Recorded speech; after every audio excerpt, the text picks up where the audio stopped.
bye run, actually, because of the way that everything stacked up. We had 31 cars, and it will be run as a 32-car field.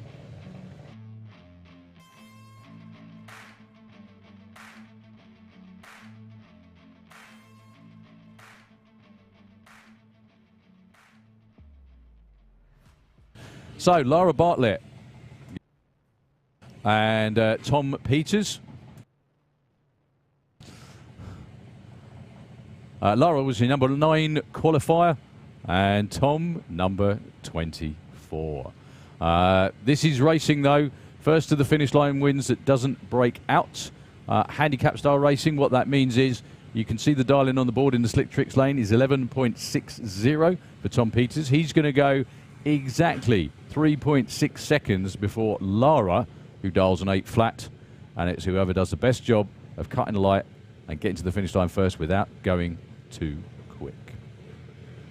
First pair, Junior Dragster.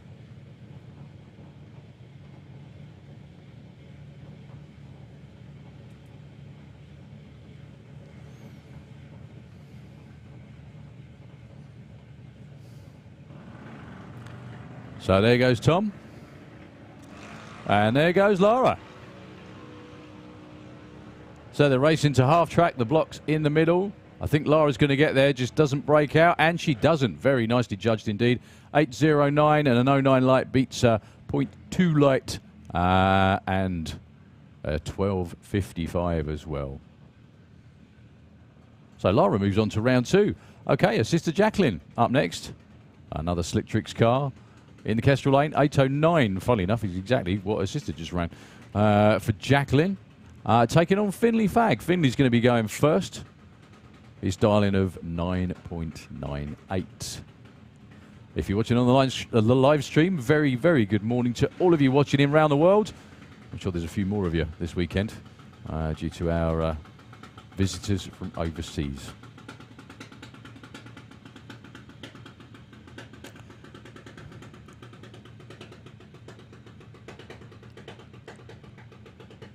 So Jacqueline nudges into stage. 3 runs for Finn. No mention in reaction times today because we're racing. So can Jacqueline make it 2 for 2 with the Slick Tricks car? She can indeed. Finley was off the start line first with a quicker reaction time, but much further away from his dial-in, unfortunately. So both the Bartlett sisters moving on to round 2. So this is your number 1 qualifier, Daniel Weir, and by virtue of being number 1, gets a bye into round 2.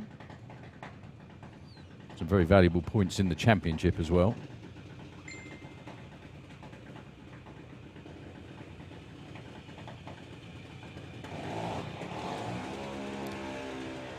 Almost lucky that was a bye run. Bit of a hiccup off the start line for Daniel.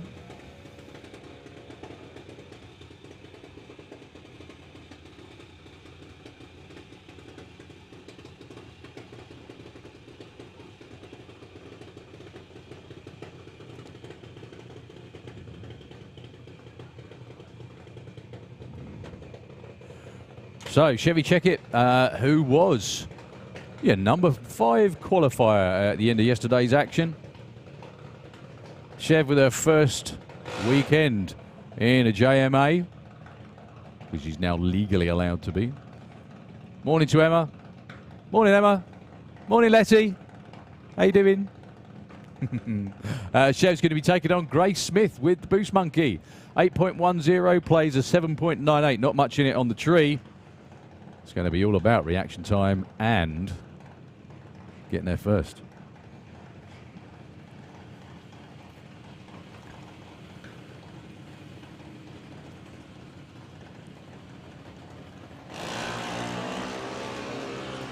Well, they were both on time. Chevy Checkett's already gone past Grace Smith. I think all she has to do is not break out, which she doesn't, and takes an 8.15 win.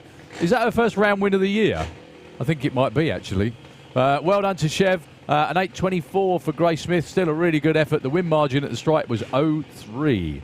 That was pretty close, actually. But Chev was off the line first with an 0.3 reaction time. That was the main difference on that one. Okay, young Mr. Taylor down there in the Kestrel lane. taking on Richard Wilcox. Richard double class Wilcox.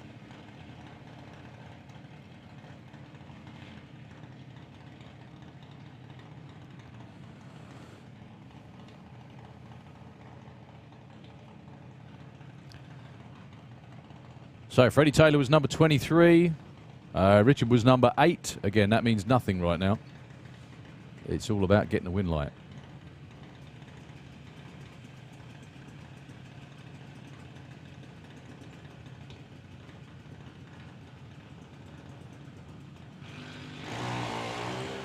Well, Richard's off and running first. That's going to be really close at the finish line. Richard's still way out in front, actually. But Richard breaks out by over 1/10 of a second, unfortunately. He wouldn't have beaten Freddie Taylor, though. Freddie Taylor with an 8.15 on an 8.13 and an 0.3 light. Richard's 0.11 reaction time, unfortunately, was his undoing in that one. And he had to... he was over the finish line first, but he was never going to win, basically. Okay, Max Taylor and Kai Cooper. You're next two.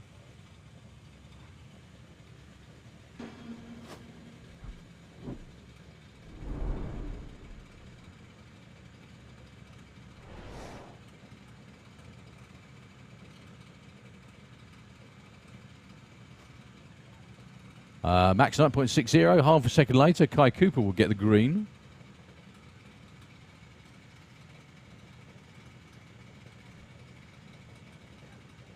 And they're both sitting there looking at each other. There we go.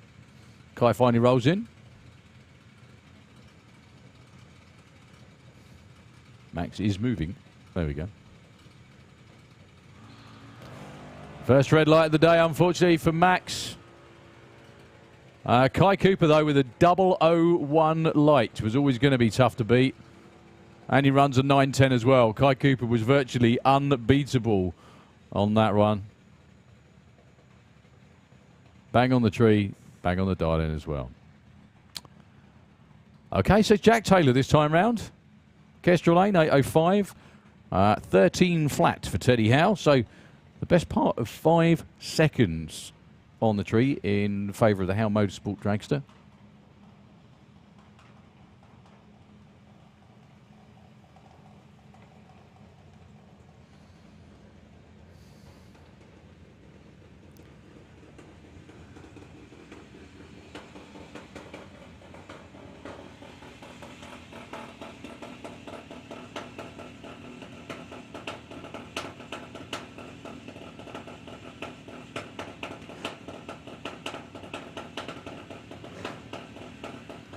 So, Teddy's off and running. The long wait for Jack Taylor.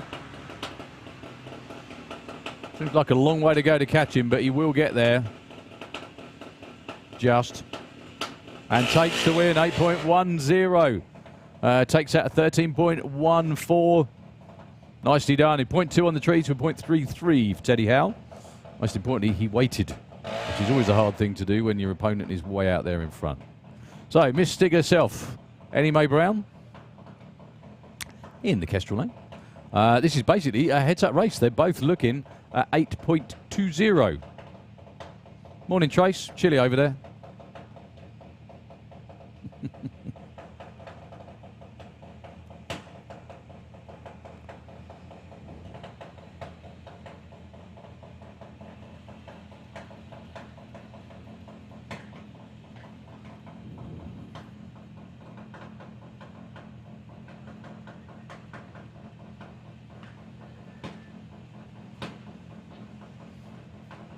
So Luke flying high in the championship. See if Ellie can take him down here in round 1. The tree is going to run at the same time. Well, the news in that one, Ellie didn't go red. Definitely. There's some whomping going on at the top end. And Ellie Brown takes the win, 8.20 on an 8.20. Luke, I think, may kick himself when he sees that. He was 0.3 on the tree to a 0.15. And I think he was on and off the throttle a couple of times just to try and stay ahead. But Eddie got there by just 0.1. Congratulations to young Miss Brown. So, Ellie Fagg and Molly Openshaw, your next two. Molly with a 9 flat And 8:29 for Ellie, who is in the Kestrel lane.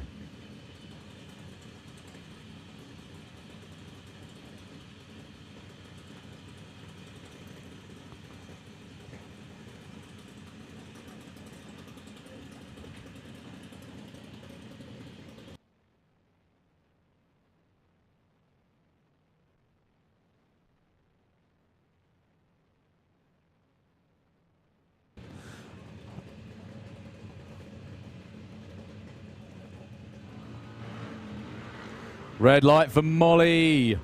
Unfortunately, so Ellie will move on. Also, if your name is young Miss Brown, as in Ellie, Tracy or Lee, if you're listening in, she just won 50 quid courtesy of Andy Hadfield and the Twister team for the perfect elapsed time. She went 8.20 with a 0 on an 8:20 dial-in. The first person to do it all weekend. So congratulations, Ellie. If you'd like to come up and see Simon in the tower, you will be in receipt of some serious pocket money. Okay, Damien Redshaw and Harley Coulsell next. Damien was number 20 after qualifying. Harley, number 13.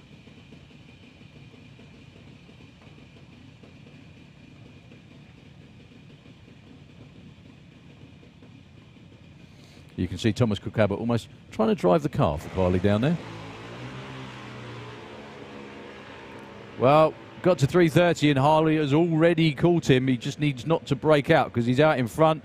Perfectly judged, sir. Well done. An 0.7 on the 3 to a 0.37 was Damien's downfall in that one.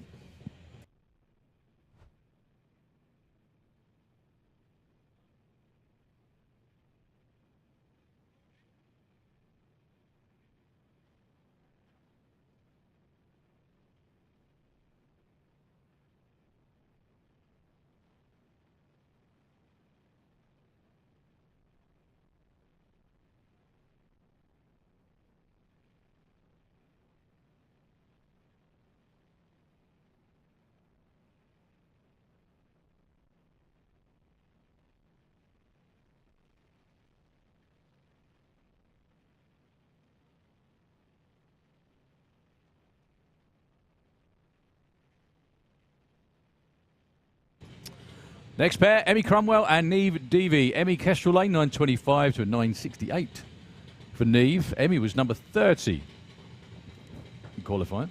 Neve number 15. Neve will go first by a few tenths. Well, the light will run first. Emmy goes red by 0.1. 0.15 for Neve Deavy and a green light takes the win. I think Caitlin's just seen it. And she goes 9.72 as well. Nice job, young lady. As Richard gets a proper high rugby tackle around the neck as well. That was good. Well done. Okay. So, Liam McDonald from Ireland. I think I may be right in thinking that Liam is leading all of the European Junior Dragster Championships. Well, I beg your pardon, definitely French, definitely UK, and I think the German one as well. Again, I may be corrected, but I think he's pretty much there in all of them at the moment anyway. Definitely a proper racing summer for that family from Ireland. In the Kestrel Lane, taking on Lola Bell Kent. Liam was number 4 qualifier, off the trailer, went 007. I think was an 06. Still really not much in it, even though they're that far apart in the order. So Lola's going to go first. That's Grandad Tony putting her in stage.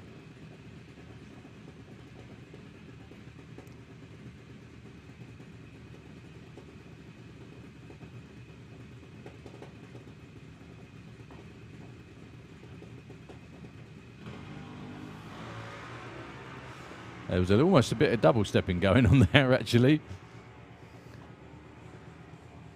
Very close at the finish line. Win light comes on in Liam's lane because he broke out by the least. Lola took the strike by 0.26, but went way too quick for a dial-in. Almost half a second, unfortunately.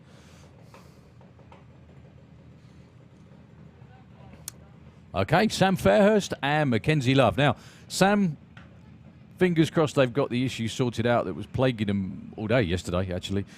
He got a reaction time which qualified him, but unfortunately never made it to the finish line yesterday.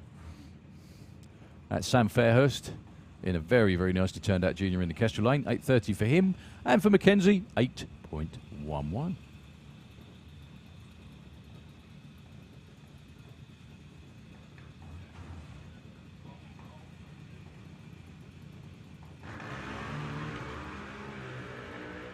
Well, Sam Fairhurst, the car's running, which is the good news. Can he beat Mackenzie is the other thing. The answer is no. Really good run for Mackenzie Love. 8.12 on an 8.11. Sam was actually off the start line first, but just that bit further away from his dial-in, unfortunately.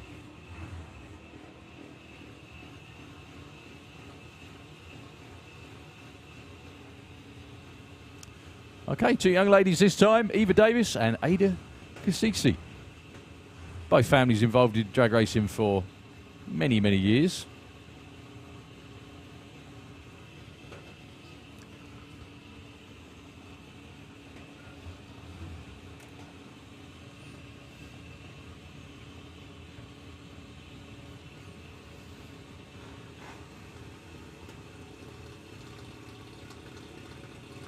So Eva Davis, Kestrel Lane, 8.27. Going to be going a couple of seconds before Ada, who really has had a great year so far in juniors.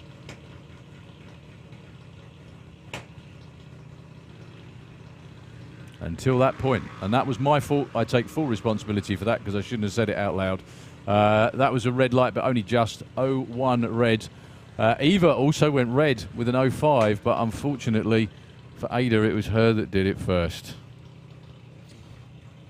But Eva Davis, I think, takes her first ever round win in Junior Dragster. Okay, Ted Sullivan, Harry Redshaw, your next pair. We've already seen Damien bow out in round one. See how Harry can do.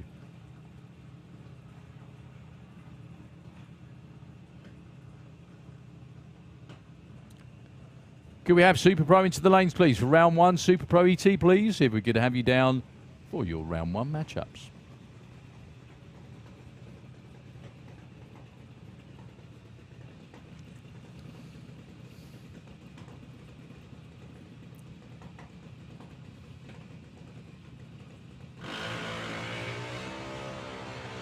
Green lights in both lanes. Harry Redshaw has actually already caught Ted Sullivan. He's way out in front.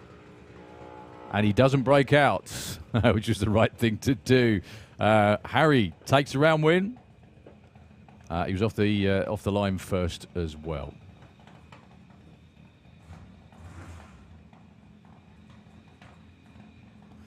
Okay, Harry Peters against Jake Cooper. 9.08 for Jake in the Slick Tricks lane. 8.38 on the Kestrel side of the track for Harry.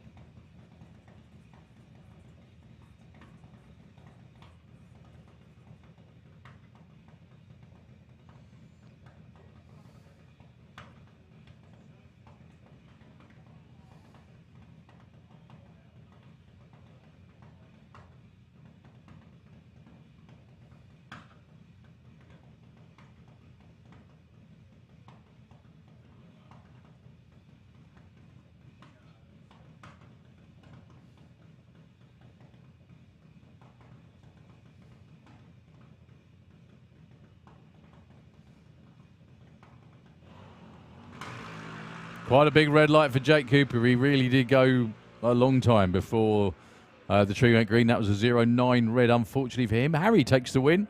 0.16 and advances. Okay, that was the last pair for Junior Drag. So we move on to Pro ET round one. Another one of our very, very hard-fought, hotly contested national championships.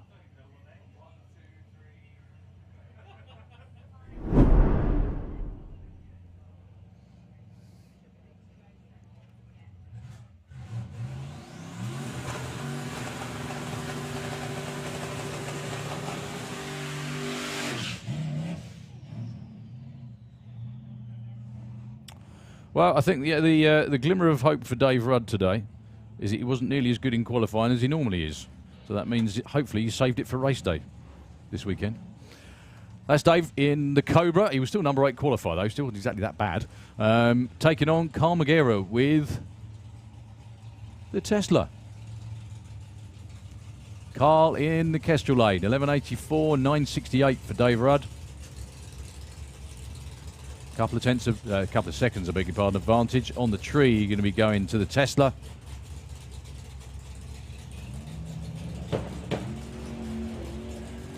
Well, I can't say it out loud just yet. We'll wait till they get over the finish line. Dave Rudd has caught him. Dave Rudd takes the win, and Dave Rudd also takes 50 quid for the Perfect Light Award as well. 0002 on the tree for Dave Rudd. Well done, Dave. I told you he was saving it for race day, didn't I? The win margin at the stripe was 0.12. Carl Magera wasn't exactly slow with the 0-1, and he got left on. But, yeah, for Bad Habit Racing, 50 quid going to Dave Rudd. 0002 on the tree. My goodness me. Well, both elimination rounds, the money's gone. Perfect GT and Perfect Light as well. Darren Law, Mason Griffiths, your next two. Unfortunately, Darren Law goes red by quite a margin, actually. At 0.13. Mason will take the win, no matter what he runs. And 9.16 ain't that bad.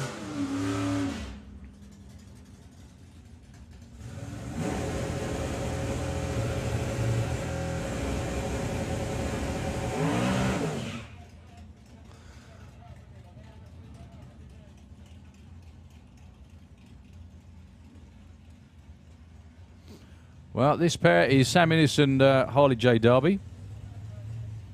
Yeah, Harley was a number 1 qualifier. Last qualifying run. Yesterday evening. In the Slick Tricks lane, 8.96 for Harley with the pickup.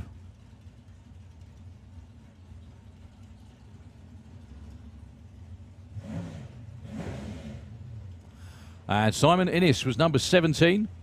Play Sportsman Ladder Works. Pro ladders are sort of like 1 against 16, 2 against 15, and ever closer to the middle when 8 and 9 race each other. Sportsman ladders, 1 race is 17, 2, 18, and so on down from there. There's a very even split. They're always 16 spots apart. So Simon Innes going to go first, 10.74.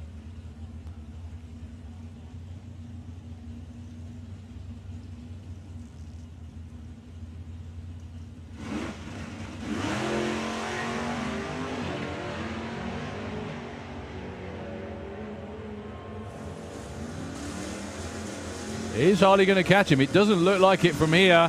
The answer, though, is yes. He didn't catch him, but Simon Innes broke out by 0.03 of a second. That was the main difference. Harley Darby takes the round win.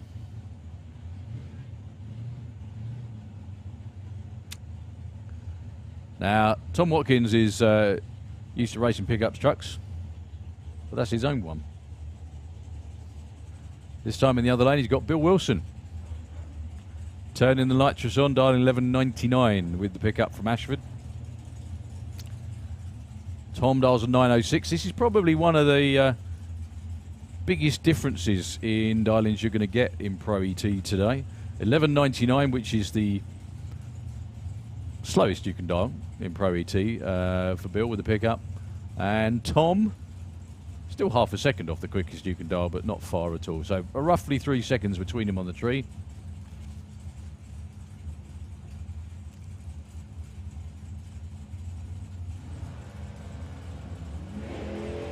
Doesn't make any difference if you go red, though. Bill Wilson. Oh, Tom. He tried to feather it, and it just got higher and higher and higher. He takes the round win. Let's just hope there's not too much damage to Doris the Dodge. 12.13. That's one of Bill's quickest runs of the weekend. Nothing's leaking on the track by the looks of it for Tom Watkins. Something fell out. He really did do a good job of trying to feather it, but unfortunately, I think the wind must have got under it, which is quite amazing with something that big and heavy. But I think the wind did get under it and help push it up a little bit. And there's me opening my mouth and saying there's nothing on the track. Mr. Marshall runs for the tractor. That was a very, very big wheelie. Anyway, folks, we're a few pairs down in round 1 of Pro ET. Still loads more to come. We've got Super Pro right behind them as well. So lots more to come your way. While Mr. Marshall does his thing with the tractor, Nitro FM just for a few moments, and we'll be back very shortly.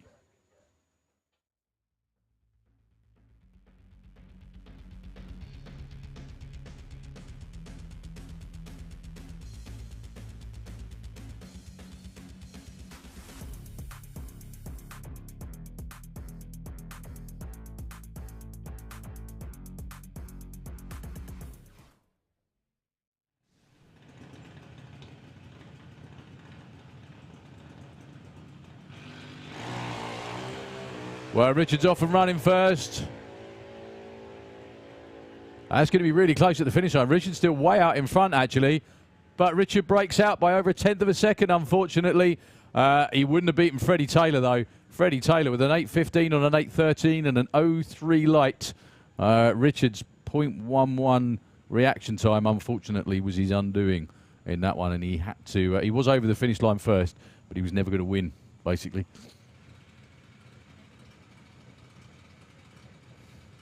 Max is moving. There we go. First red light of the day, unfortunately, for Max. Kai Cooper, though, with a 001 light. Was always going to be tough to beat. And he runs a 9.10 as well. Kai Cooper was virtually unbeatable on that run. Bang on the tree. Bang on the...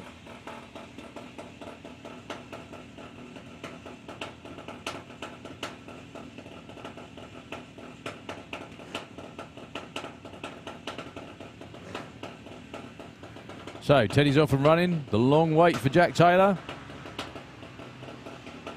Seems like a long way to go to catch him, but he will get there. Just.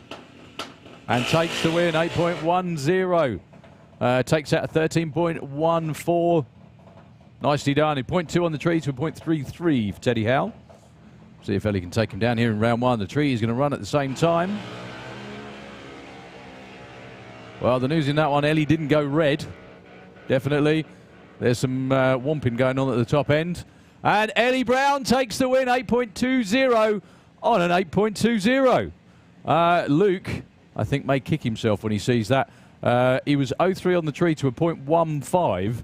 And I think he was on and off the throttle a couple of times just to try and stay ahead. But Eddie got there by just 0.1. Congratulations to young Miss Brown.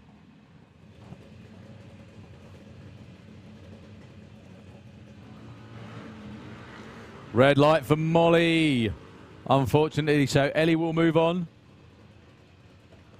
Also, if your name is young Miss Brown, as in Ellie, Tracy or Lee, if you're listening in, she just won 50 quid courtesy of Andy Hadfield and the Twister team for the perfect elapsed time. She went 8.20 with a 0 on an 8.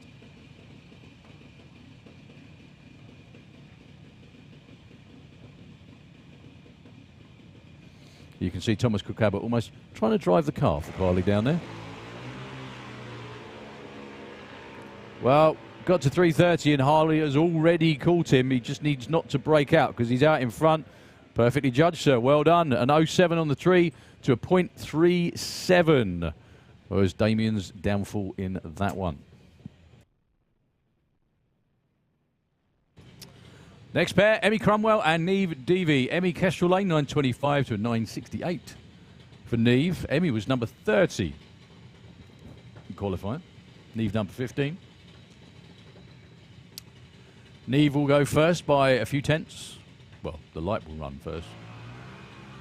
Emmy goes red by 0.1. 0.15 for Neve Deavy and a green light takes the win. I think Caitlin's just seen it. And she goes 9.72 as well. Nice job, young lady. There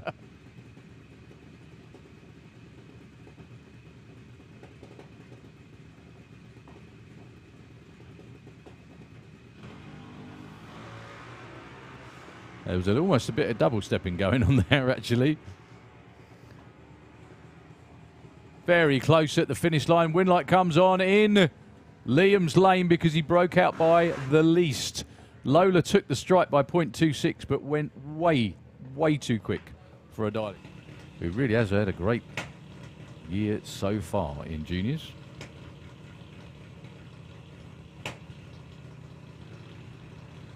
Until that point, and that was my fault. I take full responsibility for that because I shouldn't have said it out loud. That was a red light, but only just 0-1 red.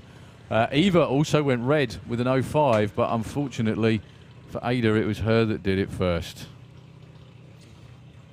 But Eva Davis, I think, takes her first ever round win.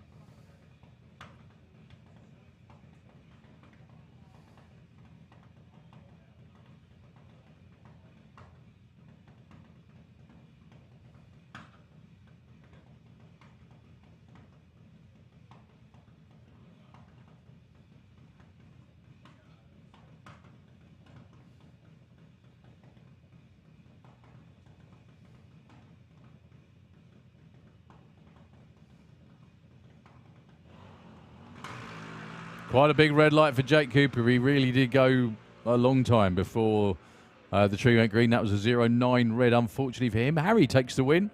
0.16 and advances. Okay, then we go into the Tesla.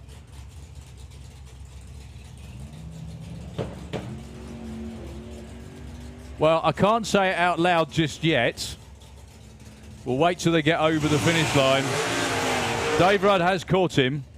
Dave Rudd takes the win, and Dave Rudd also takes 50 quid for the Perfect Light Award as well. 0002 on the tree for Dave Rudd. Well done. Perfect Light as well. Darren Law, Mason Griffiths, your next two. Unfortunately, Darren Law goes red by quite a margin, actually, at 0.13.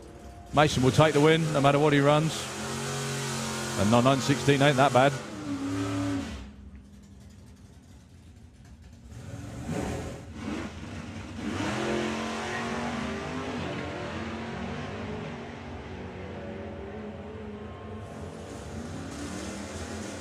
Is Harley going to catch him? It doesn't look like it from here.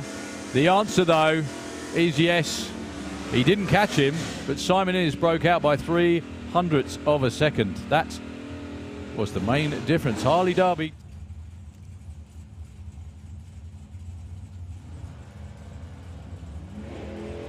Doesn't make any difference if you go red, though. Bill Wilson. Oh, Tom. He tried to feather it, and it just got higher and higher and higher. He takes the round win. Let's just hope there's not too much damage to Doris the Dodge. 12.13. That's one of Bill's quickest runs of the weekend. Nothing's leaking on the track by the looks of it for Tom Watkins. Something fell out. He really did do a good job of trying to feather it, but unfortunately, I think the wind must have got under it, which is quite amazing for something that big and heavy. But I think the wind did get under it and help.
Okay, so the curse of the announcer strikes again.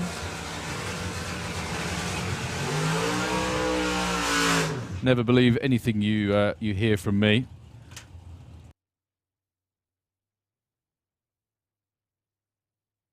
And never believe anything you hear from me at all. For obvious reasons, because there was something dripping.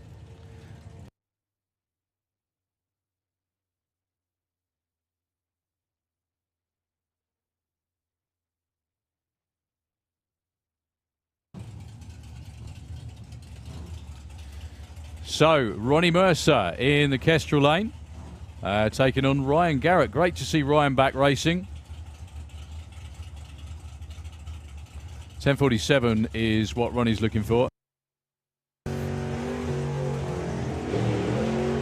Well, Ryan goes red by 0.23.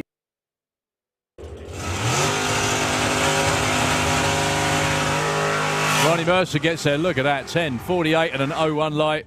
He was pretty much unbeatable. Next pair going to be Nick Mugridge and Stevie Gates.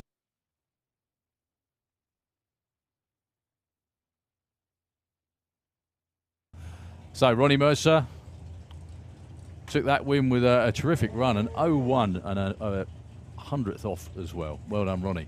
So Nick Mugridge qualified only for him, number 30 in the Kestrel lane. 10.20 is what he's looking for. Steve Gates, 9.54.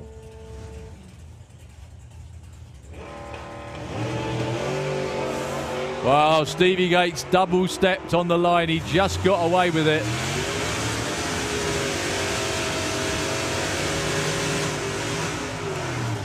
Unbelievable. 0.1 on the tree, 9.54 and a 9.54, and he nearly threw it all away. Nick Mugridge went 10.18 and broke out, but he wasn't going to win that one with an 0.7 light, unfortunately. That's a real shock, though. Both Mugridge boys out in round one in both Junior Dragster and Pro ET as well. Okay, Daniel Fulton. Dan qualified really, really well, all the way up at number 2. Taking on Warren Watts.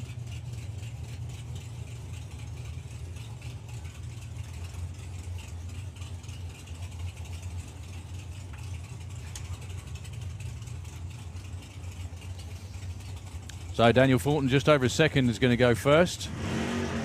Oh, when he goes red by 0.009, Warren Watts with an 0.2 light, doesn't matter what he does, he's going to take the win.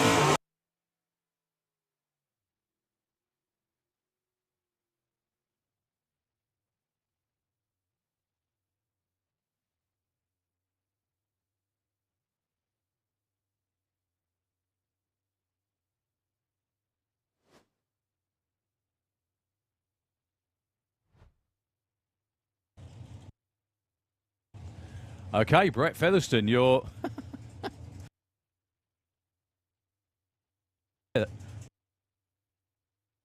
Okay, yeah, Brett Featherston. Taking on Roy Walker.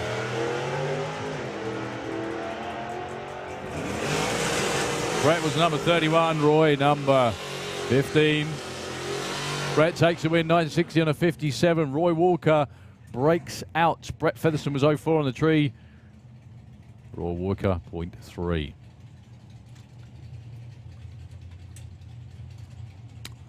Okay, Simon Fulton and Laura Bainton.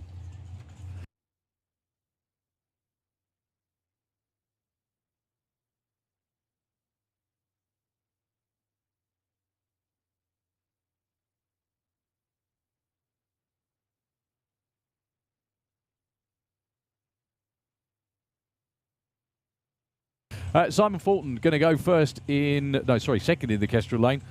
He dials the super gas number of 9.90. Laura Bainton goes first with a 10.40, but she also goes red. So one Fulton boy red lights his way out of competition. One is the benefit of one, or the benefactor of one.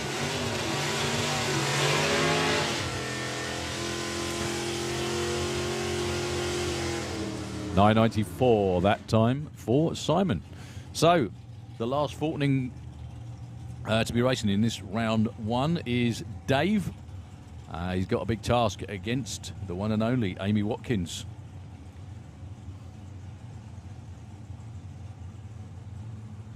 $9.59 for Amy in the Kestrel Lane, 9 flat for Dave Fulton.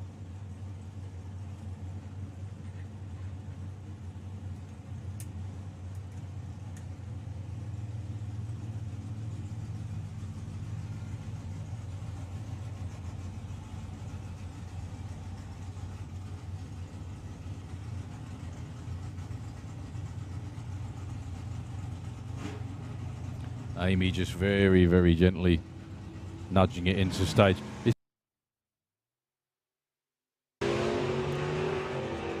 Well, it is a green light drag race between both of them. Not much in it on the tree. Dave Fulton with a 9.02 on a 9 flat takes out Amy Watkins. Win margin, nothing in it. 0-1 at the stripe. Well done, Dave. Commiserations to Amy. Amy was not far off the top in the Pro ET Championship. So Darren Huxley waited until the very last qualifying session to get in the show last night.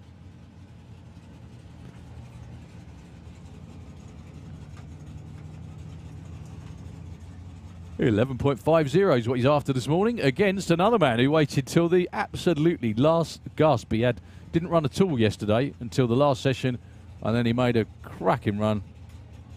Got in at number 13. Simon Rickwood with the Nova.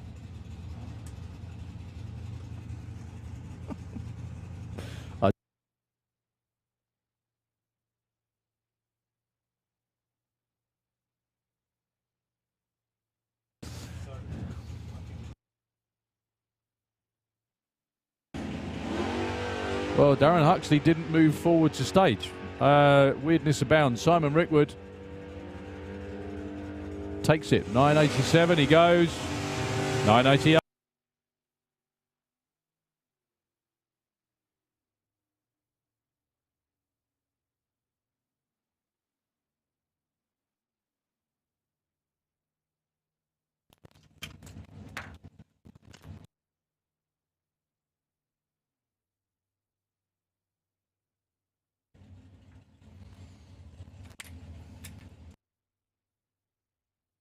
Okay, Tom Kay with the Black Belt Racing Dragster in the Kestrel Lane, 10.24 and a 9.51. Bob Molden.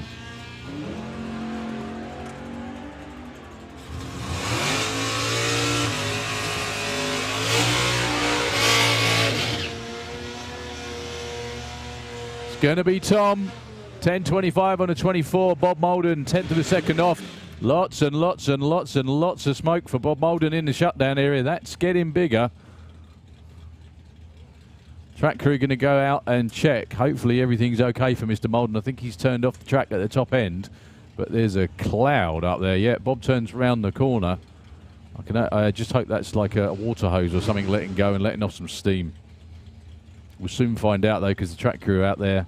Everyone on the racetrack looks okay. Everyone in the shutdown area as well. It's just amazing where they all come from. Yeah. All good.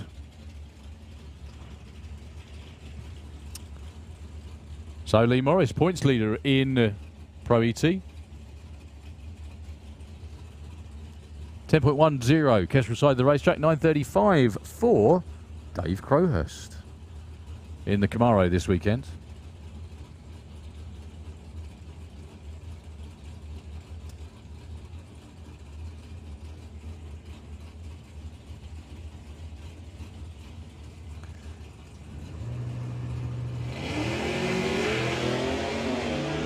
Lee Morris is actually leading the Pro ET Championship at present. However, he goes out in round one against Dave Crowhurst. Well done to Dave. Lee did everything right. 0.7 on the tree, but unfortunately was a bit too far off his dial-in. 0.2 win at the stripe for Dave Crowhurst. Points leader out. Amy Watkins out. shaping up to be a very interesting day.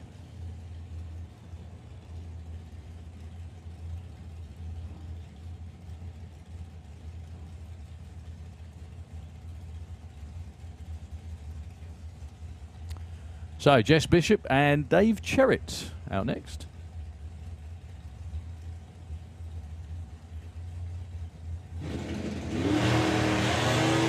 Dave Cherritt goes red. Quite a big red as well, 05. Jess Bishop marches on. Well, and breaks out massively. Doesn't really matter now, but, you know, wow.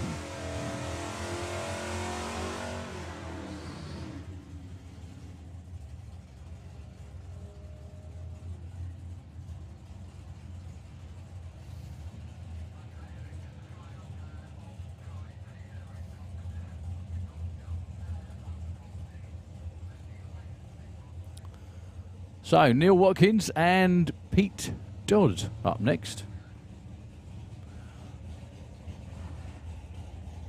Number 12 and 28 from yesterday's runs. Pete Dodd, 9:28, 11:45 for Neil Watkins. He's going to be going first.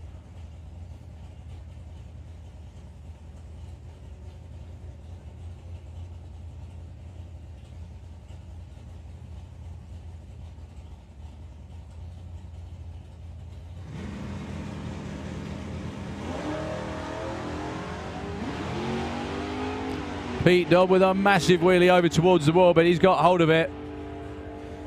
Can he run down that little purple express? He does, but he breaks out. They both do, actually.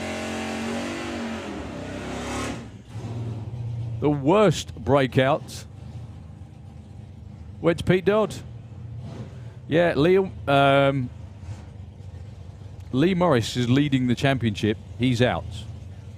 Neil Watkins just went through. Amy's already out.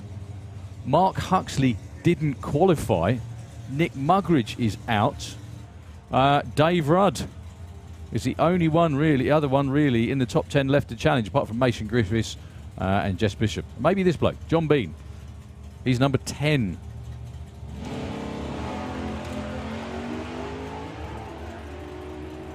Well, he's actually already caught and past Will Clark because they went past the tree. And he takes a round win. Look at that, 9.79 on a 78. Breakout for Will Clark. He wasn't going to get there first, actually. It was an 0.3 to a 0.12 for Will. And Will was having a bit of a weave at the finish line, too.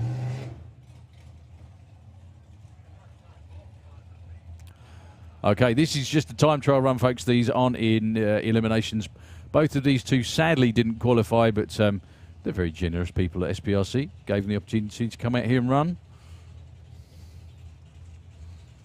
Mark Huxley, I read Mark's Facebook post last night, explained all about why the car wasn't doing what it normally did. Placed a lot of systems on the car with new fuel tech stuff, and it just takes a little bit of time to work it out.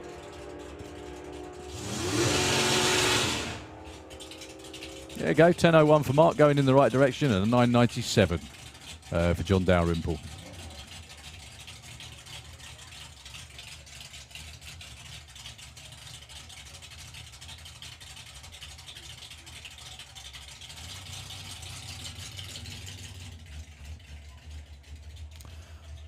Okay, Susie McClure with the Eye Candy Dragster, just getting further and further down the racetrack. I think yesterday's quickest run all the way through was an 11-second pass. I think she's pretty much there with licensing. Another nice, good, strong run.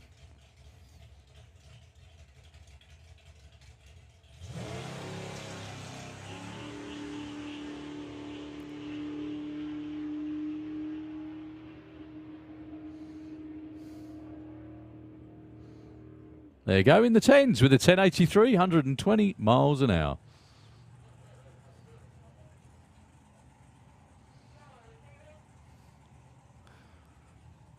We're on to Super Pro ET, round number 1.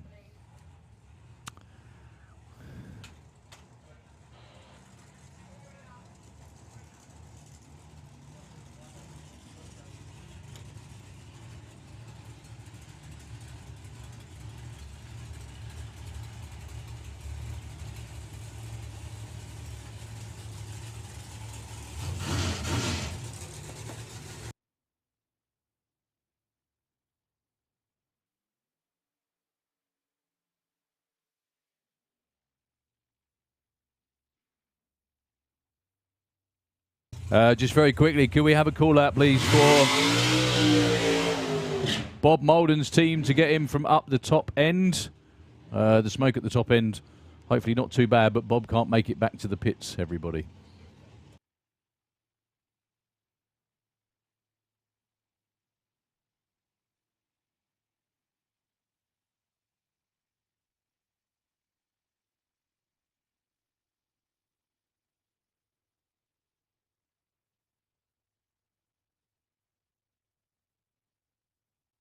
Two dragsters, the first pair, Pete Walters and Joe Kellett. Joe was number 3. Pete was number 12. This is a hell of a first round matchup, actually. Wouldn't normally expect this till much later in the day. But then just a couple of qualifying sessions yesterday tends to throw up all sorts of pairings you wouldn't normally see. So, 890 for Joe. Again, the number his sister will be running in Super Comp as well. Up against Pete Walters. Now, the real funny thing about the dragster of Joe Kellett is that, yeah, it runs 890, but it's got a massive throttle stop on it. The speed at the top end is going to be comparable, if not faster, than Pete Walters. So Pete's going to catch him, kind of. You'll see what I mean in a minute.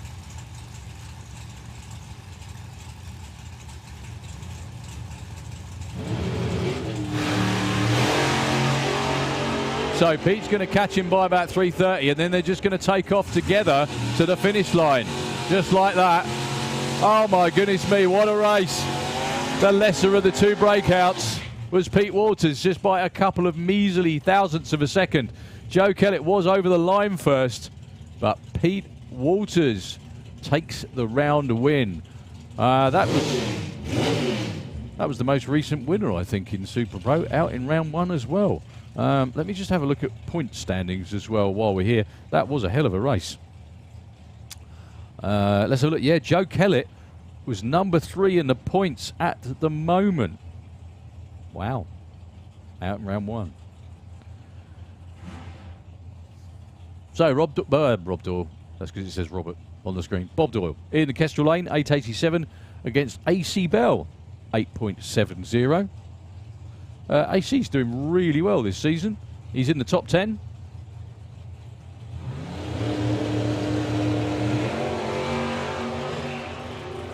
Green lights on both sides of the racetrack. Bob Doyle is still out in front. He's still out in front.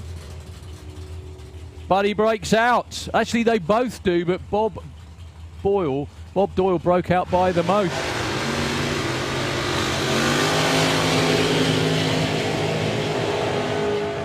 He was over the stripe first by some margin, actually. 0.10. He did have a bit to play with. Just didn't quite back off enough at the top end. So, two of the cars that will be featuring in the 760 heads-up class, they did a couple of weeks ago. They both nipped into the 7s. This time, looking to go even further, especially if your name's Billy Gain. Look at that, 7.64 is his dial-in. For Ron Bartlett, 7.87. Now, there's been a bit of discussion about what the quickest run by an angular is, and it was set a long time ago, actually, by a guy from Sweden who used to race in Comp Eliminator.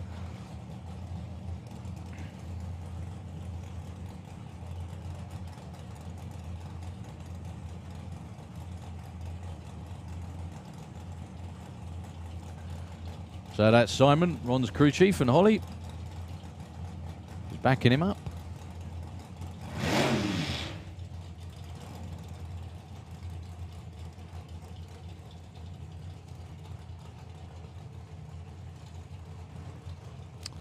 $7.87 for that little Anglia. He's going to go first by a couple of tenths, and then Billy's going to try and hang with him and take the stripe. This is, I think, both their first times bracket racing with the nitrous on. Ron with a huge wheelie all the way past the tree. Keeps it nailed to a 7.89. 171 miles an hour. Unfortunately, he left a red light on the tree, a 0.2 red. Billy Game really got away with one there. It's unfortunately always the same, really, with any kind of racing, is that you keep it turned down, it's nice and consistent, everything goes well. As soon as you try and turn it up or stand on it or turn the nitrous on, as the case may be, all sorts of things spring up that you wouldn't normally expect to happen. And that was one of those for Billy. But anyway, Billy is into the next round. Whether he makes it back or not, we're going to have to find out. There is a small trail of stuff, so hopefully it's nothing badly broken for Billy.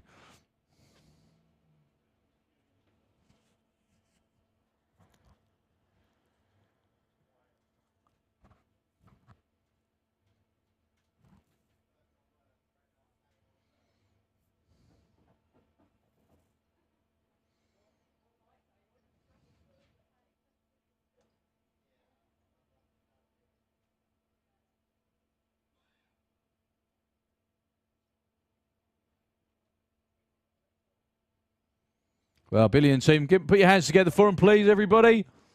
Come on. Warm their hearts a little bit, yeah. It's not often Billy gets to play to the crowd, is it? Not like that, anyway.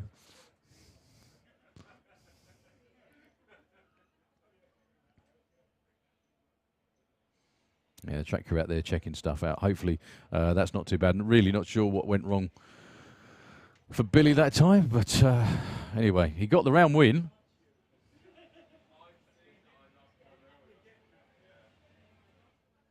So the track crew are going to do their thing. Just, if it's okay, a couple of messages from Nitro FM. We'll be back up with the next pair of Super Pro very shortly.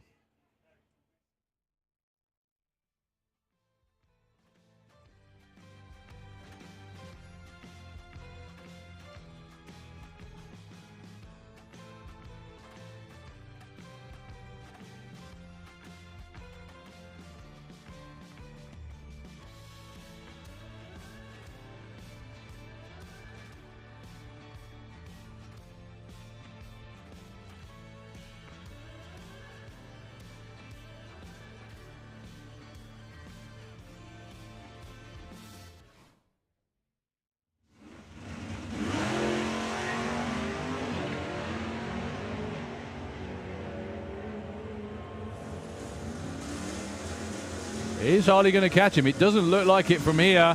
The answer, though, is yes. He didn't catch him, but Simon Innes broke out by 0.03 of a second. That was the main difference. Harley Derby.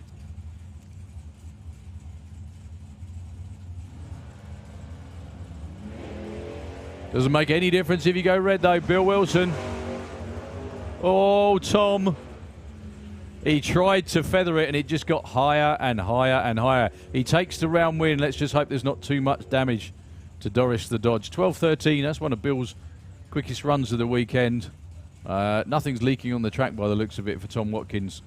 Something fell out. He really did do a good job of trying to feather it, but unfortunately, I think the wind must have got under it, which is quite amazing with something that big and heavy. But 10.47 is what Ronnie's looking for. Well, Ryan goes red by 0.23.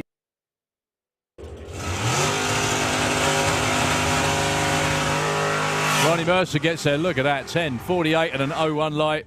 He was pretty much unbeatable. Next pair going to be Nick Mugridge and Stevie. He's looking for Steve Gates, 9.54.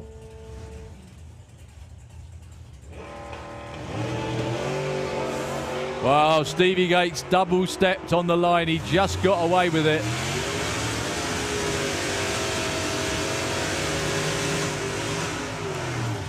Unbelievable. 0-1 on the tree, 9.54 and a 9.54, and he nearly threw it all away.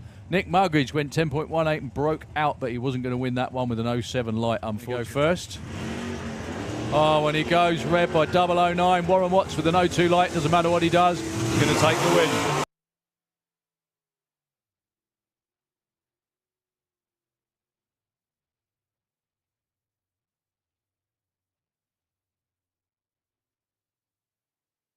Taking on Roy Walker.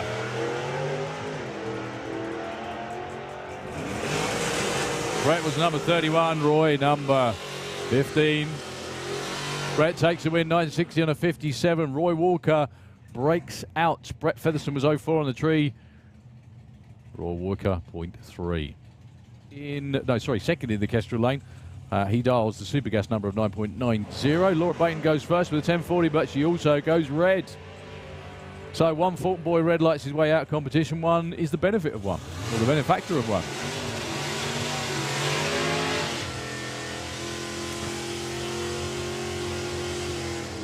$9.94 that time for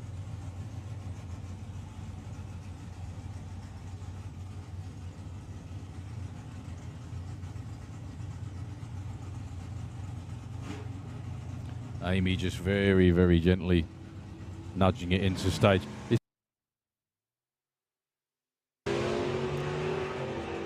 Well, it is a green light drag race between both of them. Not much in it on the tree.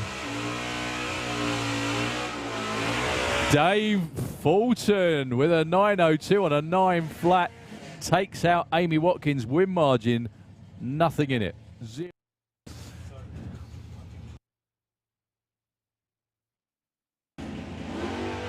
Well, Darren Huxley didn't move forward to stage. Weirdness abounds. Simon Rickwood takes it. 9.87, he goes. 9.88.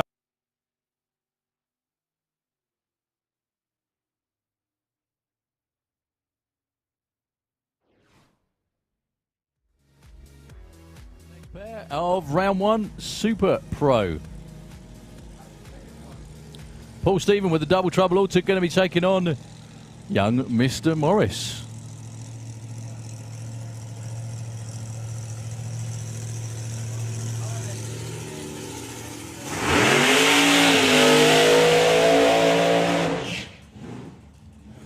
Paul only unfortunately got to put in one run yesterday.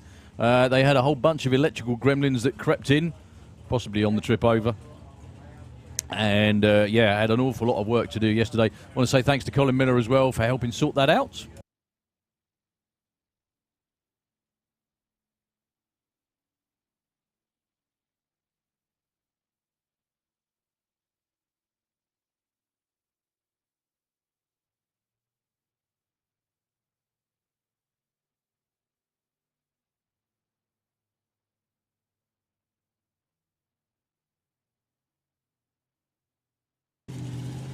So Stu Morris was number 9, Paul Stephen with the double trouble altered. Very good morning, or very good afternoon, stroke evening, to everyone watching on the other side of the world. Let's see what your boy can do here in round one of Super Pro. The door car is going to get just over a second and a half head start off the start line.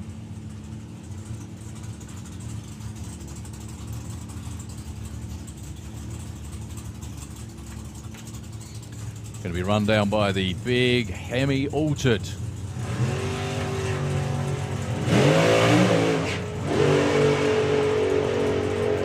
Who actually red lit, smoked the tyres. Whoa, got very, very close to the centre line blocks as well. Stu made sure he didn't break out with an 874. Well, Paul's here, obviously, the rest of the day and next weekend as well for Dragstalgia in the Cannonball. Lit the tyres up at the green. Also went 0.1 red. Track crew out there doing a little bit of checking.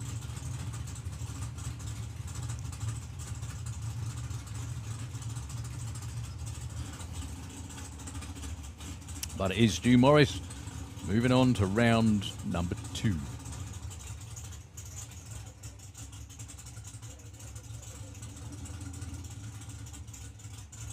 Paul did do an expert job of staying away from the blocks though, to be completely honest.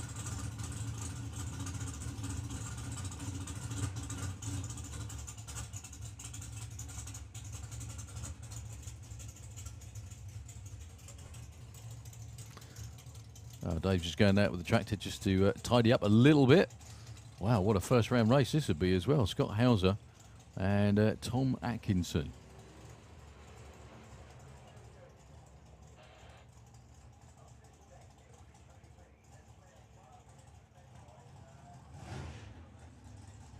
Yeah, just going to run the tractor down the lane where the altar just went in the Slick Tricks lane.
And we are back after a very, very brief delay. Commiserations to Paul Stephen. He's here again next weekend at Dragstalgia, part of the Cannonball.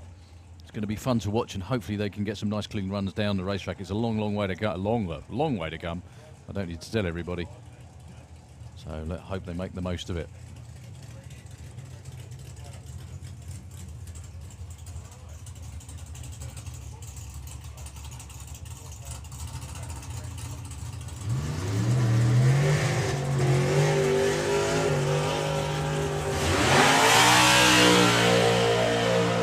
So, Tom Atkinson, for Team Time is Money, taking on Scott Hauser. What an amazing first round race this is. Tom and his dad, the team, are number 2 in the points at the moment. Scott's down at number 6. Quite a gap between them, though. Good, somewhere like 540 points between the two of them. But Scott's already made up some of those just in qualifying.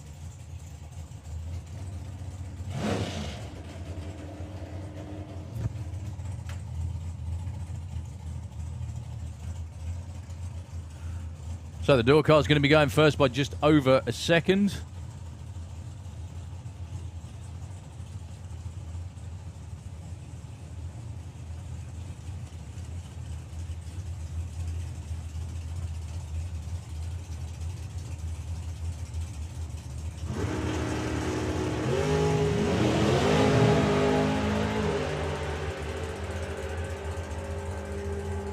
Will Scott get there in time? The answer is no.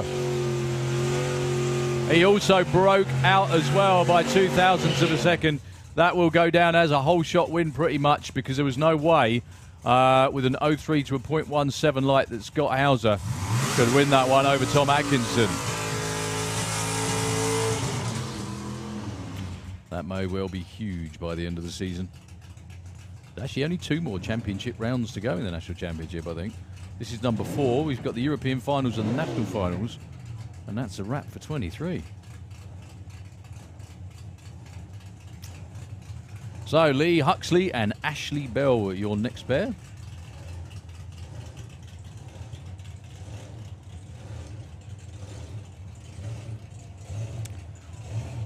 So, the big Chevelle is for sale in the Kestrel lane.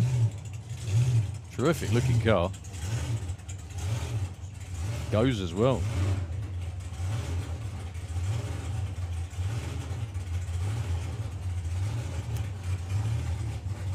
So not much in it on dialing.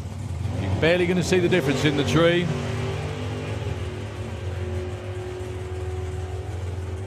Looks like Lee's got his nose in front. He's still got his nose in front.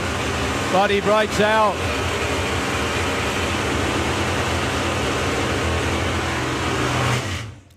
Lee had 200ths in the bank off the start line, and he got there first. He did have a little bit of wriggle room, but it just went a bit too quick. Okay, this should have been Dave Russell taking on Barry Giles, but unfortunately, the Giles and Hartley team have left for home. They found an issue with the engine,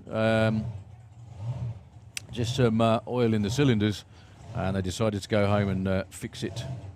Definitely. Dave Russell is right up there in the Super Pro Championship.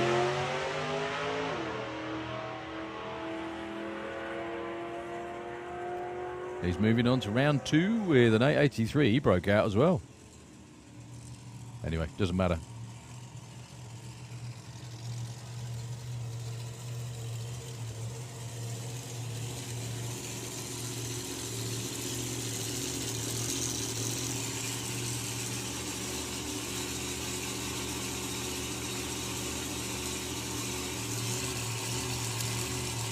So Nick Good, who was your number 1 qualifier off the trailer, gets the bye.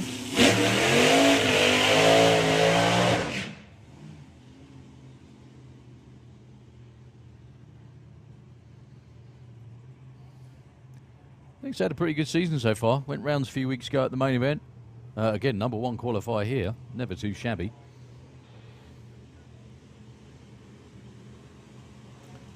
I'm looking for 681 in this first round bye. I guess by the fact he's actually put the dial in up there, He's going to take a stab at running that number.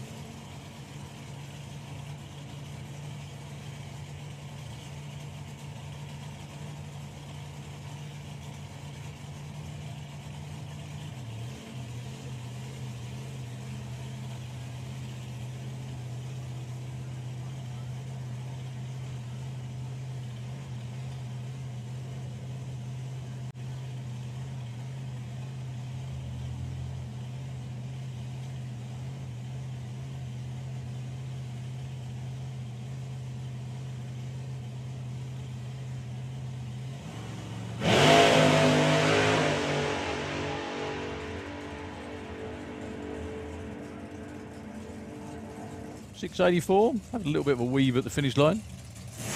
Once again, doesn't matter. It's on a bye run. As soon as he takes the green, he is through to round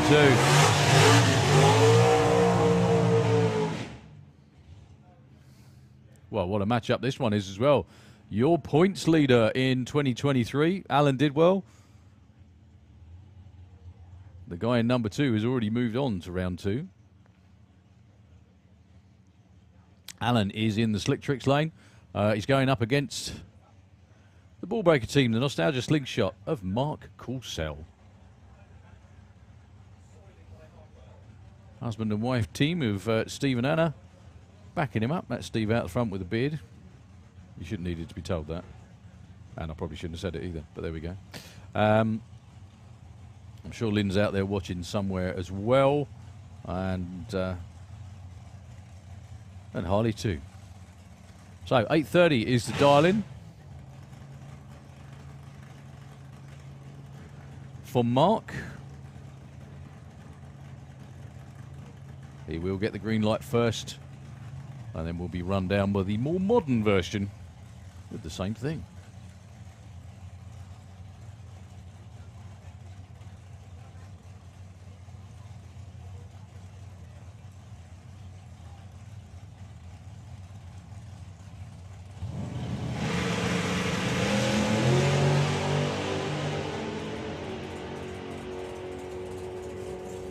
Good close race, not much in it at the stripe. Oh, Mark with a perfect run loses out on a hole shot. The win margin was only 0.006 in favour of Alan Didwell. That's just too close to call. The reaction time difference was an 0.05 for Alan Didwell to a 0.13 for Mark. Mark was bang on his number, 8:30.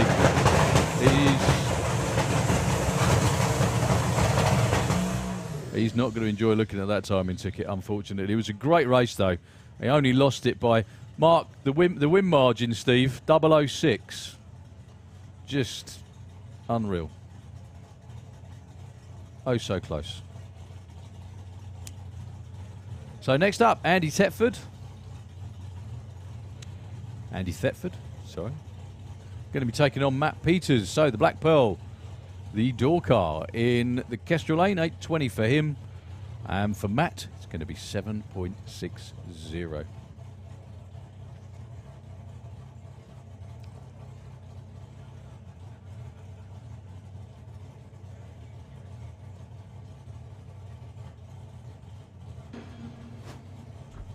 So the turbo door car.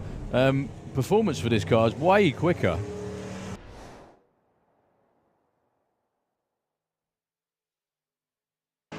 Well, Andy left before the tree run. He won't even get any laps time, unfortunately. 7.71 for Matt Peters, moves on. Just to all the ball breaker team, the win margin there was 16 inches. Unfortunately, 0.006 at the stripe was the difference. Hardly anything at all. Still a great race. So Matt Peters also moves on. Matt's not doing too badly in the championship either. Yeah, Matt's number 5 at the moment. There's plenty of wriggling going on. So Matt Peters has advanced. Dave Russell's advanced. Joe Kellett, in fact, is the only one in the top 5 not around.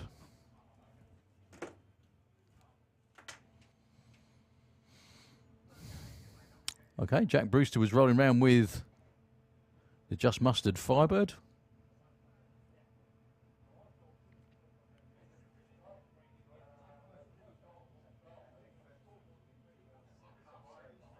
lost fire as he was coming round underneath the tower.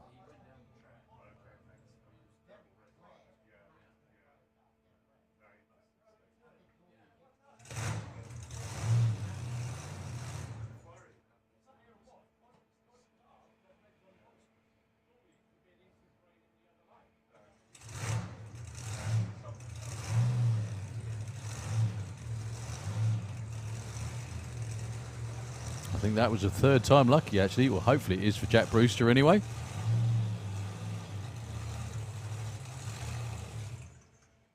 Nah. Unfortunately not. Every time he tries to raise the clutch and drive the car forward,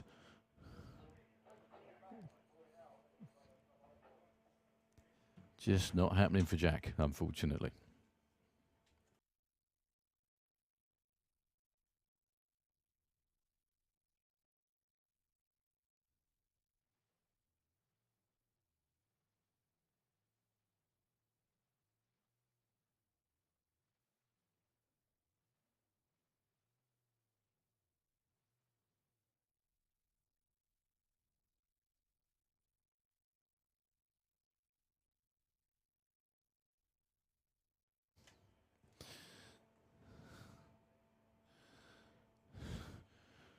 So unfortunately for Jack Brewster, just the car not staying lit.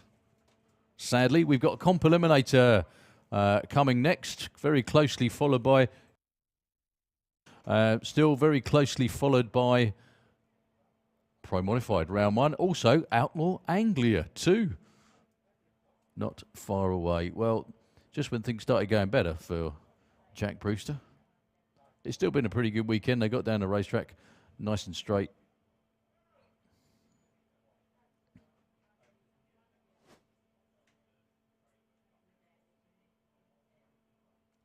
Okay, the first pair in comp. Being given the okay to fire up.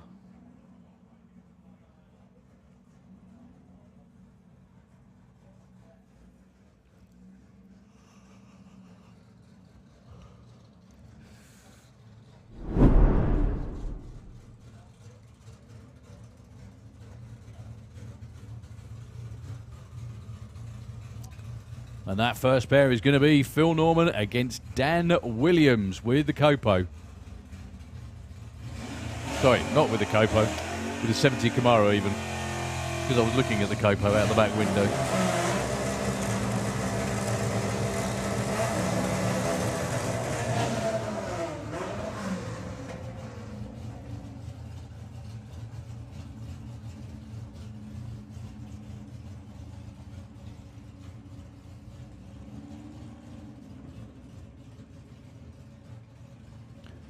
So Phil Norman with the Beetle, his index is 10.65, 11.25 for Dan with the Camaro. Dan will be going first by just over half a second. This isn't bracket racing, this is indexes. First to finish line wins. No breakouts. Whoever gets there first, that's it. Also got to say, it's really good to see Phil Norman getting involved. As that car gets more and more sorted out, he's going to be a bigger and bigger threat. So Dan is way out in front, and he will take the stripe. Backs off a little to a 10.96 at 103. Phil Norman, 13.18, 101, going in the right direction.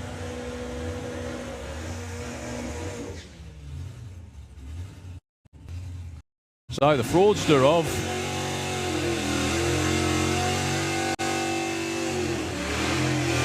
Kev Jenkins finally got down the track with a real good run yesterday. Up against Nick Williams. Now, Nick, you would normally expect an easier opponent than someone like Kevin round one.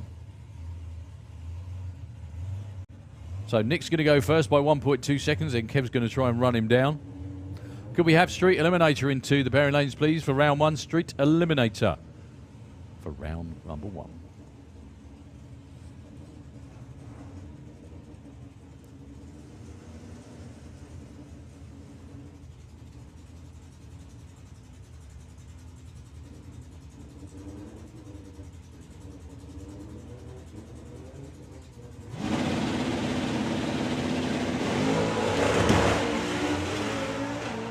Lots of tyre shake for Kev off the start line. I don't think he's going to get to Nick. Nick pulls the chute and still gets there first with an 8.75. Very nice run, though, for Kev Jenkins. 8.74, 175 miles an hour for the little Escorts. Nick took the stripe by nearly 0.4 of a second.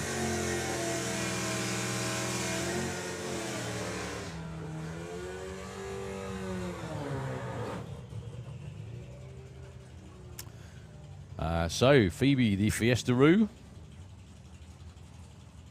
named as such because it has a Subaru engine in there. Up against Spencer Tram. Now, Spencer's going to get a big head start. Chris Todd, I'm not being too straightforward when I say he's slightly outgunned in terms of, his index and what the car can do, but it doesn't stop him trying, and it's great that he comes along and gets involved as much as he does with Comp Eliminator.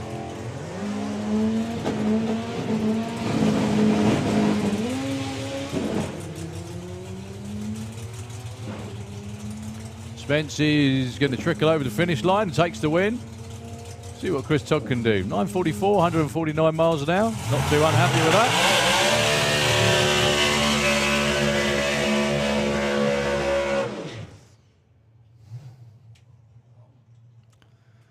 So, last run of the round.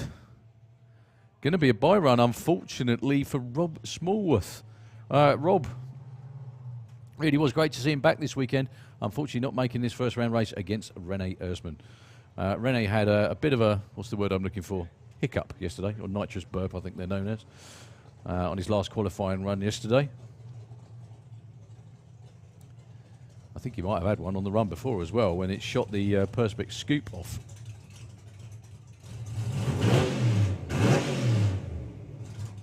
But anyway, he gets a bye into the semi-finals. Right after this, we got round one of Pro Modified coming up. Right after them, Outlaw Anglia. Don't go anywhere at all, like you would on race day. So Rene's still going to try and take it all the way through.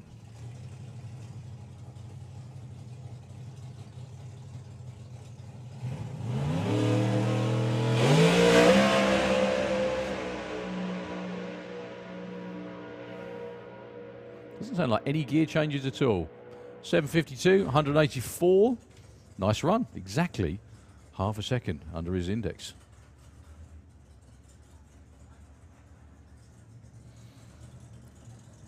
Motorsport UK Pro Mod round one coming round now. We have one bye run and two races to set up our semi-finals. We're going to go with the bye run first. It's Bobby Wallace. He was number one qualifier by some margin, actually, 586.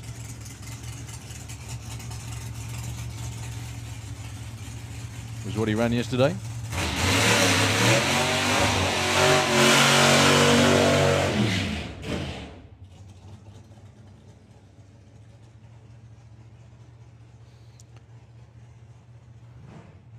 Now, the very best way I can describe this car is undramatic but unbelievably quick. Not sure they're going to run it all the way through on the bye run because they've got to get back for the semi-final round. The fact he did a burnout is always encouraging. They may well do just to see what the track will take.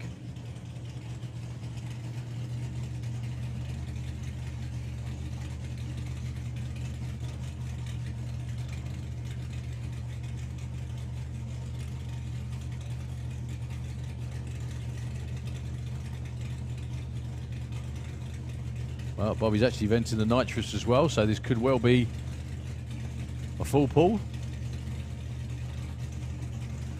Bob is also leading the Motorsport UK Pro Mod Championship table. Exactly halfway through the season. We've got, I beg your pardon, no we're not. After this weekend it will be. Because they've got Bug Jam in a few weeks' time. Then the European finals, the national finals at the end of September. So Bobby Wallace, the nitrous Camaro from just down the road in Bedford. As soon as he takes the green, he's in the semi-final.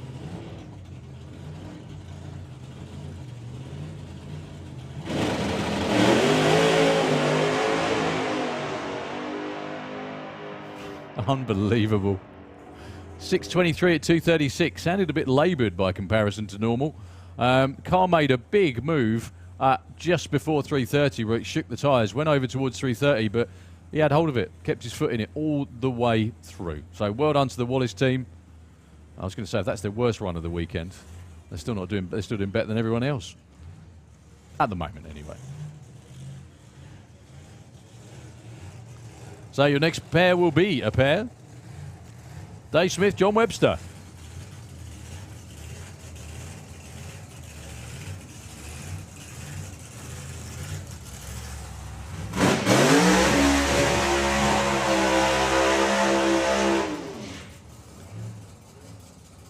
Beautiful long smoky burnout from Dave Smith, like you'd expect anything less. Also, while we're here, we're about to see John Webster. Chris Perkins, it's his birthday tomorrow. Happy birthday, Chris. For tomorrow, of course. And also a hi to his mum and dad, who are watching in as well. So, Chris, I think, is the guy running off, having a quick jog up the racetrack to back Johnny up. So John Webster with the Fast Company Mustang. He'll be in action as well next weekend in Outlaw Angler. He's got one of them too. John's in the Slick Tricks lane with the twin turbo Hemi car. With the supercharged Hemi car, it's Dave Smith. These two will number 4 and 5 qualifier. Whoever wins this one gets Bobby Wallace in the semi-final.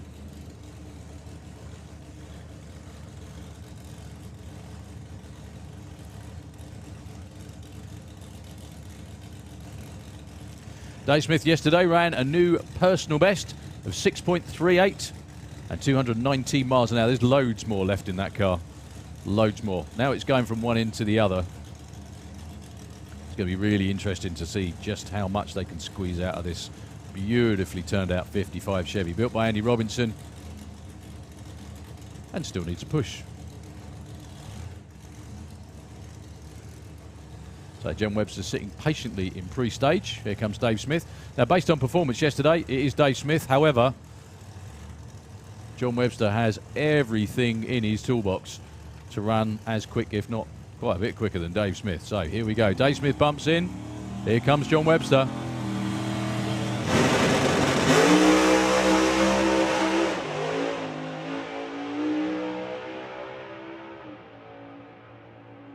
.701 at 2:01 for Dave Smith. I don't think he actually shifted into high gear until he got just before the finish line that time.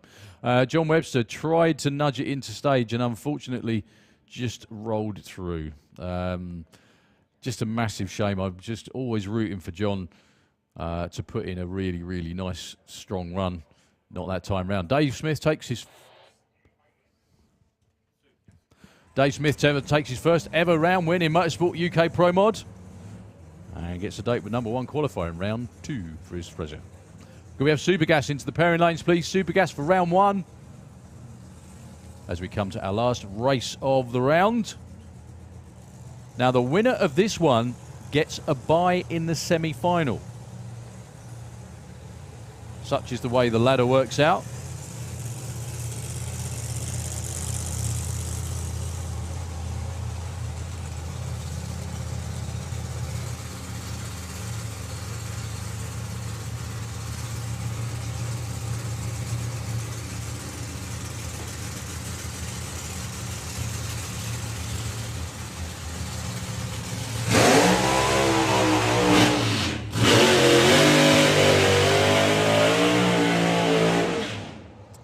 Two supercharged cars from the UK, both with 5.8 second potential. In fact, they've both been there this season, which pleases me to say. Especially if your name's Wayne Nicholson, who's been spending a long time trying to get there. That's Wayne in the Kestrel lane with the Lucky Devil Corvette. That's wife Belinda out front, backing him up. And very much a family affair for the Robinsons as well, of course. Tune him done by son Luke. Stephanie out front directing Dad. Andy back into the tracks. Andy has got to be pretty much Europe's most experienced Pro Mod racer. He was there at the very beginning of Pro Mod in the late 1980s. Still going as strong as ever today. So, once again, winner of this one, bye into the final.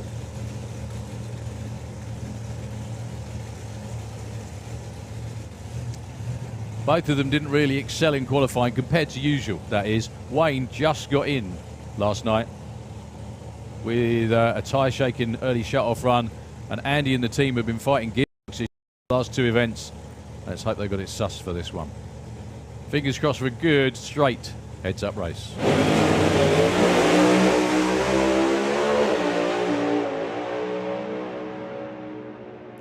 Wayne's going to go through at a 6:18 at 225 miles an hour. We'll get a bye into the final.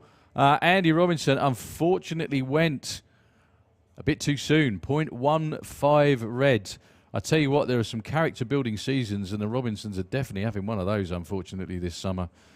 Yeah, big shame, but well done to Wayne Nicholson. I heard him just feather the throttle slightly when the car went for a bit of a wiggle around half track, but Wayne and the Lucky Devil team are going to be in the final.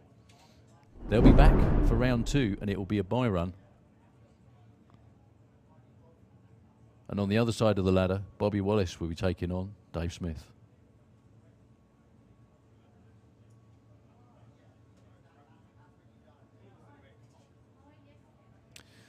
Commiserations to the Robinson team. Put your hands together for them, please. Come on, keep their spirits up a little bit. That's it's been rough, 2023 for the Robinsons. They've had some really bright moments. Let's hope there's another one just around the corner.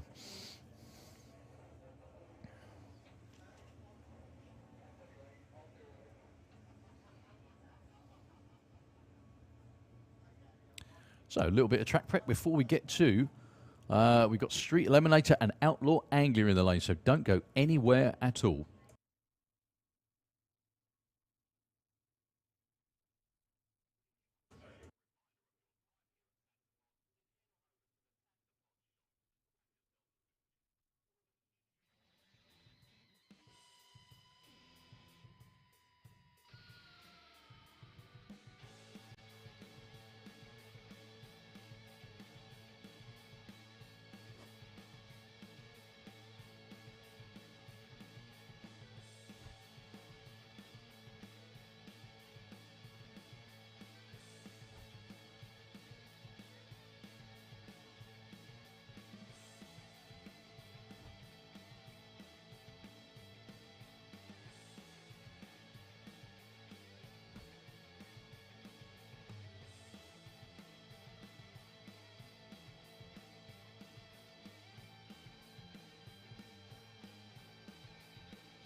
Red light for Molly.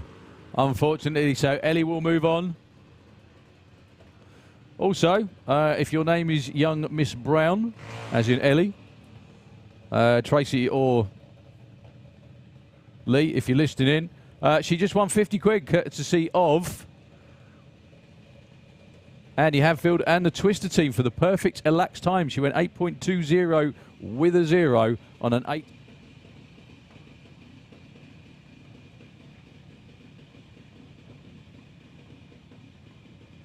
You can see Thomas Cook-Abbott almost trying to drive the car for Carly down there.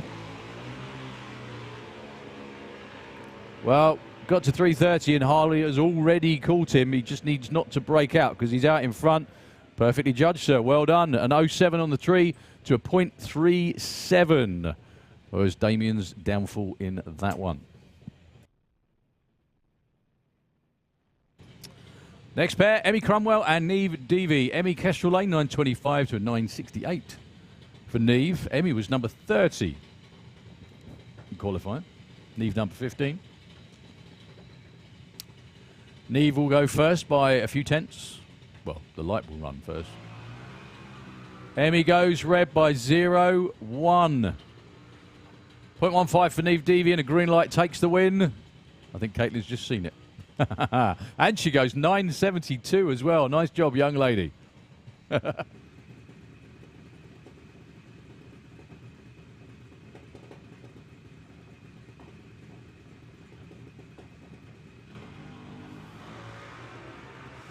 was almost a bit of double stepping going on there, actually. Very close at the finish line. Win light comes on in Liam's lane because he broke out by the least. Lola took the strike by 0.26, but went way too quick for a Daily, who really has had a great year so far in juniors.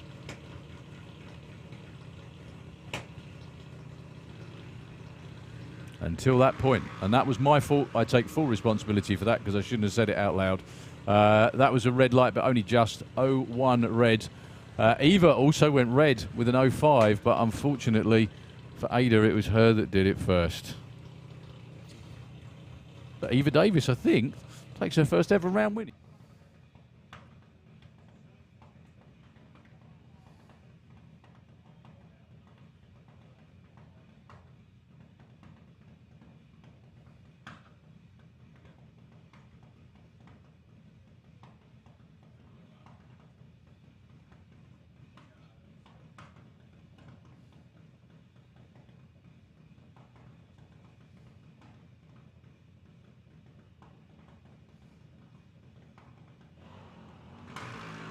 Quite a big red light for Jake Cooper. He really did go a long time before the tree went green. That was a 0.9 red, unfortunately for him. Harry takes the win.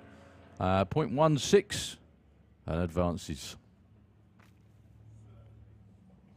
Okay, we go into the Tesla.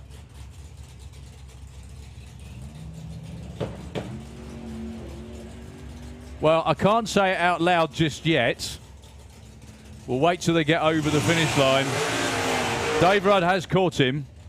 Dave Rudd takes the win, and Dave Rudd also takes 50 quid for the Perfect Light Award as well. 0002 on the tree for Dave Rudd. Well done. Perfect Light as well. Darren Law, Mason Griffiths, your next two. Unfortunately, Darren Law goes red by quite a margin, actually, at 0.13. Mason will take the win no matter what he runs. And 9.16 ain't that bad.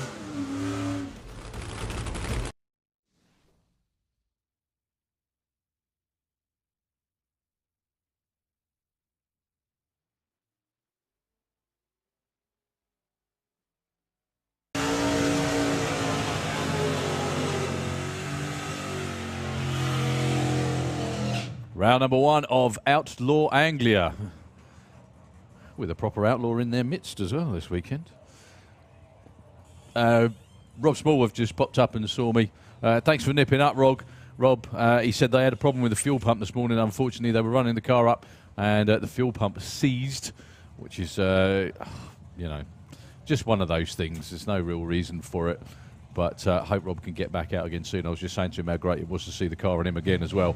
And the fact that he said also wants to say a big thank you to his family, because it was his birthday yesterday and his family ordered a big, organised, a big surprise birthday party for him at home last night. So, yeah, shame Rob's not out. Hopefully we'll see him again. Back on with round number 1 of Outlaw Anglia. Colin Miller with the Flying Fifer was your number 2 qualifier with a 6.98. He's in the Kestrel lane, taking on Dougie McClure with the Slug Sets. I'm guessing Colin's going with the no nitrous version this time round. Mainly because he's not pointed at the grandstands when he hits the throttle. 8.31 at 1.57, that'll work. Nice run for Dougie, 10.44, 1.25.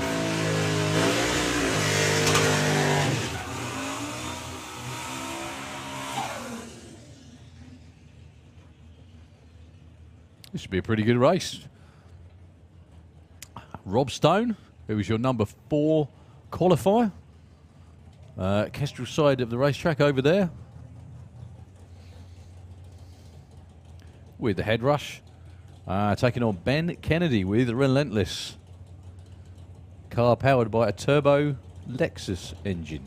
Yes, you heard that right. Lexus engine. Runs deep into the nines, over 140 miles an hour. It's a great fun way to go racing.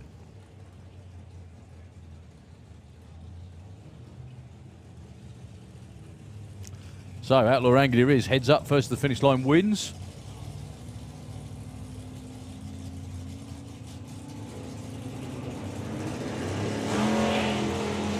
Well, Ben's car hooks and goes to the wall. I think Rob Stone's just out in front, but there's not a lot in it. Yeah, Rob Stone gets there first. Look at that for Ben Kennedy, though. 9:13 at 139 miles an hour. Well done to Ben and everybody on the team. 8:83 at 1:48. Rob Stone took that one. But I think Ben and everybody on the crew are... seriously, 9:13 at 139 with a Lexus engine.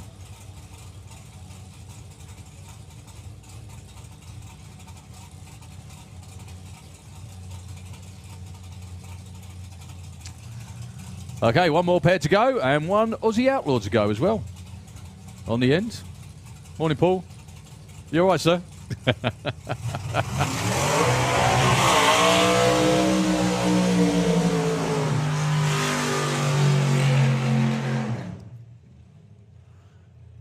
So your next race is going to be between Wayne Power in the Kestrel Lane, taking on Mick Taylor.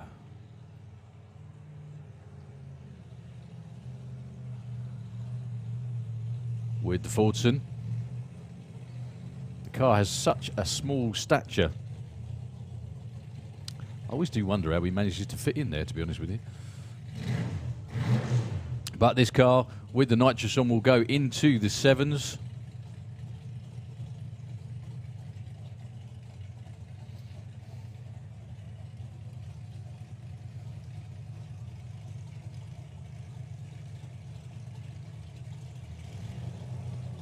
So again, heads up race, first to finish line wins it.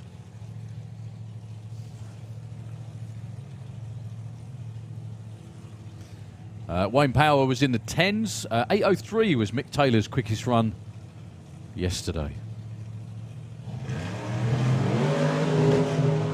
Well, problems for Wayne. This will be all Mick Taylor. 8:19, 163, nice and consistent too. Okay, Wayne's car will be pushed off the start line. We have one more car to go. And yes, folks, it's that car. The Aussie Outlaw of John Willard. I had the distinct pleasure of meeting John for the first time last night. To say he's delighted to be here is a bit of an understatement.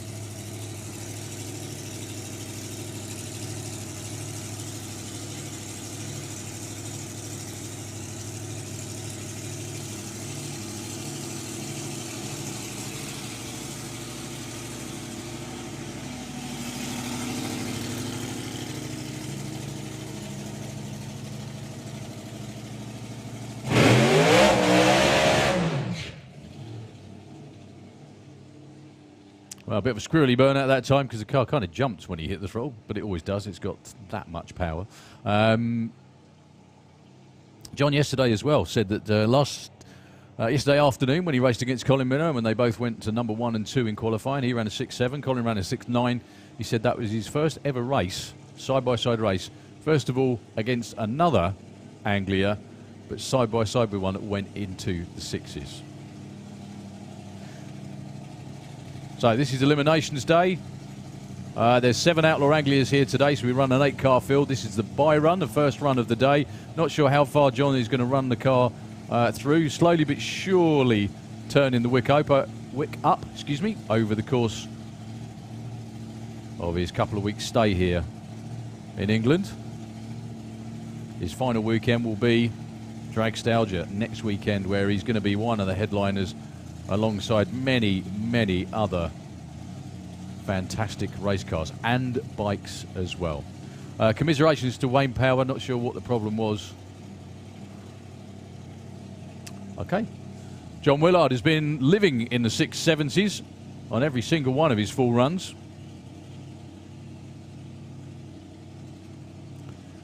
bang in the middle of the lane as well.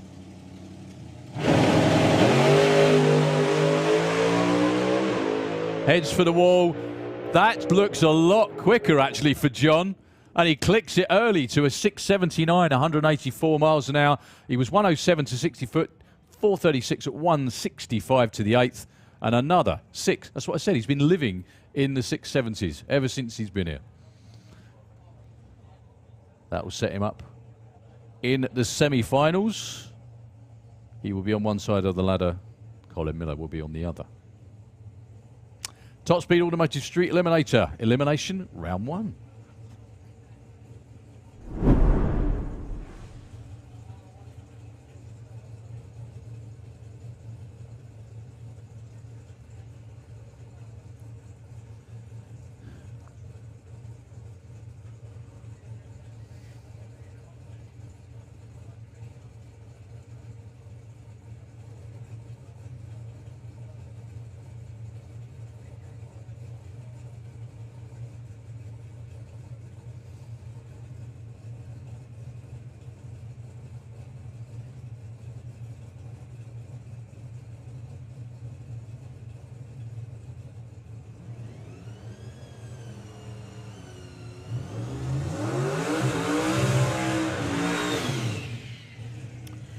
Your first pair is going to be two guys who had a great day yesterday, actually. First of all, James Murray. What can we say? That car looks like, I don't know, 22nd street car.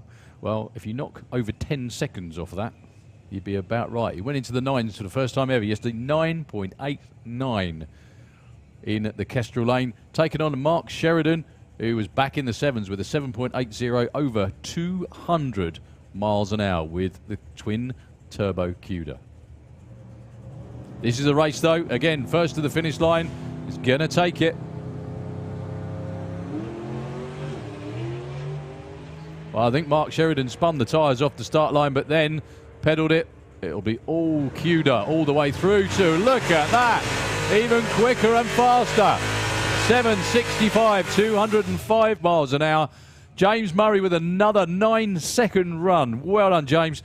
998, 133 miles an hour. I told you that thing doesn't hang about. Okay, Ricky Hale with the pickup, taking on Rob Slater with code red. Rob was our number 5 man with an 876. He keeps running over 160 miles an hour with that 57 Chevy. What a car. Again, street driven here from Stoke-on-Trent too.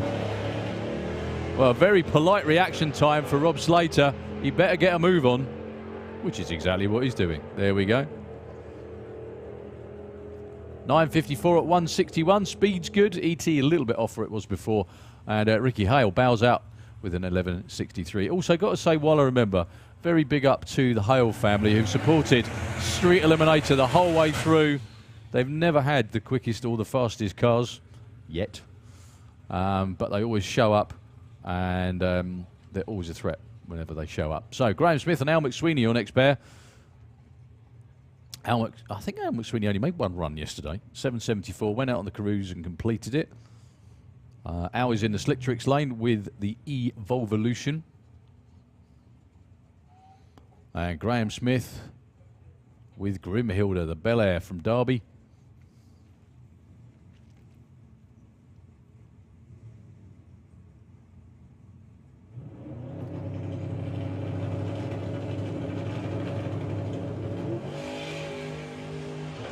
Everybody very polite on the tree. Graham Smith obviously with problems staging up for the points. Al McSweeney rolls through to an 885, 109 miles an hour.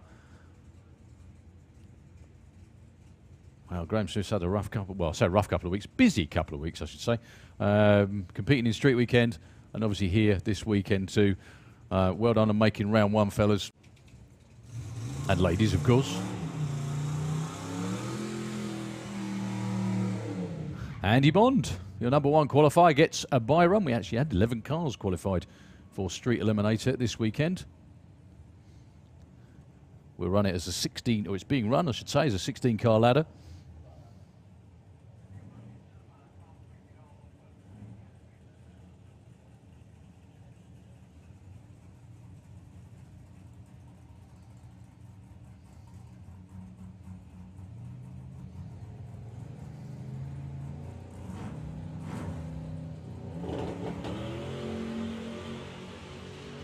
Andy Bond with another beautiful looking run. Backs out of it at half track.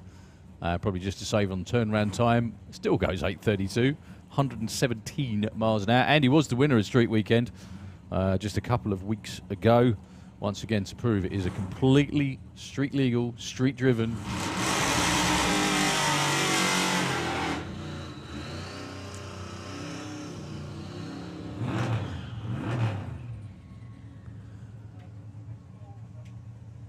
Okay, we've got one more pair and one by run as well, actually.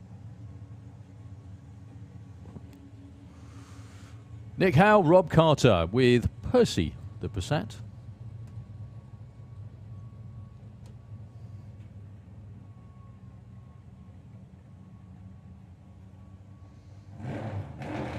And Nick Hale with the other member of Redneck Racing with the Mercedes. Again, Nick was one of those that went, actually both of these went on the Street Weekend. I heard someone mention the figure of how much the fuel cost for Rob Carter's Passat to get to Melbourne Raceway up near York and back. It was a lot. Well, Nick Hale takes the whole shot by over a half a second. He's way out there in front as Rob Carter got time to run him down. Only just. 9.98 at 1:35 takes the win for Rob Carter. Win margin of 0.16. That was a lot closer than everyone thought it was going to be. Really good effort from the Hales again. That's what I was talking about. They're always a threat. 10.69 at 1:25 for Nick.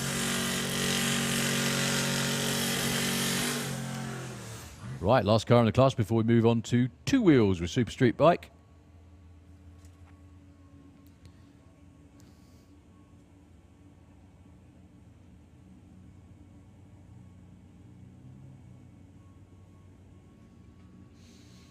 Elliot Day.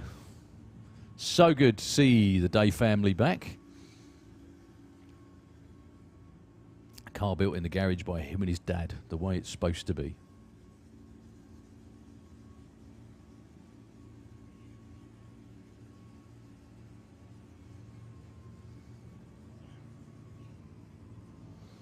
This car tickles the 8s on every run. See what Elliot can do this time. That's a really nice looking run. Really nice looking run. 9.10, 153. Can we have ET Bike into the pairing lanes, please, for round one? ET Bike into the lanes for elimination round number one. Super Street Bike round one. You got to be kidding me. Al Morrison Jr. against Al Morrison. Oh, well, just the way it stacks up, there will be a Morrison in the semis. Just which one? Alan Morrison was number 6 in qualifying with a 7.46 in the Kestrel lane. Al Morrison Jr., who is in the Slick Tricks lane, went 6.89 for the number 3 spot.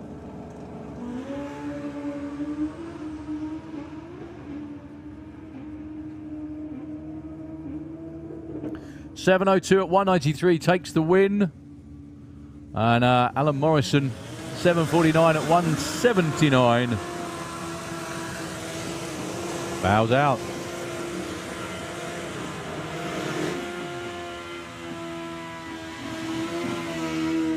Okay, this one's going to be fun as well. Margot Schmidt and Ross Morrison. These were the two closest together in qualifying. How close were they? Ross went 7.22. Margot went 7.23. However, Margot's bike has been on the verge of doing really, really good things. That was her personal best elapsed time, and she still rolled off the throttle before the finish line because of the breeze that we had yesterday. So this could be very close indeed. Could be. Unfortunately, Margot, that was the same that happened in the last 2 runs yesterday. Margot couldn't quite hold the bike on the start line. 7.11 at 2.01 for Ross Morrison. Just a massive shame for Margot Schmidt. Made a lot of progress this weekend, though. Comes away with the quickest ever ET. At least the bike works, definitely works properly now, apart from the staging thing. Okay, Steve Mead taking on Daniel Lentz, number 2 and 7 in the qualified order. Steve Mead is down there in the Kestrel lane. Daniel all the way in from Hungary. Those boys like to travel. He went 6.88 yesterday. Steve Mead, bit off pace for him with a 7.91. This could be a lot closer than the qualifying numbers dictate.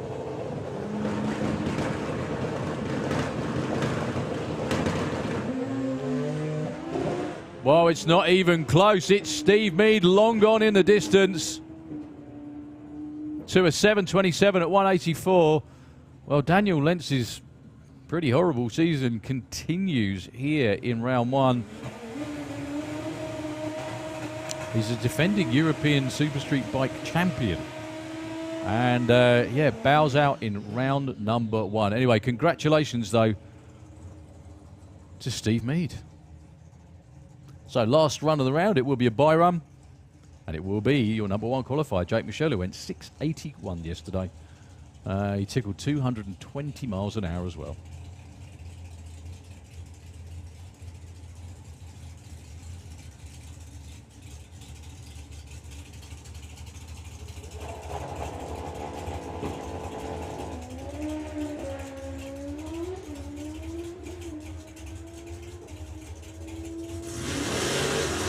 .705 at 209. With quite a bit of up in and down in, and can't really pedal a bike, just rolling off the throttle a little bit anyway to keep it under control. Well done, Jake. Supergas round number one.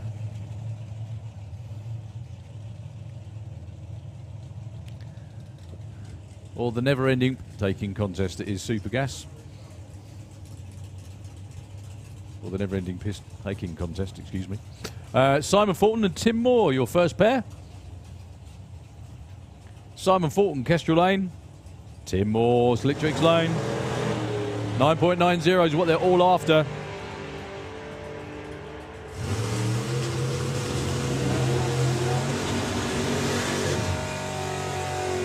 Simon Fulton takes it, 9.98, takes out a 10.05. Simon was off the line first with an 05 to an 09. Stuart Morris, excuse me. Kestrel side of the racetrack taking on Andy Harrison with the Brute Force Sierra. All these guys and girls are just so good. If you win any event, even a race in Supergas, you've seriously earned it.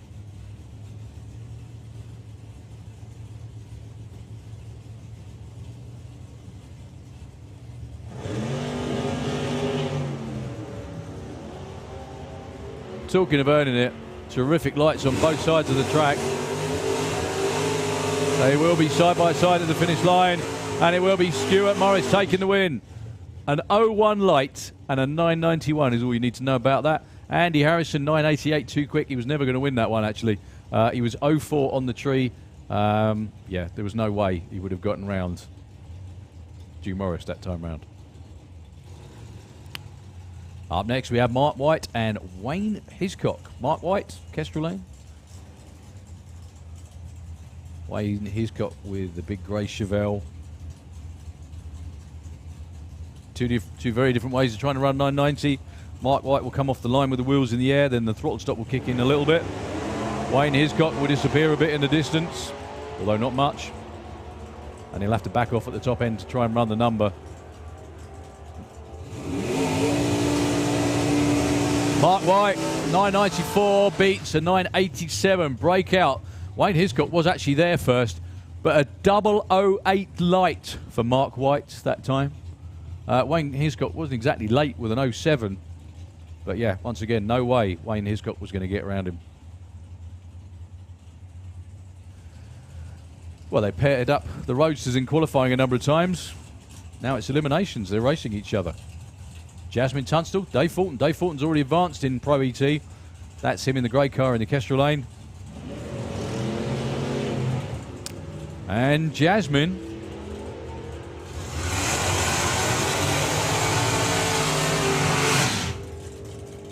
It's going to be Mr. Fulton by the lesser of the two breakouts. He was 0-1 on the tree. That was pretty much the deciding factor in that race. Because 0-9 for Jasmine. She had to just push it a little bit too hard to try and take the win light. But well done, Dave Fulton. Dave, you should have brought out the Roadster months ago, mate. 2 round wins. Andy Dibley, Stu Doyney. This is a tough one. Defending Super Gas champ in Andy Dibley and multi-time Super Gas previous champ, Stu Doyney. My goodness me. They both actually left before the tree was green, but Andy Dibley did it first by 0-1. Stu Doyney was actually red by 001, but he left second. So he got the green light and he got the win. It's tough trying to defend a championship, as Andy Dibley will tell you, I'm sure.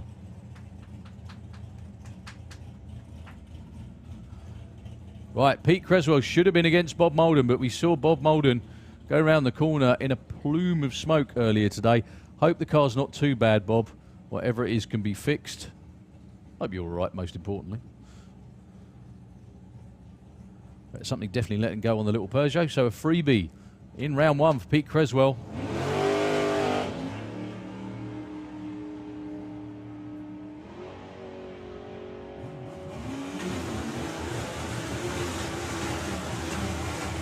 $9.99 with the 9.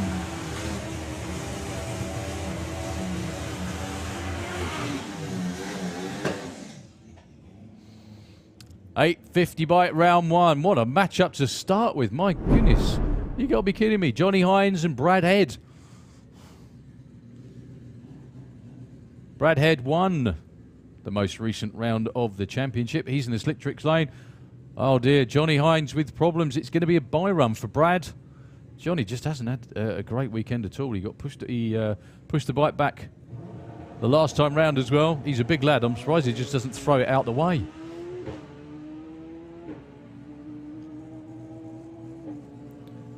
Let's see what Brad's going to do. 8.59.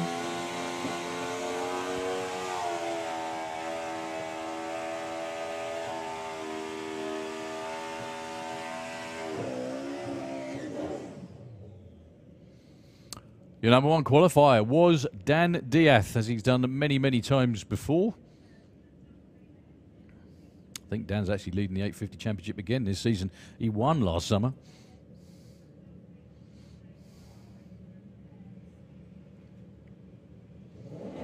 Anytime you get a free go at the racetrack.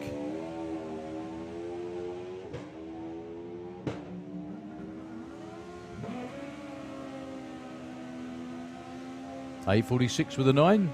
Just a little bit too much that time, but again, no one in the other lane, so doesn't really matter. Okay, Joe Elliott, whose best ET in qualifying was an 8.89, taking on Martin Hannett, who was in the 8.5s, bang on in the 8.5s with an 8.55. Joe Elliott's in the Kestrel lane. It's Martin Hallett on the other side.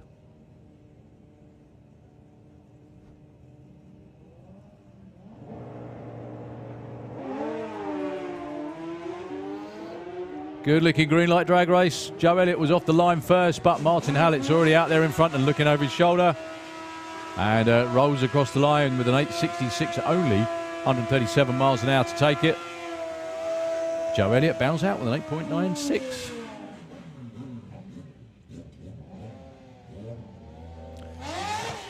This could be fun. Your number 4 qualifier, Travis Mariet from the Netherlands. Travis down there in the Kestrel lane.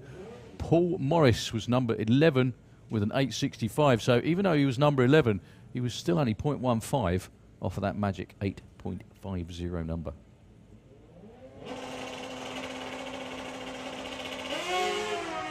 Big hole shot for Paul Morris. You could clearly see it, actually. Although Travis already has it made up by now. He's going to back off at the top end. That was perfectly judged. 8.53 for Travis Mariet, even though he was 0.23 on the tree. Paul Morris was 0.1.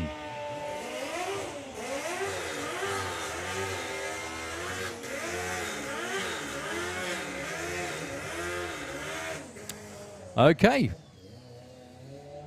One with a very English name, one with a not very English name, which is a good thing because we like international competition. Keith Wright, Kestrel Lane, against Angelus Karandreas from Amsterdam in the Slick Tricks Lane. Angelus was our number 2 man, another one of those who ran bang on that 850 number. Keith wasn't exactly far off, 856.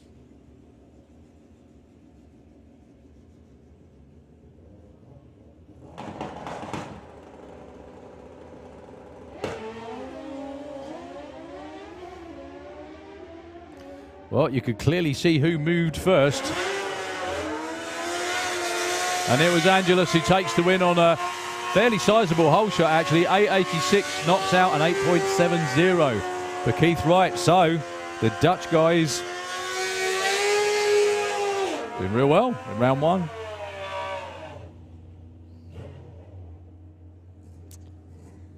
Okay, we've got Nicholas Antonio again from the Netherlands in the Slick Tricks Lane.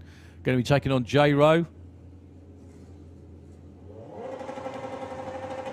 Now the best Nicholas ran yesterday was a 972. He's going to have a hard job keeping up with J. Rowe, who's probably going to be looking over his shoulder about now. There we go. As if by magic. Backs off to an 868. Takes out a 9.84. I think Nicholas is still in competition in ET bike though.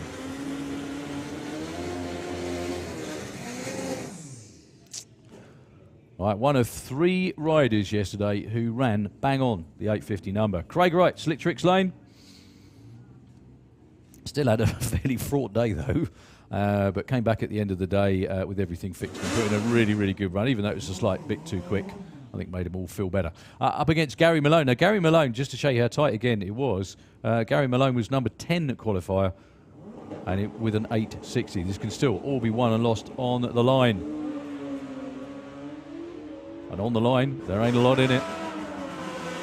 Looks like Craig's just out in front. Craig backs off, but not by enough. Oh my goodness me. 1,000th of a second. 1,000th.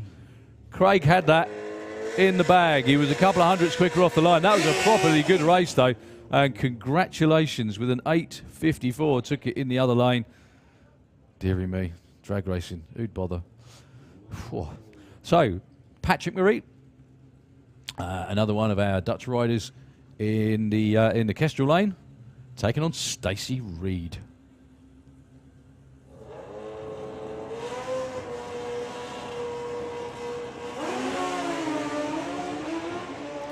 Well, Stacey's got a 10th in the bag off the start line, and she's quite a way out in front still, and she backs off very nicely at the finish line and takes the win with an 8.64. Yeah, Patrick, once you can't lose a 10th on the line to anyone in this. Much, much too close.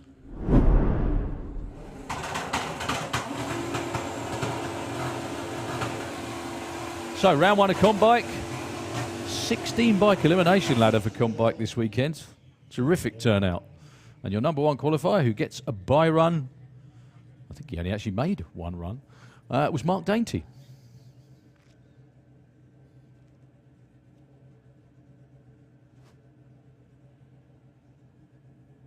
See what we can do on this round 1 bye.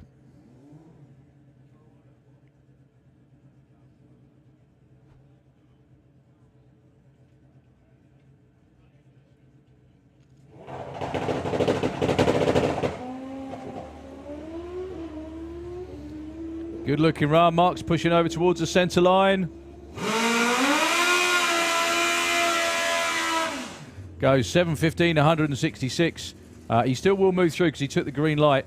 That was a really nice looking run. That would have been potentially on for a 6-second run, but the bike was pushing over towards the centre line through the finish line, and he nailed the blocks. So we've just got a quick clear up, quick sweep, and we'll put the blocks back. Won't be a moment.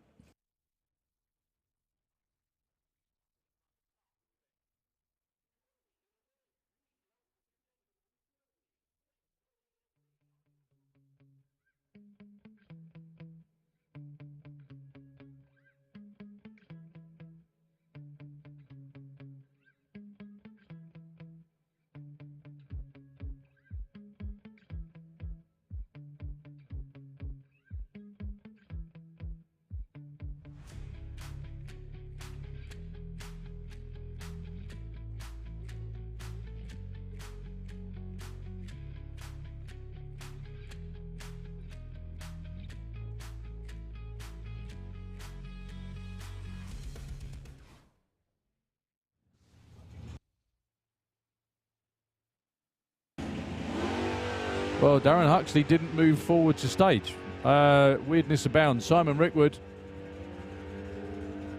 takes it. 987, he goes. 988.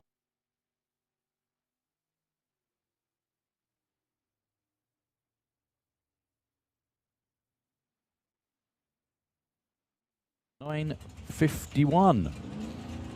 Bob Molden.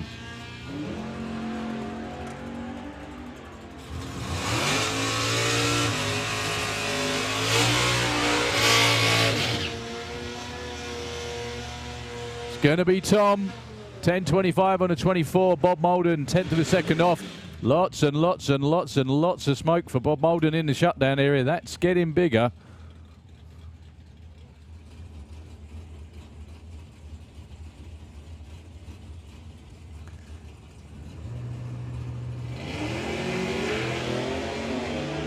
Lee Morris is actually leading the Pro ET Championship at present. However, he goes out in round one against Dave Crowhurst.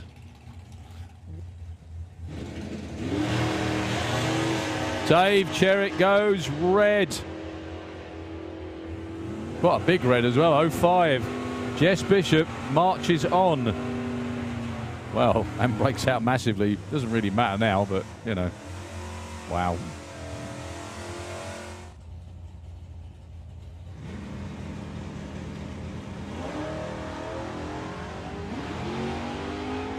Pete Dodd with a massive wheelie over towards the wall, but he's got hold of it.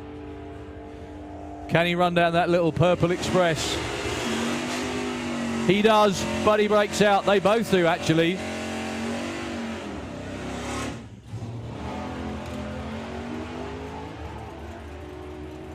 Well, he's actually already caught and past Will Clark because they went past the tree. And he takes a round win. Look at that, 9.79 on a 78. Breakout for Will Clark. He wasn't going to get there first, actually. It was an 0.3 to a 0.12 for Will. And Will was having a bit of a weave at the finish line, too. Mark Huxley. I read Mark's Facebook post last night. Explained all about why the car wasn't doing what it normally did. Placed a lot of systems on the car with new fuel tech stuff, and it just takes a little bit of time to work it out.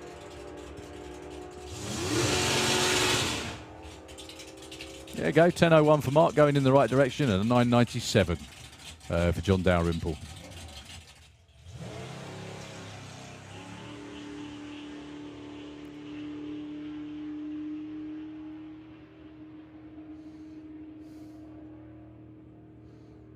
There you go, in the 10s with a 10.83, 120 miles an hour.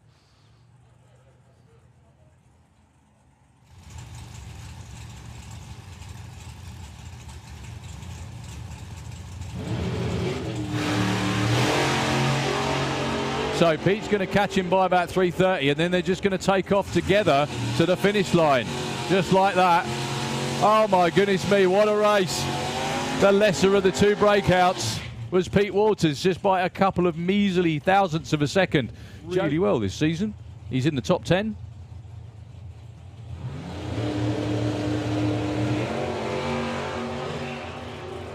Green lights on both sides of the racetrack.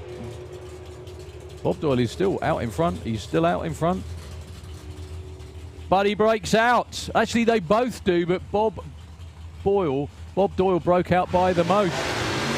He's going to go first by a couple of tenths, and then Billy's going to try and hang with him and take the strike. This is, I think, both their first times bracket racing with the nitrous on. Ron with a huge wheelie all the way past the tree. Keeps it nailed to a 7.89. 171 miles an hour. Unfortunately, he left a red light on the tree, a 0.2 red. Billy Game really got away with one there by the big Hemi Altered.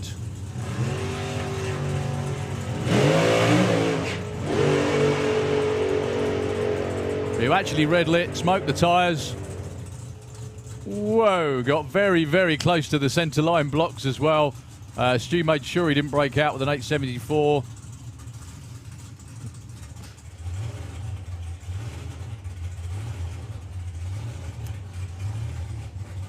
So not much in it on dialing.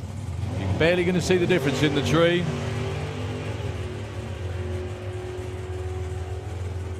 Looks like Lee's got his nose in front. He's still got his nose in front. But he breaks out. Russell is right up there in the Super Pro Championship.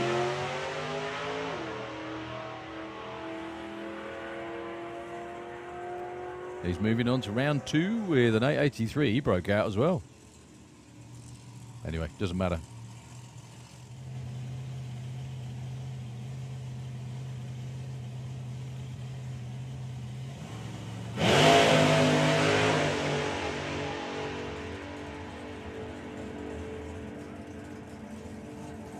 .684, had a little bit of a weave at the finish line. Once again, doesn't matter. It's on a bye run as soon as he takes the green.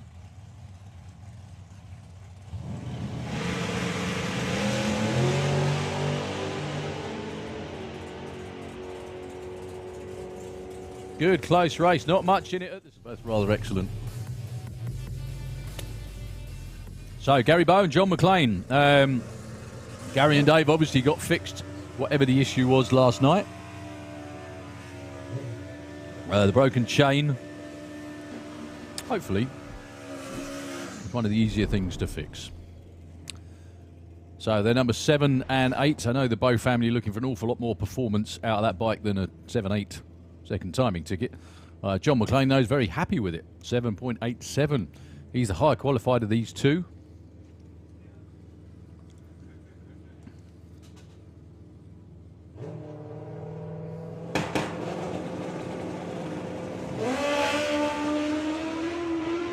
And it is John McLean in front until the bike won't shift.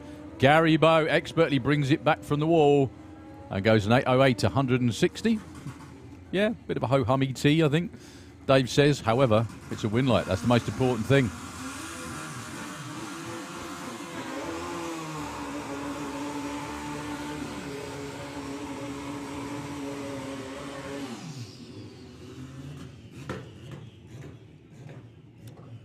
So, Anna Sasiak with the very, very nicely turned out Sweet but Psycho Booster in the Kestrel lane. Against number 3 qualifier Graham Jance. Graham was number 3 with a 742. Quite tight at the top in comp bike. Majority of the bikes in the 7s.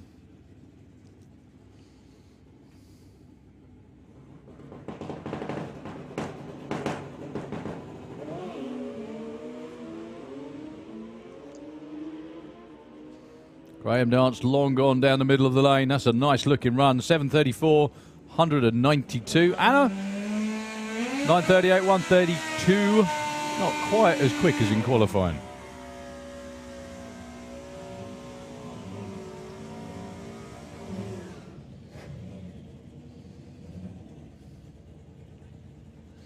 Okay, your next pair are going to be Jasmine Cordell. Jasmine in qualifying went 7.6 seconds. Which frankly is pretty sporty. In the Slick Tricks lane, up against Chris Neary. Chris, 8:42. However, obviously, we race them on the track. Not on their qualifying times or on paper, but it does give you a general indication of what might happen in the race.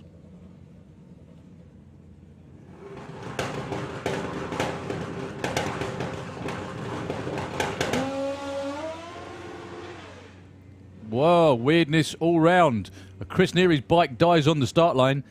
Jasmine doesn't even get into second gear. Let's hope she can keep rolling.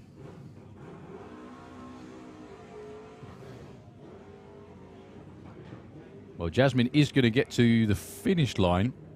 Yeah, she does. My goodness me. I thought Chris Neary might even catch her up there.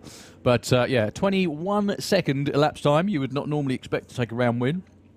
But however it works, it works.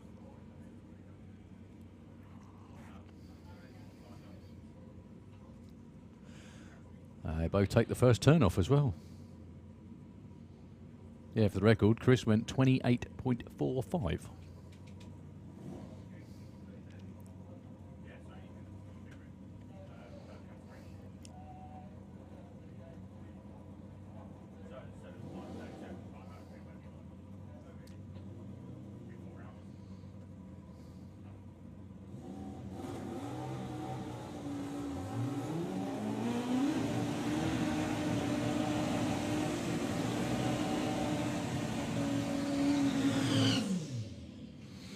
Okay, Michael Gooding and Paul Hambidge up next.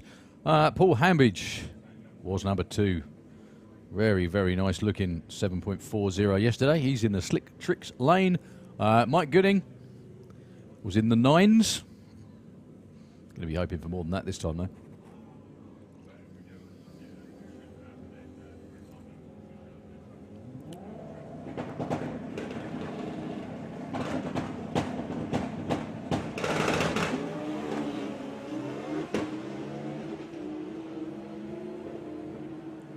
Paul Hambidge staying as far away as he can from those centre line blocks. 7.33 at 185. Paul Hambidge just puts down the quickest run of the weekend. And a 9.17 for Mike Gooding.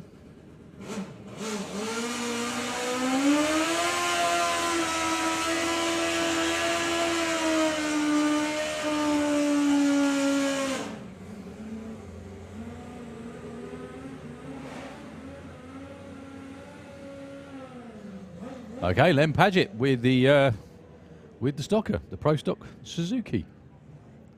As far as I know, still in legal Pro Stock trim. He's got a couple of bikes that he can race in comp bike. One of them is a super street bike as well. He's chosen to go with the stocker this weekend up against Mick Wynyard, who didn't have a great time in qualifying. Still managed to nail an 8.1 second run. I think Len's going to get there first. He does with a 7.78. Good looking run though for Mick Wynyard at 8.19, 173 miles an hour.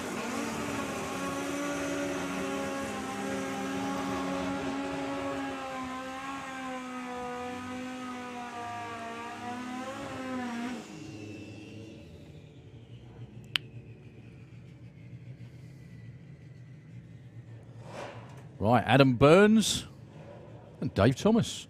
Now, Adam Burns was the quicker of the two yesterday with a 7.74. That's Adam in the Slick Tricks lane, taking the kind of duck walk up to the start line. However, Dave Thomas has been in the 7s on a number of occasions on the green machine. So again, this race might be a little bit closer than yesterday's numbers tell you.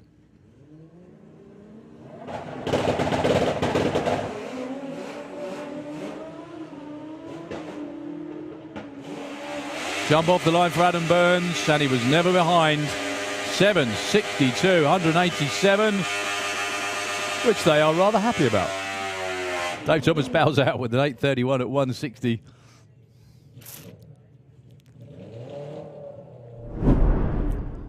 Okay, we're on with ET Bracket Bike, round number 1.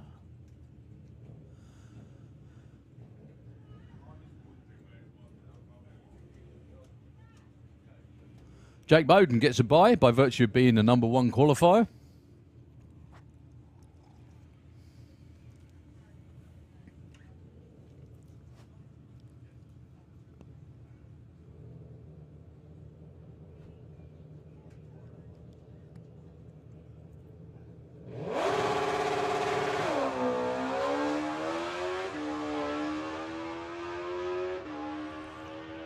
This morning he's looking for 12.20. He qualified at 12.27.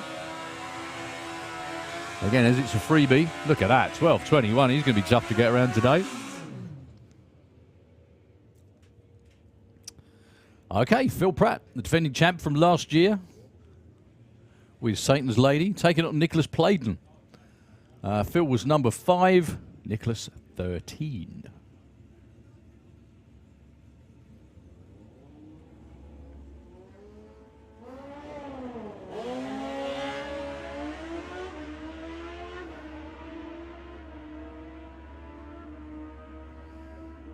Phil's out in front, and Phil takes the stripe and doesn't break out, which is exactly what you need to do. He was also 0-1 on the tree. 0-1.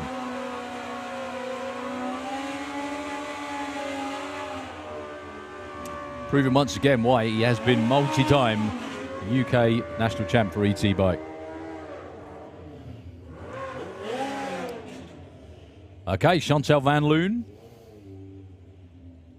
Another one of our races from the Netherlands in the Kestrel lane. 9.62 for Chantal. against Gary Hester. Gary, 10.90. Going to go first.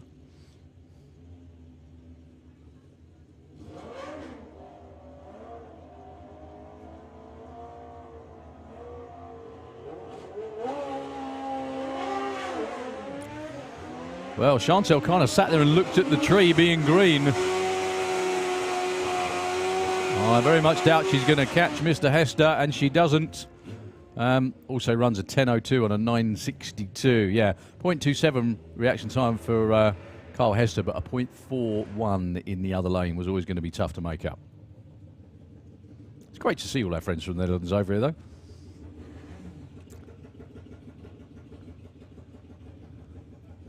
Pete Harrison, Blade King. Blade was number 2 yesterday. Blade dials 9.05 in a Slick Tricks lane. 12.70 for Pete Harrison. Blade's got to wait there quite a long time. Well, he knows the other guy's gone green, and so has he. He's caught him at 1,000 foot. He's going to back off, and he's going to take the round win. Very nicely judged. That was an 0.4 to 0.17 reaction time advantage for Blade King. Okay, Dave Grundy and Scott Collier. Is this a rematch of the final from a couple of weeks ago? I think it could be. Well, Scott Collier gets the chance to take revenge on Mr. Grundy. 10.54 for Dave in the Kestrel lane. And the Collier family, 9.75 in the Slick Tricks lane.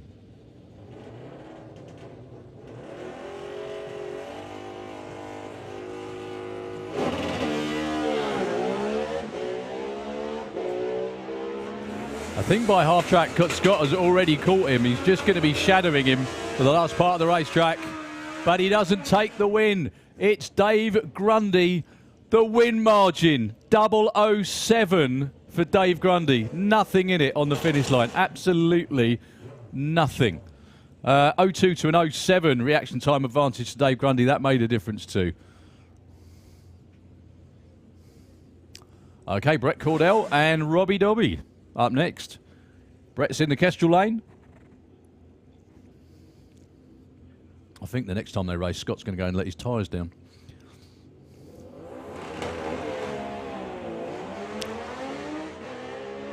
So 10.04 for Robbie, who's away and off. Brett's not caught him. But Brett takes the win because Robbie goes too quick. Robbie Dobby did actually have quite a lot to play with at the finish line there. But unfortunately, still went too far under. So Patrick Marie, who we've already seen in 850 bike, excuse me, in this first round race against Liam Holgate.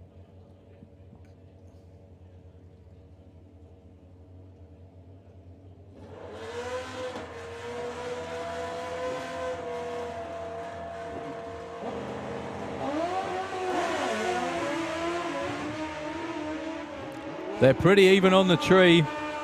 Not a lot to choose at all. It's Trevis who takes the win because Liam Holgate broke out by 0.03 of a second. Liam had a bit more wriggle room than that. Just didn't quite back off enough.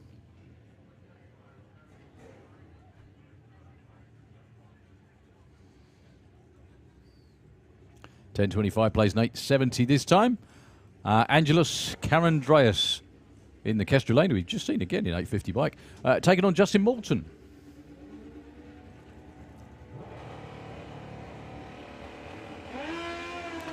Who goes red?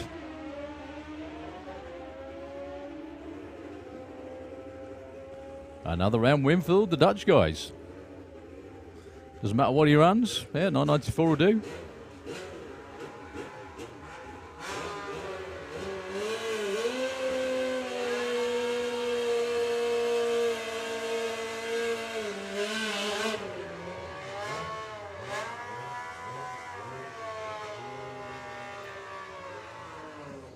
Okay, Carl Hester this time. Slick Tricks lane. And Nicholas Antonio. Again, we've just seen Nicholas in 850 bike. Dials are 910.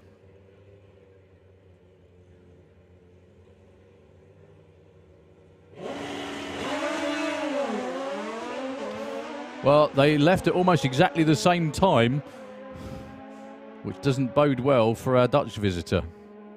8.97, perfectly judged for Gary Hester. And Nicholas with a 0.4 reaction time. Gary Hester had made up the 0.2 difference on the tree, effectively. Okay, next we have round one of Funny Bike.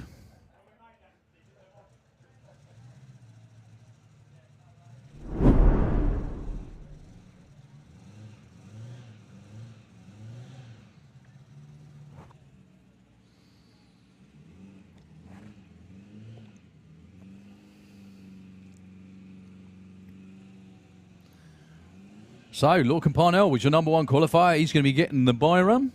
Again, a run that looked much quicker than the 701 because it looked smooth yesterday.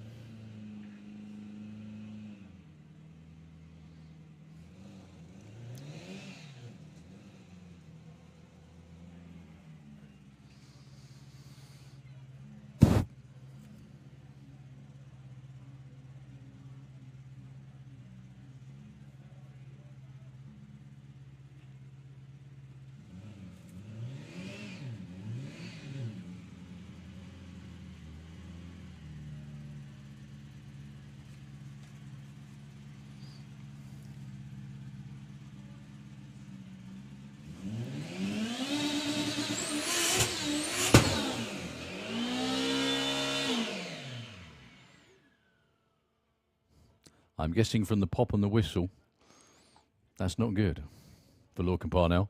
That was supposed to be a bye run into the semi-finals. Unless he can take the green under his own power, he won't be making it.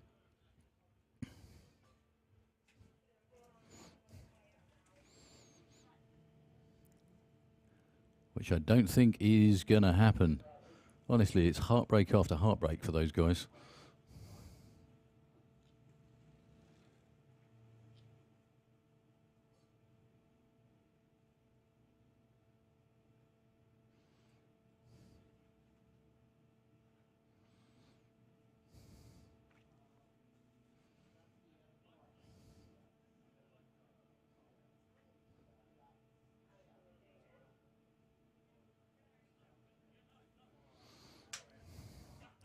Okay, just the very briefest of cleanups, I think, just underneath the tower.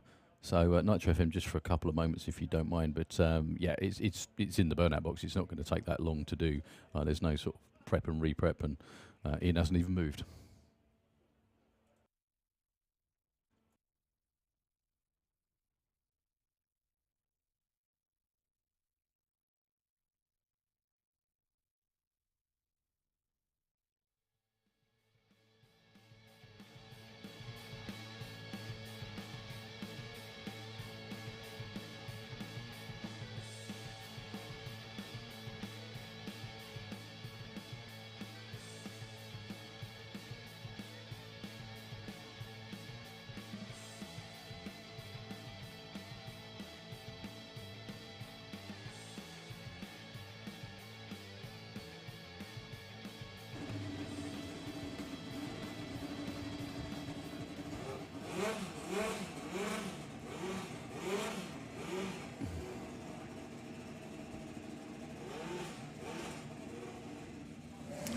So there we go, the very briefest of cleanups. And once again, commiserations to the whole Storm team.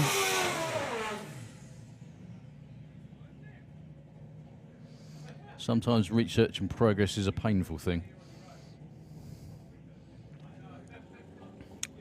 Okay, Jordan Kenway against Dave Peters. Jordan Kenway with Malicious Mandy. Didn't really have a great day yesterday at all. His quickest run was at 9.94. He's been way quicker than that before. Dave Peters, we're down in the 7.4s again. 7.42 for the Rigaboot Express.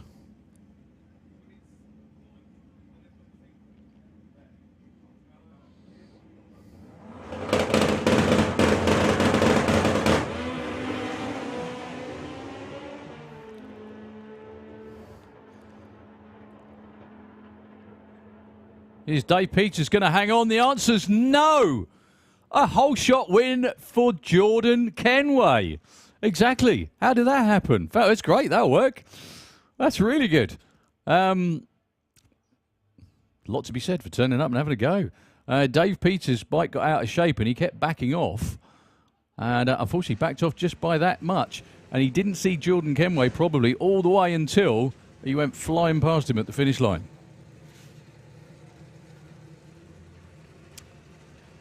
So,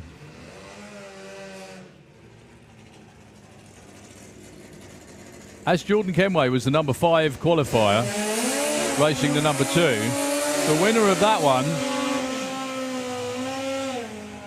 that one got a bye in the semi-final. So Jordan Kenway, provided he takes the green in the next round, is in the final as a result of winning that one. And also, again, I'm surmising, wait for official word, but because the winner of this one was supposed to face the number 1 qualifier, it was Lorcan Parnell, but Lorcan Parnell didn't take the green. So effectively, the winner of this one is going to get a bye into the final. Roger Moore, Ryan Davidson. Less than a tenth between them in qualifying. However, this is racing. Weird things happen when it comes to race day. The whole shot goes to Ryan, but his bike falters a little bit. It's going to be Roger Moore with a 7:57 at 1:73. Now, he should have been racing Lorcan Parnell, but Lorcan didn't take the green. So there's a very good chance that means that Roger will have a bye into the final against Jordan Kenway. 950 bike into the pairing lanes, please. Could we have 950 bike, please, into the lanes?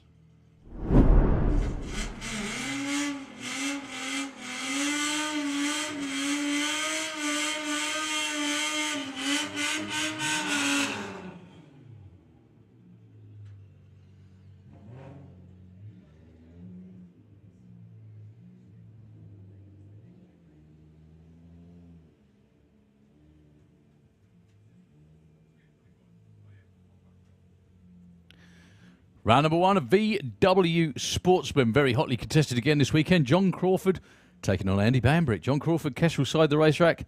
Andy Bambrick, Slick Tricks Lane. Couple of seconds on the tree, almost, for the Crawford Motorsports Golf.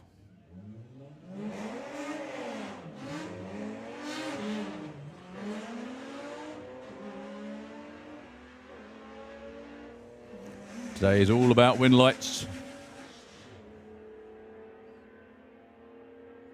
That's really close at the finish line. Andrew Bambrick is in front, I think, but he's in front because he broke out. John Crawford, bang on the money. 15:48 on a 45 and a 0.15 reaction time as well. There was no way Andrew Bambrick was going to win that one. Noel Soso and Karen Waterhouse. Karen with the Audi TT.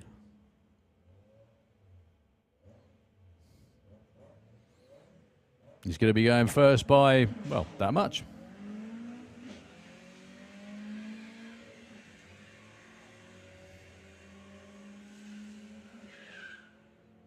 They will be side by side all the way through. I think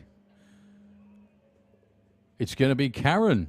Win margin of 0.5, a 14.65 and a 40.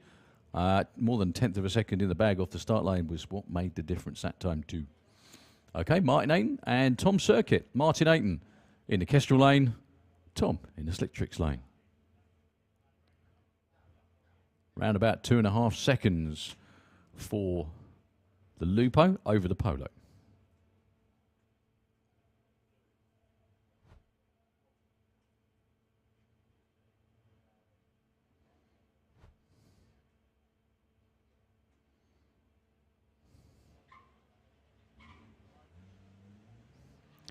Well, the first red light of the round goes to Martin Ayton, an 0-1 red. Very, very close indeed, but it still counts all the same.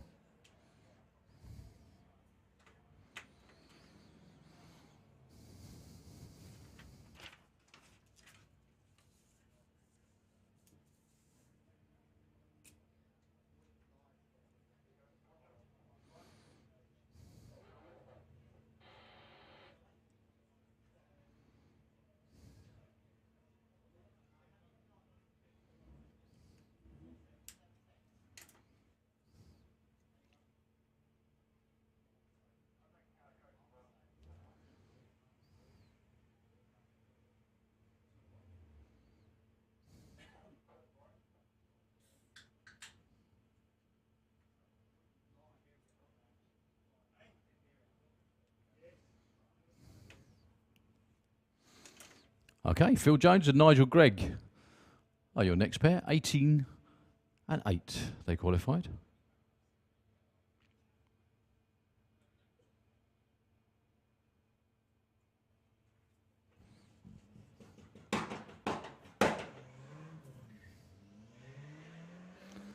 So the estate car goes first. Who gets the green first as well by a second. Not much in it through the top end. That's going to be the lesser of the two heartbreaking breakouts, actually. Phil Jones takes the win by breaking out only by 4 thousandths, because the guy in the other lane broke out by 9 thousandths. So, a pair of super quick Lupos, Reese Finney, Danny Bean. 1690 for Reese. He's going to go first.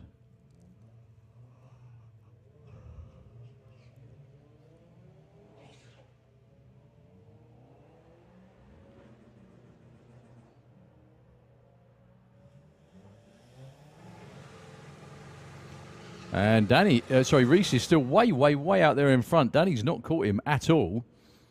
And Reese does it perfectly. Doesn't break out. Slows down a bit. Takes the win.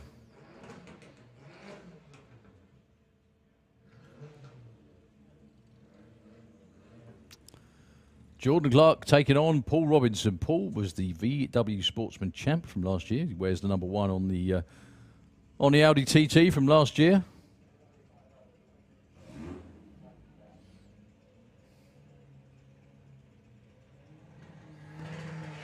He's off first, followed by Jordan.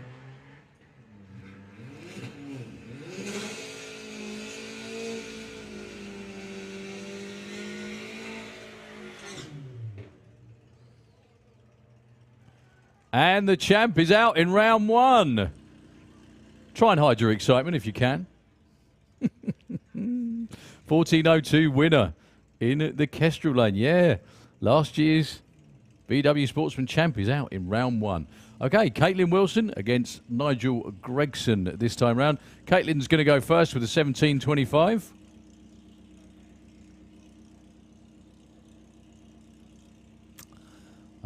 Nigel's got a while to wait, actually.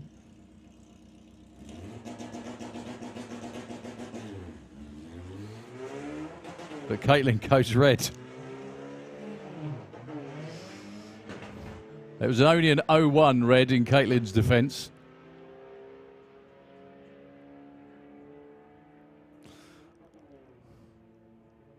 Don't run 1725. Oh, maybe not.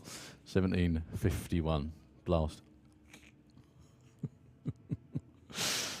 Okay, Jerry Sadler and Lorraine Large. Lorraine with, I was going to say, mirror image cars with different paint jobs in each lane. Lorraine, 1545, 1561 for Jerry. You hope, obviously.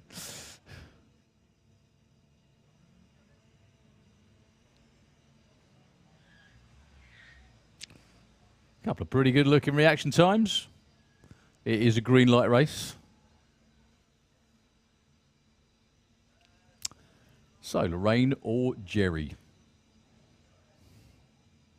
It's Lorraine.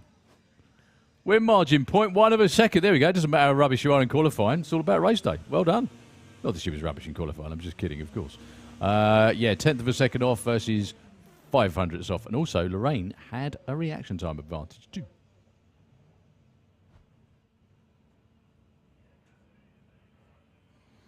Okay, Hazel Carter and Reese Taylor. Hazel with Patricia the Passat. We've already seen Rob with Percy the Passat.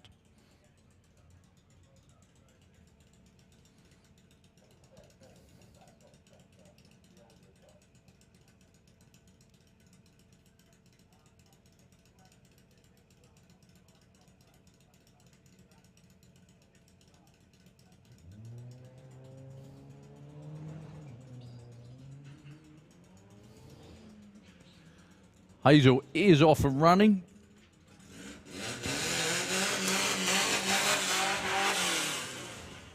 Still leading at 3:30, I think. Very, very close at the finish line. It's Hazel taking the win. Only 500 of a second off and a much better reaction time as well.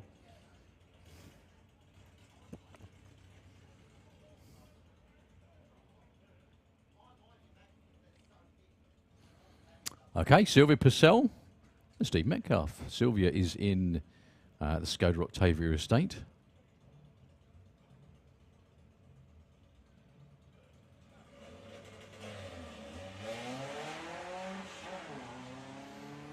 I think Sylvia, the crew had time to go. Go on then.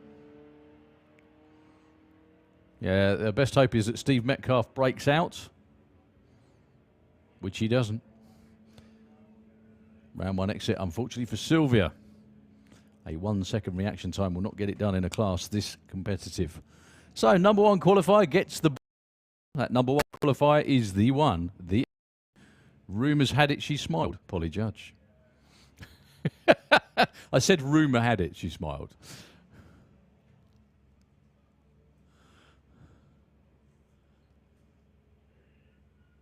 Well, that was an 08 red, but it doesn't matter as long as she takes the line. Let's see what she can do on the bye run. 16:41 is the number. 16:48, that'll work. Yeah, that's good. Well, if you add the red light together with that, it's pretty much a perfect run. Just try that.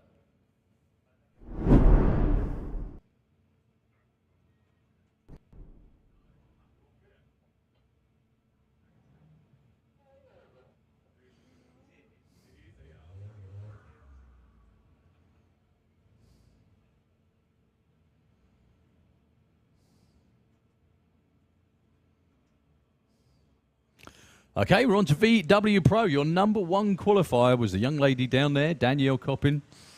Danielle is a rookie in the class. And she gets a date with the Blackcurrant in round one. She was number one. Sam was number 7. Just the way the ladder works out. So 12:15 for the Golf in the Slick Tricks lane. Going to be going first by about 3.5 seconds-ish.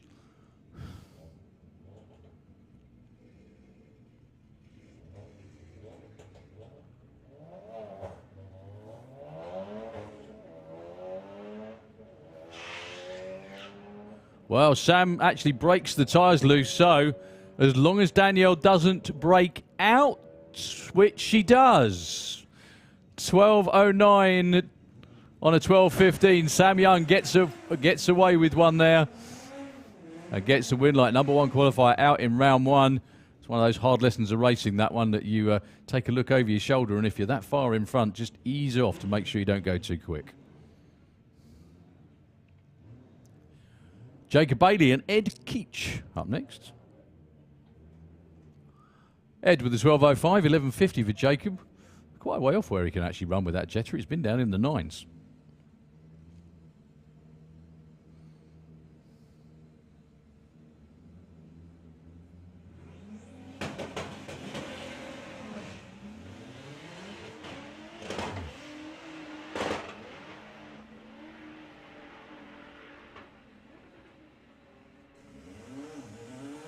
Dead even. It's Ed Keach, 12:30 on an 05 win margin, 0.8. Ed was off the start line by a 1/10. And that was pretty much the win margin at the finish line. So Graham Fairhead should have been taking on Jake Fronda, but Jake is broken. Will not be taking part in this round one race. I saw the car unfortunately trailered up yesterday. The Gasser Golf.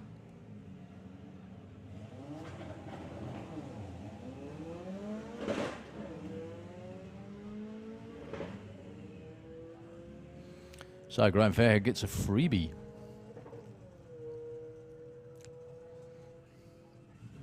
$11.59.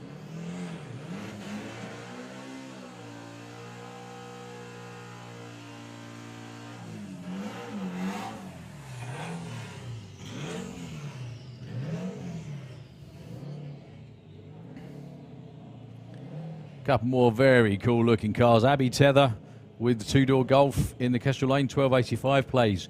John Brewster, 10.45.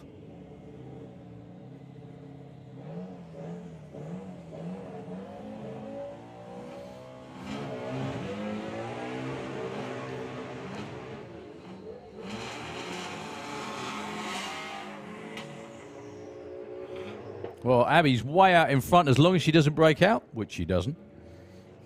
Very nicely judged. Abby Tether moves to round 2. Chris Waterhouse with the 4-wheel drive Audi. You can tell that's a bit of a beast by the fact that it's got a parachute on the back of it. I think you have to run a parachute when you run over 150. Taking on Ian Dale.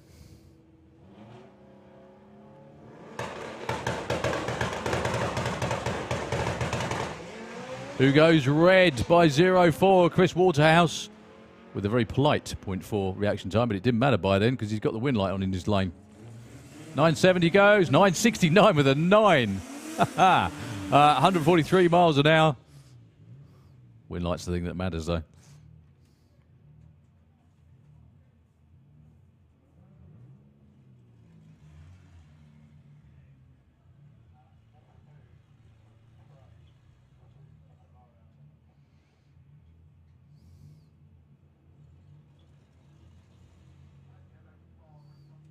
So, James Gould with the Team Militia altered. Very nice looking and newly built car by him. Kestrel Lane against James Hodson.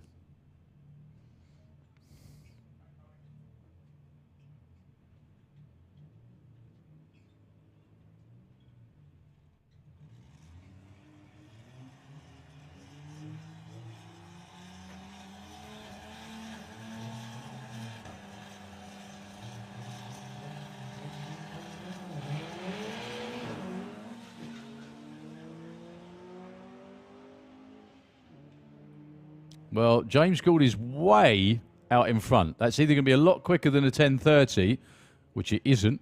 That was James Hodson, who was slowing down a bit. Well done to James Gould, 10:67. He backed off way before the finish line. He also had nearly a half-second reaction time, so he certainly got away with one there.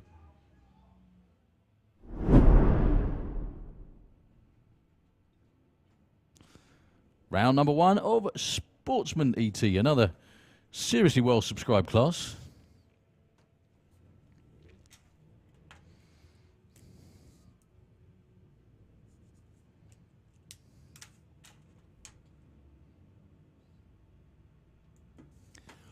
Matt Horsell and Steve Mellors.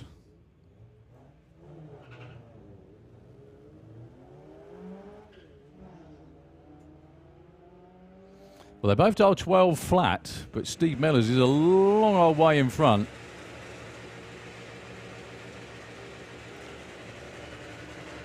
$15.74 and $17.05. I guess the reason for that was to make it a heads-up race.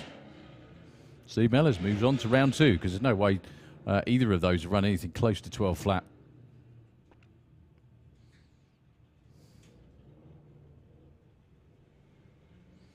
So, Debbie Taylor and Stephen Charles. Stephen with the DHL Subaru that he calls Subtle Indifference. Away first.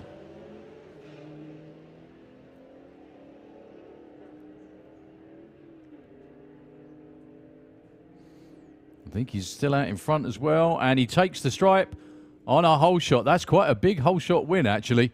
He still took the strike by 0.18. That was an 0.8 reaction time to a 0.47 was the difference. Debbie was really close to a dial-in. Really close to a dial-in.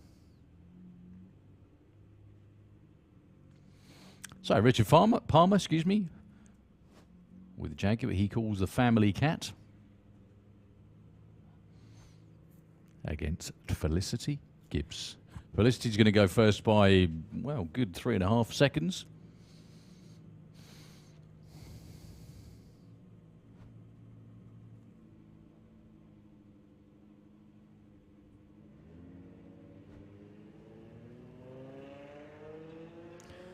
Well, it's a green light race.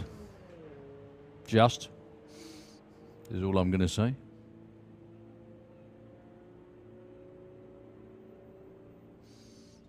So Richard Palmer is in front, but he breaks out. He had a 0.006 reaction time in the Jaguar. And loads to play with at the finish line. 0.4 of a second. But backed off, or didn't back off, I should say. It was Felicity. Takes the win by staying the right side of her darling.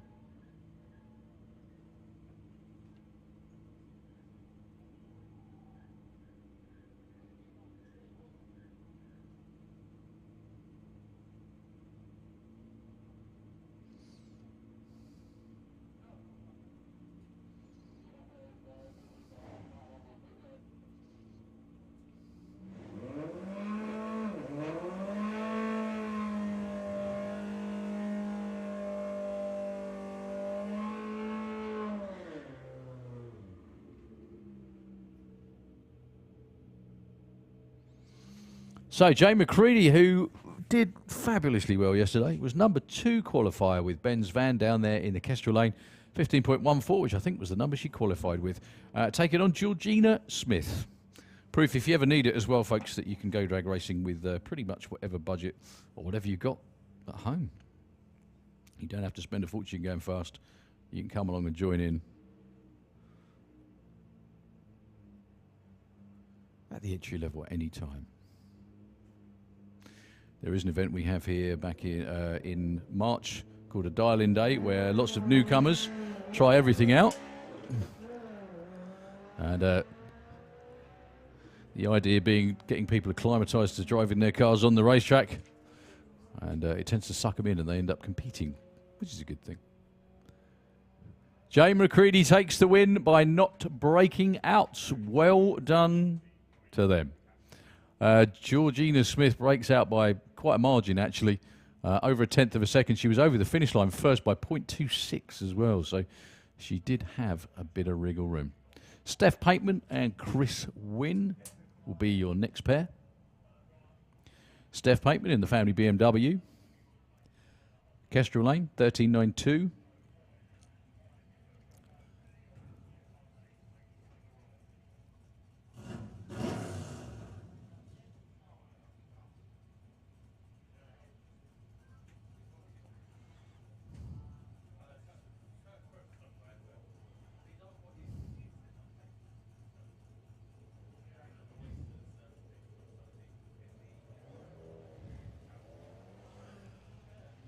Steph Pateman, unfortunately, goes red by 0.4. An early end to her weekend.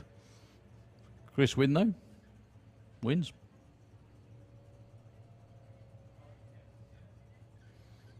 And Steph broke out as well. Only just, but she did break out.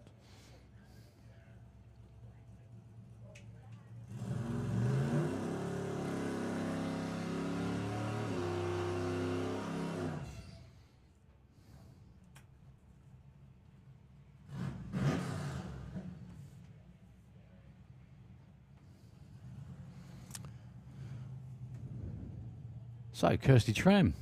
Again, mentioning the Dial-In Day, Kirsty been around drag racing all of her life. Crewing, helping, being part of the organisation. Being part of the Dial-In Day. If you win, you get entry, free entry, to the first race of the season at Easter. And guess what? She won. Ended up racing, and here we are a number of years later. And she's doing very well indeed. Kirsty's in the Camaro. James Grew with the VW.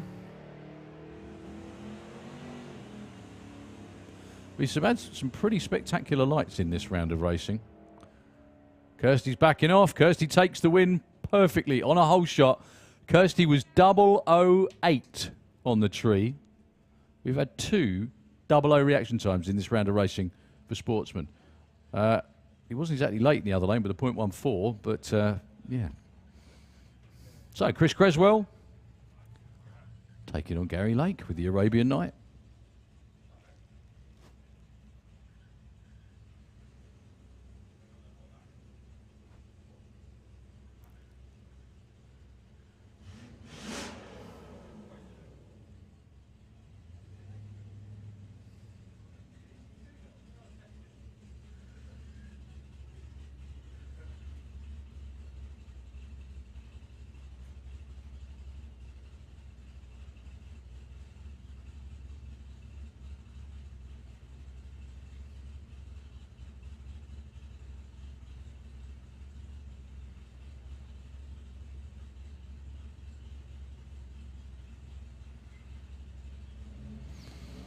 So both off and running with pretty good reaction times.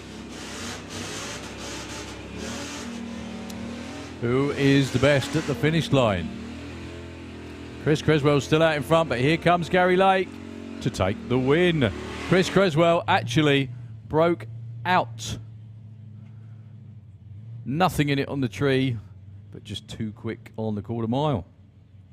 So Bill Wilson with that fantastic Ford F100 down there in the Slick Tricks lane.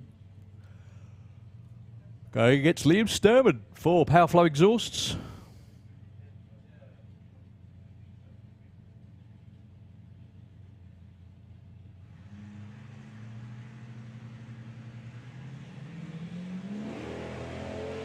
Bill Wilson goes red by over 1/10 of a second, unfortunately. It will be Liam moving on to round number 2.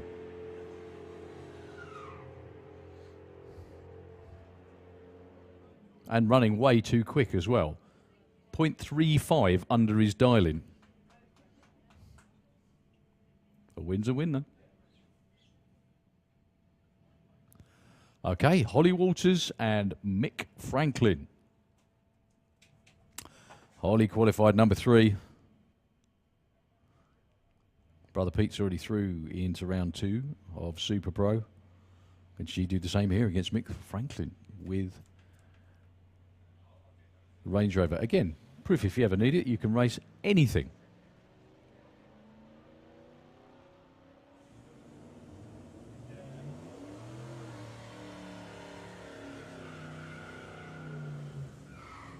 Holly's catching him right beside, and it is Holly moving into round 2. Win margin 0.10.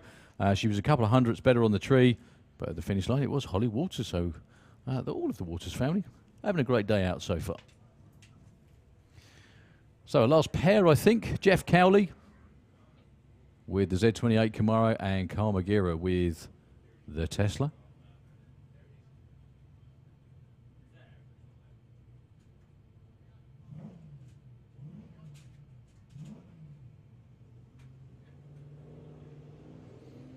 So Jeff Cowley is off and running, and Carl Magira is red.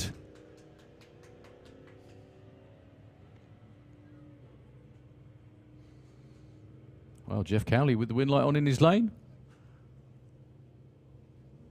And a 15.52. So the last run of this round is going to be a bye run for Brian, who was number 1 qualified off the trailer. Now this Ford Focus, it looks fairly normal, but there's a lot of stuff going on underneath, and it's nothing like. It's a rear-wheel drive one for a start.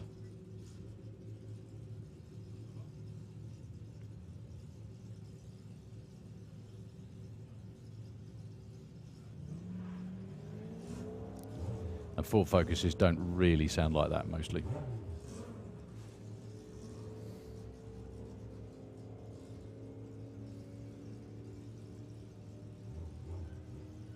$13.93 on the money.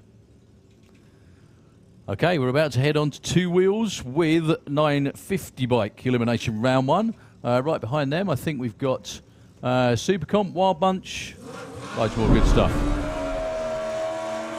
Yeah, so 950. We've also got Junior Drag Bike round there. Yeah, Super Comp, Wild Bunch, and then we go into all of our round 2s for everything else, including Junior Dragster. So Rob Stanley, Dion Hartley, your first pair. And the winner of this one, 5 bikes, yep. 2 and 5. Winner of this one gets a bye into the final.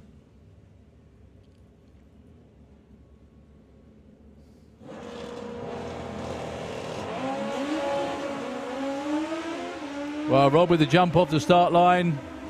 Quickly eaten up by Dion. Dion Hartley takes it. 0.4 at the stripe and a 960. A little bit off pace for Rob Stanley, unfortunately, with a 9.75.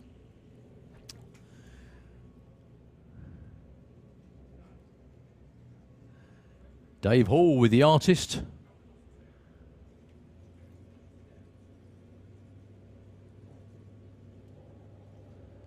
taking on Rick Sawatsky.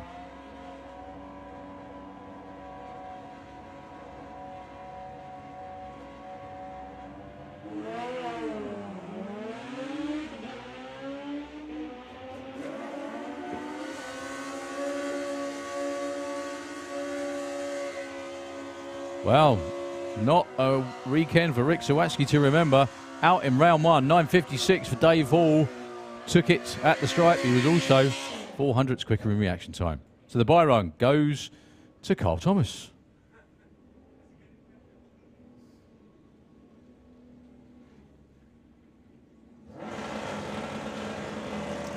Number one qualifier with a bang on the money, 9.50.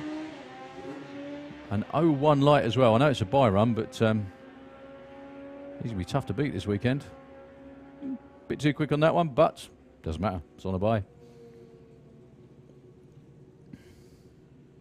Okay, junior drag bike is next. Elimination round one.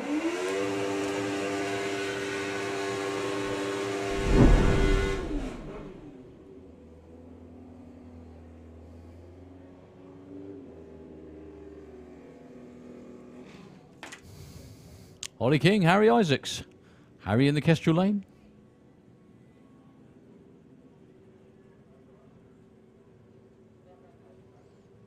Harry in the Slick Tricks lane. Okay, basically, same kind of deal as Junior Dragster, which are coming up again shortly for round two.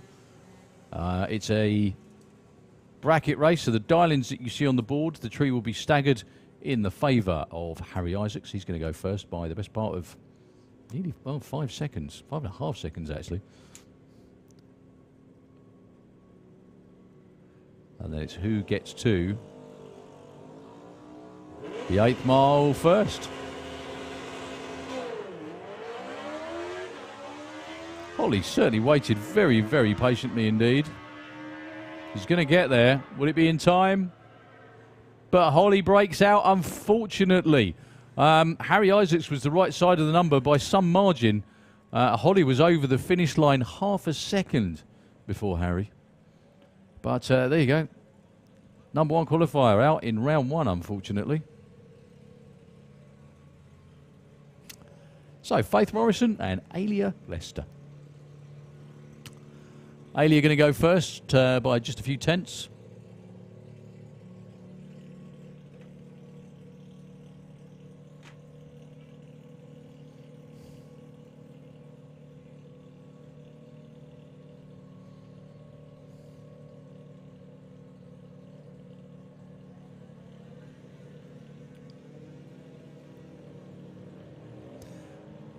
However, she didn't. She got the green light first by a few tenths. But Faith Morrison takes the win. Unfortunately for Alia as well, a perfect run.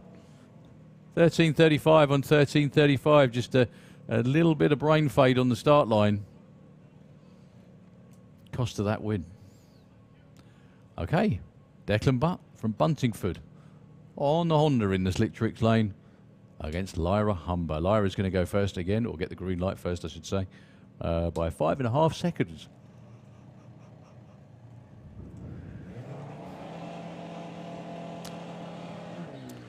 All for nothing, unfortunately. Red for Lyra by 0.11. I'm sure she would have seen that.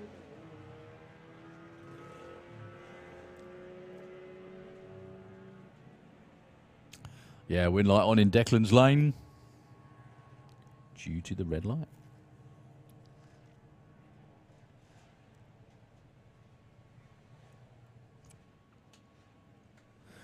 Maggie Smallman and Leah Morrison this time.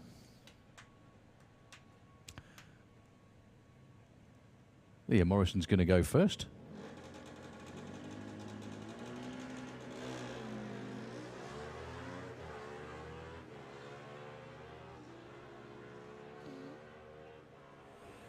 That's going to be really close. It's Leah Morrison, though, that takes the win. 12.16 on 11.95, mainly because, unfortunately, Maggie Smallman broke out. Not by much, but it doesn't take much. Grace Pollen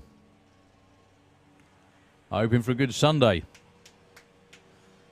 on the Pollen Count KTM in the Kestrel Lane. And Brad Morrison this time.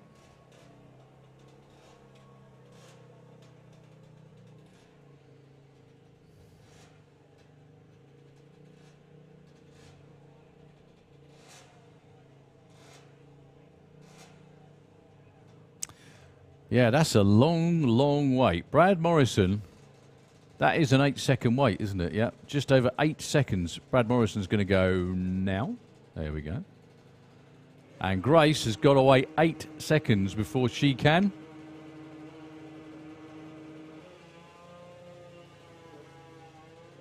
Now that looks like an insurmountable task. However, she's closing and closing and winning as well. Very well judged. She also sat up at the finish line. She realised she was going to go quickly past Brad. Well done, Grace. Well, after a shaky, literally start yesterday, that's really, really good to see.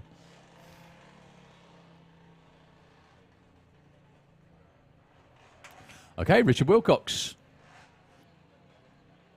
And Jackson King.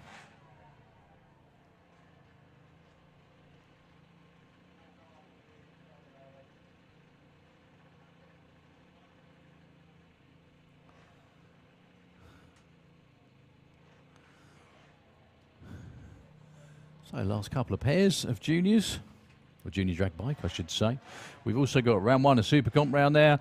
I think the next round of junior drags is not far away too.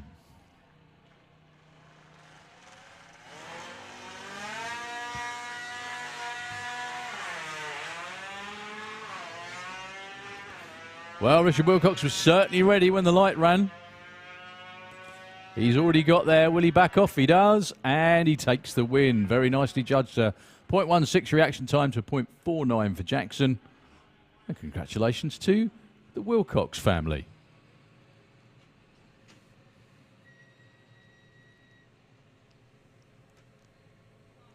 So, a little bit of track prep before we get to our next class. Nitro FM just for a very quick couple of moments.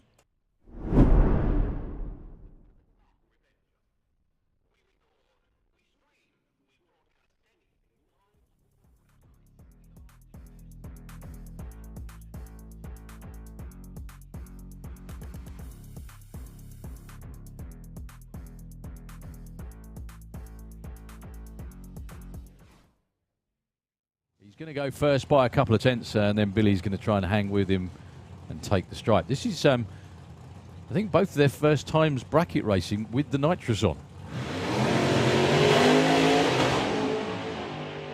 Rom with a huge wheelie all the way past the tree. Keeps it nailed to a 7.89. 171 miles an hour. Unfortunately, he left a red light on the tree, a 0.2 red. Billy Game really got away with one there by the big Hemi Altered.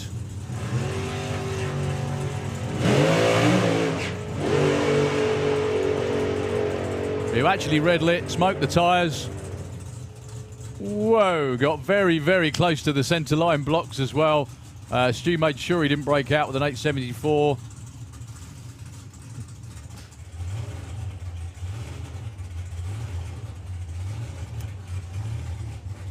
So not much in it on dialing. You're barely going to see the difference in the tree.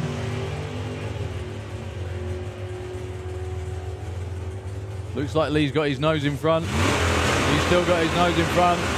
But he breaks out. Russell is right up there in the Super Pro Championship.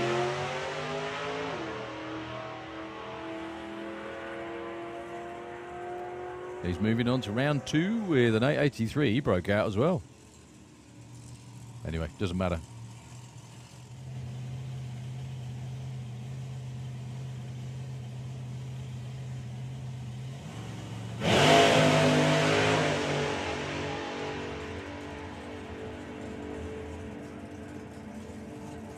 .684, had a little bit of a weave at the finish line.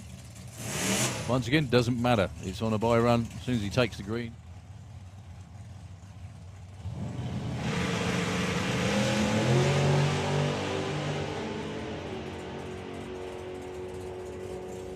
Good close race. Not much in it at the stripe. Oh, Mark with a perfect run loses out on a hole shot. The win margin was... Well, Andy left before the tree run. He won't even get any laps time, unfortunately. 771 for Matt Peters, moves on. Just to all the ball breaker team, the win margin there was 16 inches. Whoever gets there first, that's it. Also, got to say, it's really good to see Phil Norman getting involved. As that car gets more and more sorted out, he's going to be a bigger and bigger threat. So Dan is way out in front, and he will take the stripe. Backs off a little to a 10.96 at 103. Phil Norman, 13.18, 101, going in the right direction.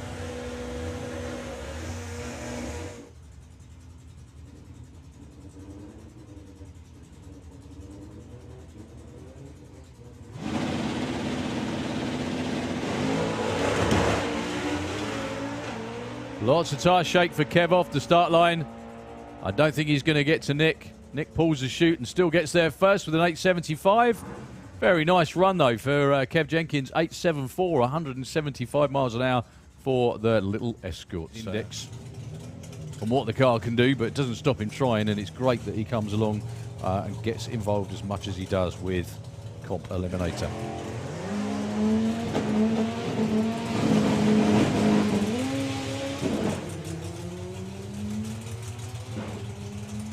Spence is going to trickle over the finish line and takes the win. See what Chris Todd can do. 9.44, 149 miles an hour. Not too unhappy with that.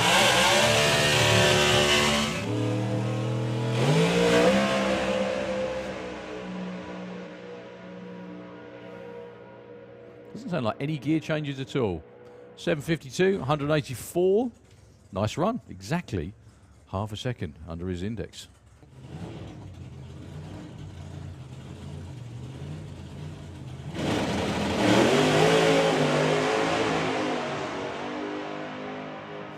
Unbelievable. 6.23 at 2.36. Sounded a bit laboured by comparison to normal. Car made a big move just before 3.30 where it shook the tyres. Went over towards 3.30, but he had hold of it. Kept his foot in it all the way through. So well done to the Wallace team. I was going to say, if that's their worst run of the weekend, they're still doing better than everyone else.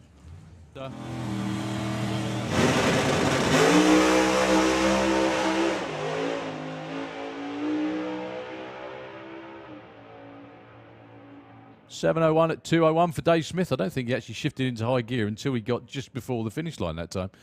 John Webster tried to nudge it into stage and unfortunately just rolled through.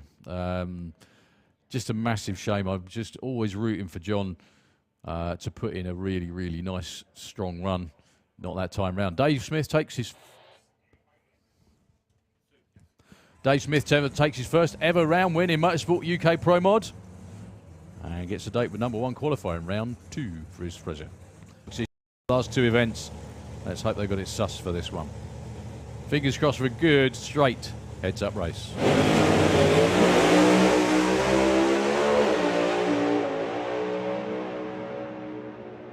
Wayne's going to go through at a 6.18 at 225 miles an hour. We'll get a bye into the final. Andy Robinson unfortunately went a bit too soon, 0.15 red. I tell you what, there are some character-building seasons, and the Robinsons are definitely having one of those, unfortunately, this summer. Yeah, big shame, but well done to Wayne Nicholson. I heard him just feather the throttle slightly when the car went for a bit of a wiggle around half-track, but Wayne and the Lucky Devil team are going to be in the final. They'll be back for round 2, and taking on Dougie McClure with the slug sets. I'm guessing Colin's going with the no nitrous version this time round. Mainly because he's not pointed at the grandstands when he hits the throttle. 8.31 at 1.57, that'll work. Nice run for Dougie, 10.44, 1.25.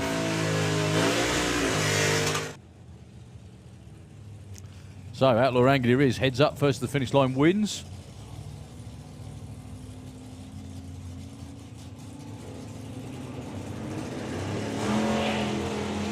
Well, Ben's car hooks and goes to the wall. I think Rob Stone's just out in front, but there's not a lot in it. Yeah, Rob Stone gets there first. Look at that for Ben Kennedy, though. 9:13 at 139 miles an hour. Well done to Ben and everybody on the team. 8:83 at 1:48. Rob Stone took that one.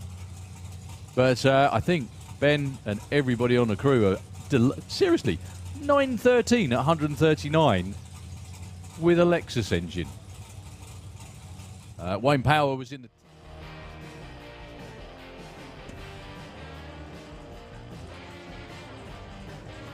Okay, we're back with round one of Super Comp. Could we have Pro ET into the Perinator round two, please? Pro ET, we could have you down for round two, please, as the day wears on.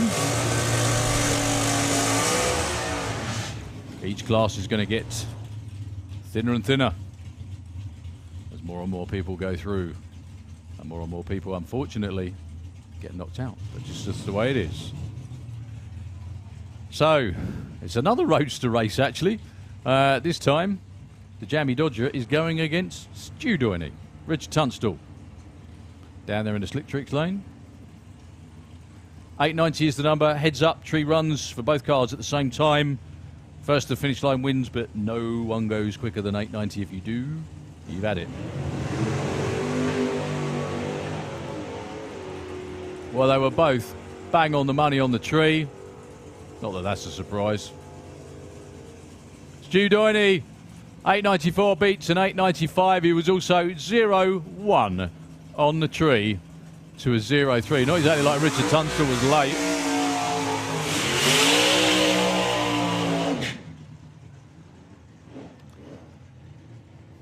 Okay, your next pair will be Paul Hudson with the pension pot. In the Kestrel lane. Just up the M1 in Chesterfield. Taking on Steve Field from down in Wiltshire.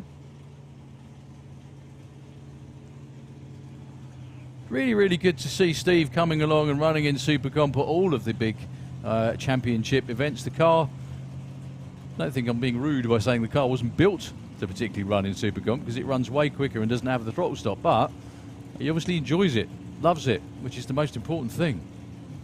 Gets his shot here against Paul Hudson. Once again, very different way of doing it. Paul Hudson's car is going to hit the throttle stop just off the start line and then pick up again and run really fast. Field will probably back off a bit before the finish line to make sure he gets on the number.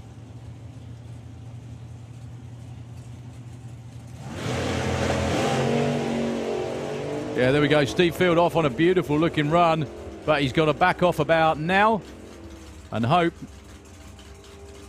877 breaks out. Was also never going to beat an 8.90 for Paul Hudson too. My goodness me. They were both on it on the tree as well. 0-2 for Paul Hudson and 0-4 for Steve Field.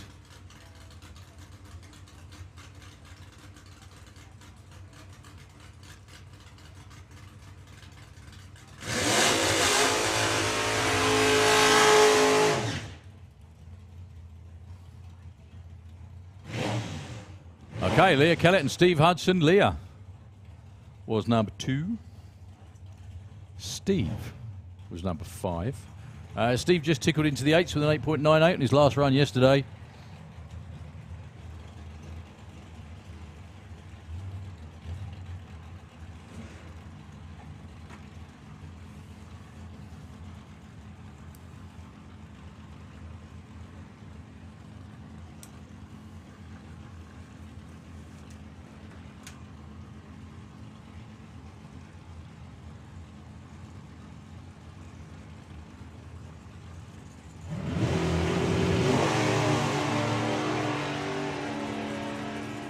They leave the line at exactly the same time. Who's got the best race car? Leah, 891 with a 6 at 171 miles an hour. Takes out a 9 flat for Steve Hudson. They were both 0-5 on the tree. Round 1 of Super Comp's in the books.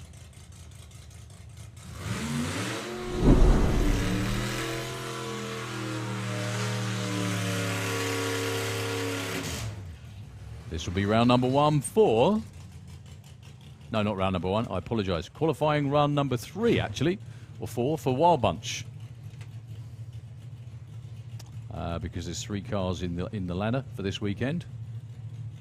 So the Rampage of Phil James. The Chevy Monza funny car in the Kestrel Lane, 962. 987 for Alan Loughton with the Paranoia. 5-window body with a straight 6 Jag.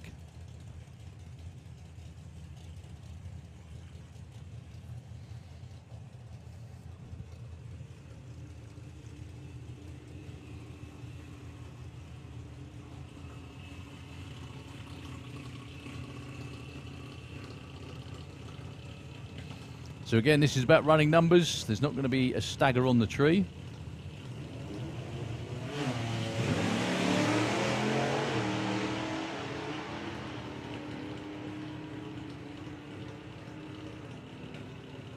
Be a good looking race, actually. 9:35, 1:30, about where Alan Loughton's been all weekend. 9:64 for Phil James. He currently stays at the number 1 spot in qualifying. Back to eliminations. And it's Junior Dragster. Lucas Oil Junior Dragster, elimination round 2.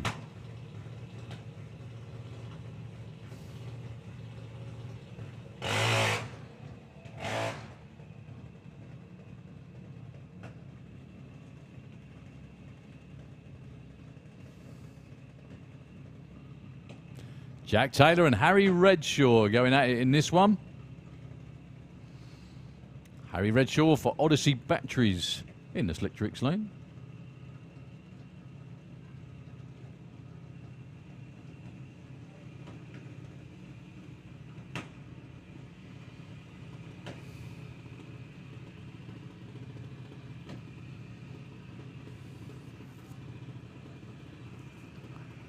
Not much in it on the dialing. Harry Redshaw will get the green first, 0.22 ahead of Jack Taylor.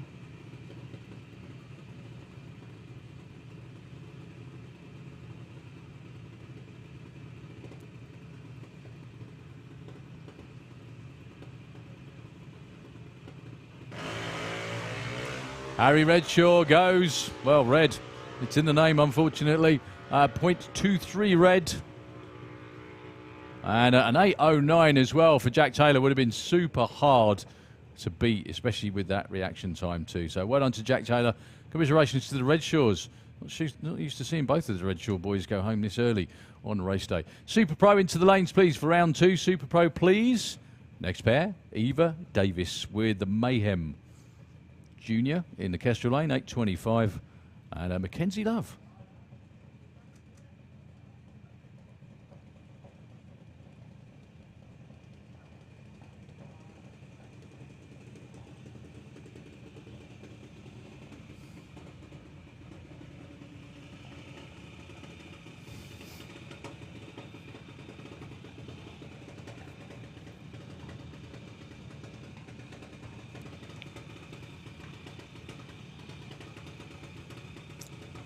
So 0.17 the difference on the tree in favour of the little Mayhem Dragster.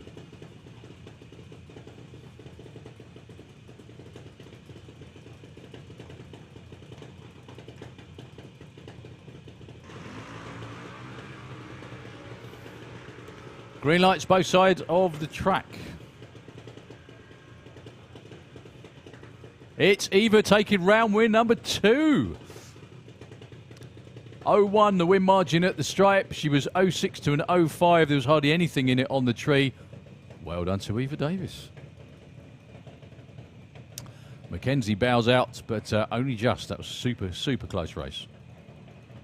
Okay, Harley Coulsell and Chevy Checkit. Again, hardly anything in it on the tree. Harley with an 8.12, 7.98 for Chev.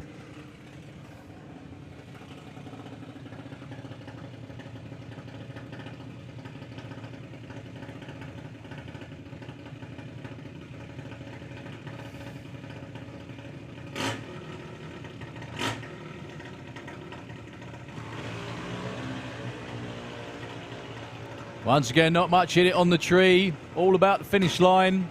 They are absolutely side by side. It's going to be...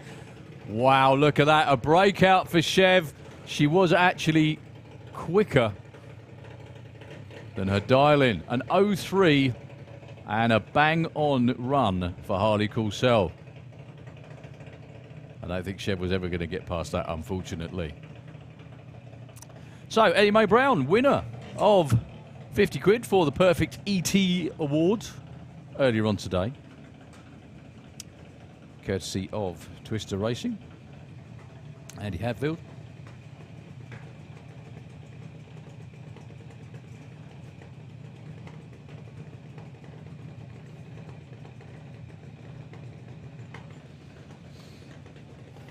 So Freddie Taylor and Ellie Mae Brown. Ellie actually goes into deep stages. Nothing wrong with that.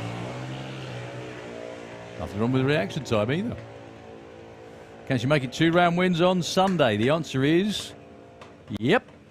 Ellie Brown moves on to round number 3. Freddie Taylor bows out. 0.19 reaction time was unfortunately his undoing. Ellie was a bit quicker with a 0.14.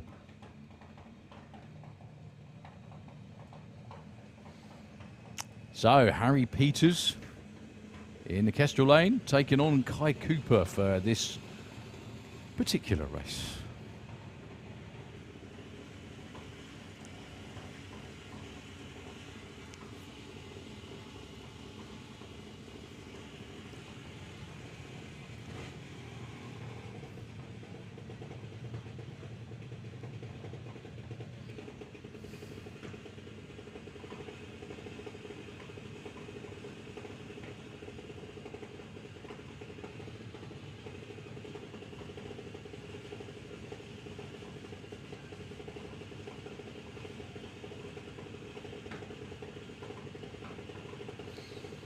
Well, I was just going to say no one fancies staging, but Kai moves forward.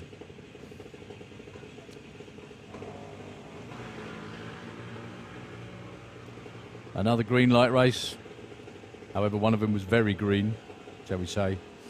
I don't think Harry Peters is going to catch him. He doesn't. He also breaks out as well. An 0-3 reaction time for Kai Cooper was pretty much the end of that one. Unfortunately, when Harry Peters pulled a 0.38, that was that. So, Liam McDonald.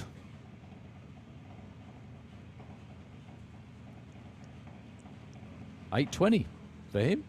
And $8.29 for Ellie Fagg. 2 more races to go. And then we're back to... Oh, no, baby, pardon. More than 2. Also, then we're back to Pro ET after that, I think, for round number 2.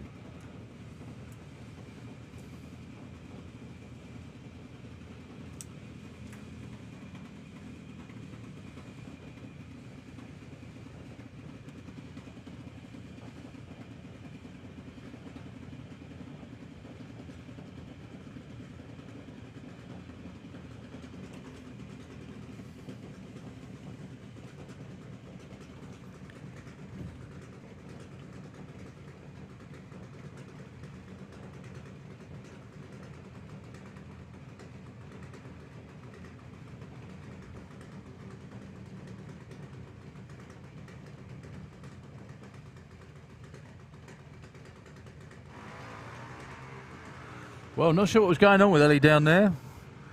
Didn't even make it into stage. Liam McDonald gets a freebie, which he will happily take.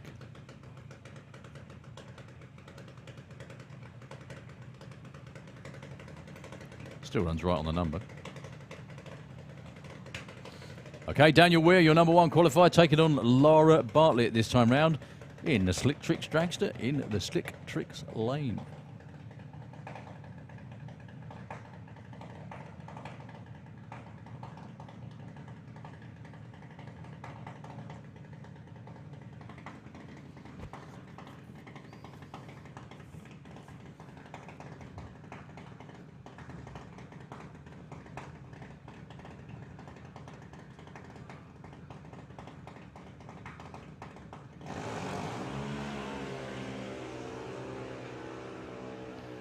Pretty good looking race. Nothing to choose between both.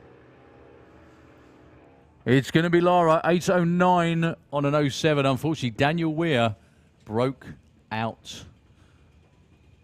by just over 0.02 of a second. Number 1 qualifier out in round 2. Again, that's not unusual, though, for junior dragster because they are that close. They're always that close.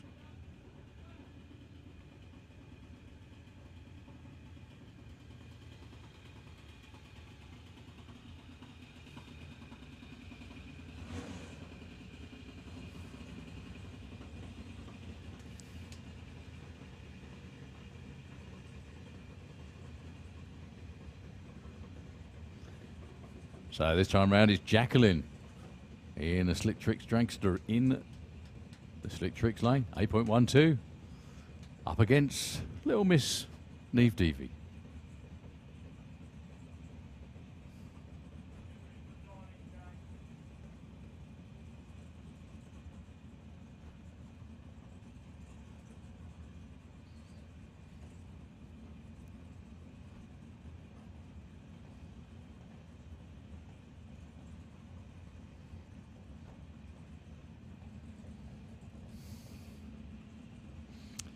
So Neve dials a 970.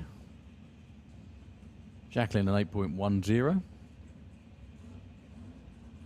Neve will move first. Well, the tree will run first, I should say.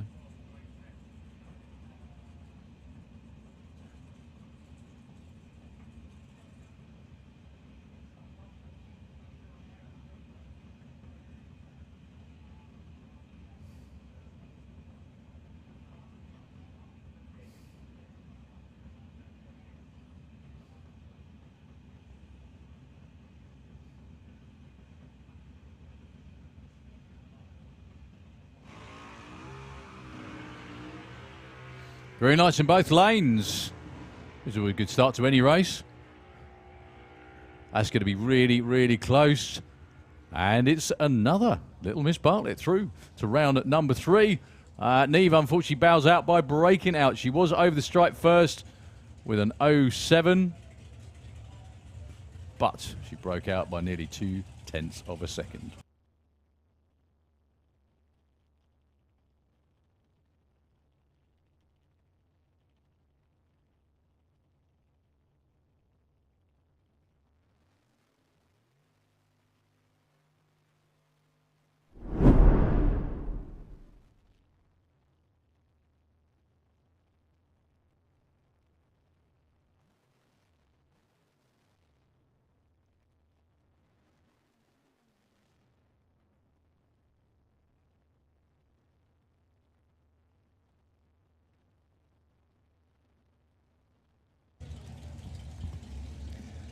Round 2 of Pro ET on the start line next. Dave Crowhurst and Stevie Gates.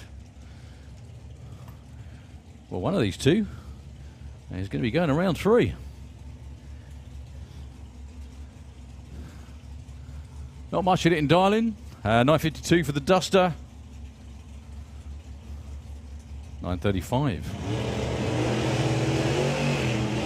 for the Camaro, but the Camaro, specifically Dave Crowhurst, goes red. So Steve Gates moves on once again. Oh, look at that. Dave Crowhurst, unfortunately for him, wasted a perfect run. He wasted a 935 on a 935 dialing.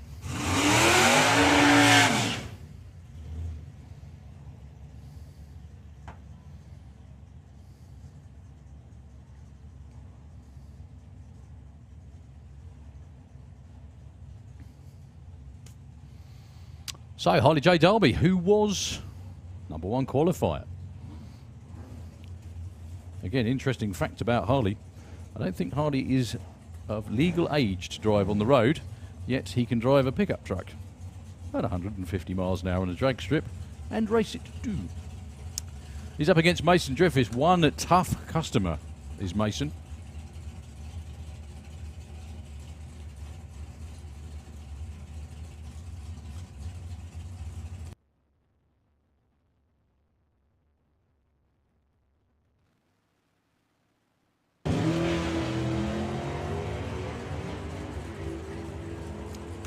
Well, they were both locked together on the tree. Dragster or pickup. It's pickup moving on. Mason Griffiths broke out. They both had 07 lights.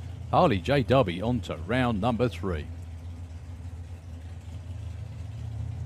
So, Brett Featherstone, your defending champion, proving quite hard to defend the championship so far this season in Pro ET. Up against Jess Bishop.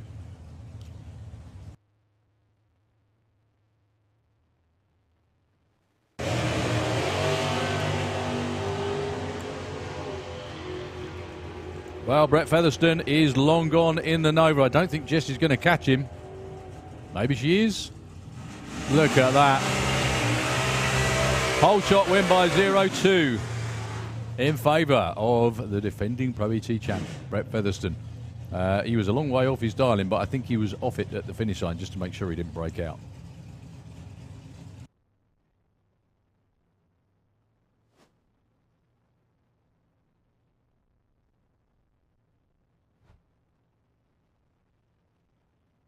Simon Rickwood and Tom Kay. Your next pair, Tom.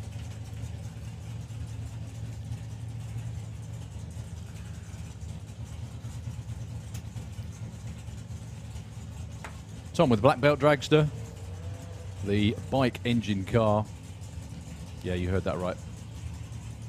We have had car engine bikes as well on the odd occasion. 10.20 in the Kestrel lane for Tom. Simon Rickwood with a 9.92. Simon Rickwood missing in action all during qualifying. Showed up in the last session last night and went to number 13.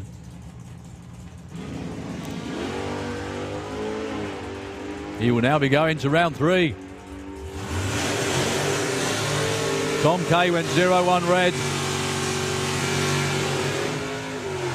Doesn't matter that Simon Rickwood even broke out because the guy in the other lane went too quick on the start line.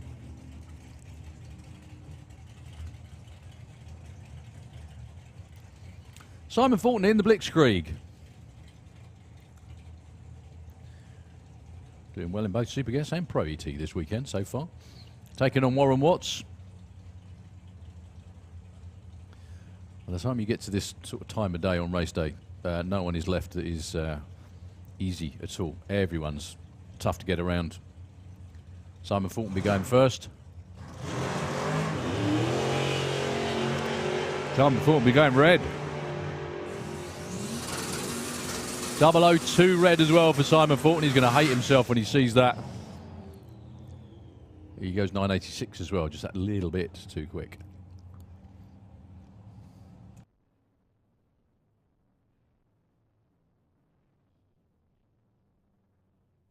Well, this should have been a race between Tom Watkins and Dave Rudd. No Tom Watkins. Unfortunately, after that big hang time wheelie in round 1, when the car landed, obviously something is bust. I'm not surprised, though. That was a long way down. Hope Tom and all the team can get everything fixed easy enough. Dave Rudd gets a freebie into round 3. Can't call him Qualifying Dave anymore, can I?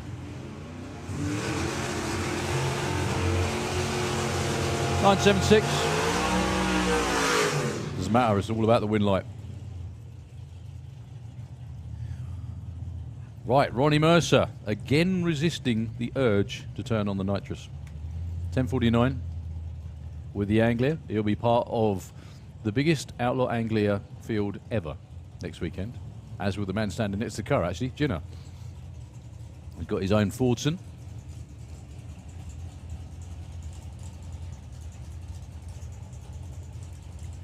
Ronnie is going up against Neil Watkins. He's having a pretty good season quietly on the side with the little Purple Express.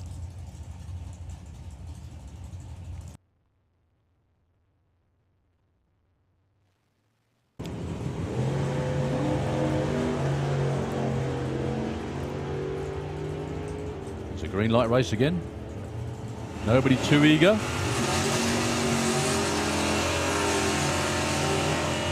Goodness me. What a great race. 0-2 reaction time was the big difference in that one.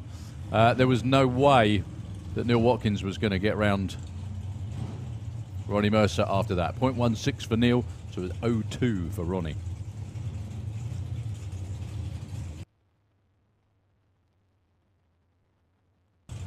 So John Bean and Dave Fulton. John Bean with the Mustang, 978 to a 9 flat for the Roadster.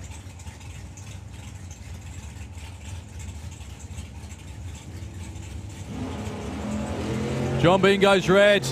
Dave Fulton will be on to round number 3 in Pro ET. I told you should have got that out a bit earlier in the season.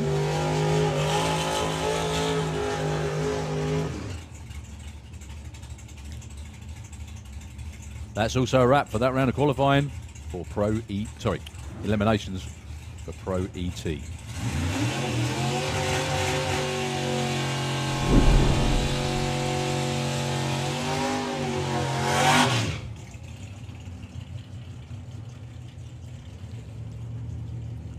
So round 2 of Super Pro, the quickest dial-in door class.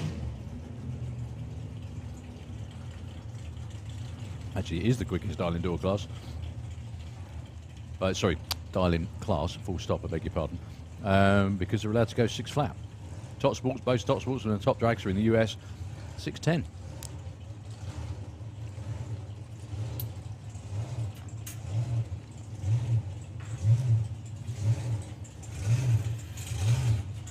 So, AC Bell with the Limpy Slug. Moves first.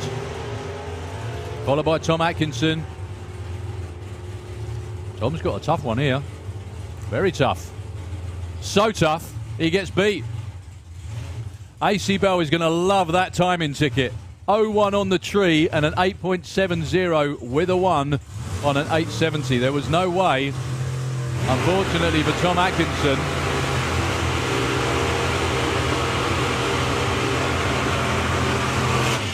After he had no 7 lights, that he was going to be able to take that one. Well done to AC Bell, taking out one of the top players in the championship. It's always a good way to spend a day. Stu Morris, Dave Russell.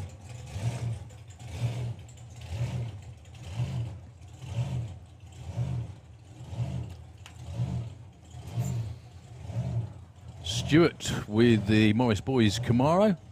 And Dave Russell with the Supercharge, or the blown blancmange, if you will.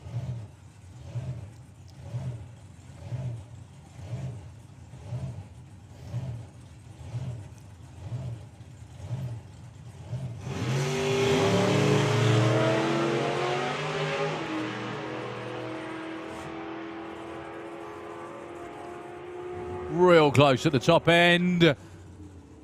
Look at that. There wasn't any way Stu Morris could win that one, unfortunately. Reaction time advantage to the van. And he ran on the right side of his dial in 0.02 of a second breakout for Stuart Morris. 2,000. That was all.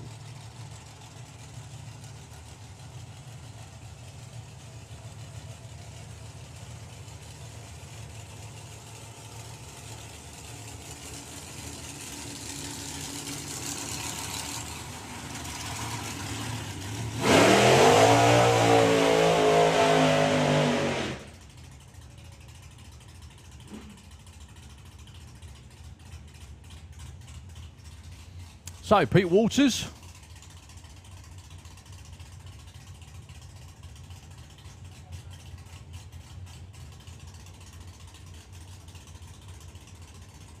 Being backed up by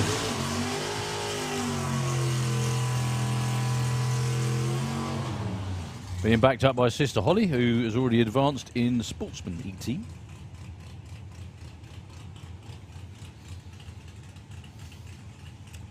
Taking on Ashley Bell.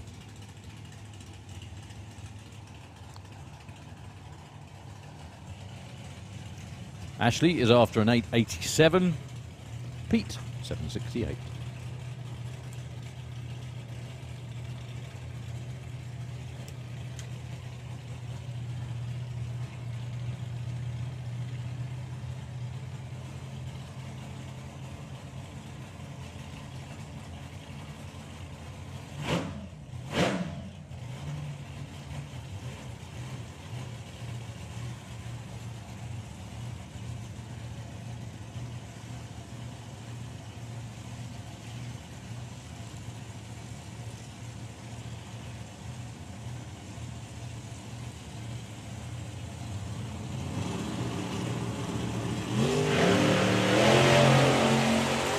Well, I don't need to tell anyone that they were both very, very sharp on the tree. Will Ashley Bell make it? The answer is no. Look at that from Pete Walters.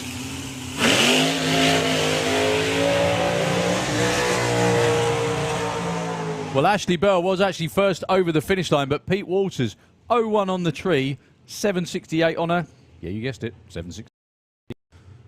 Ashley Bell didn't exactly hang around. He was 0-1 on the tree as well, but just went that bit too quick on the racetrack.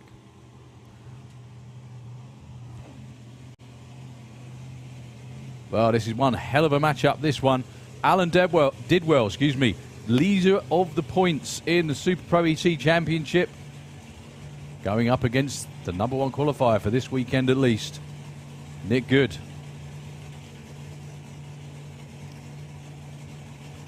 In this round 2 matchup.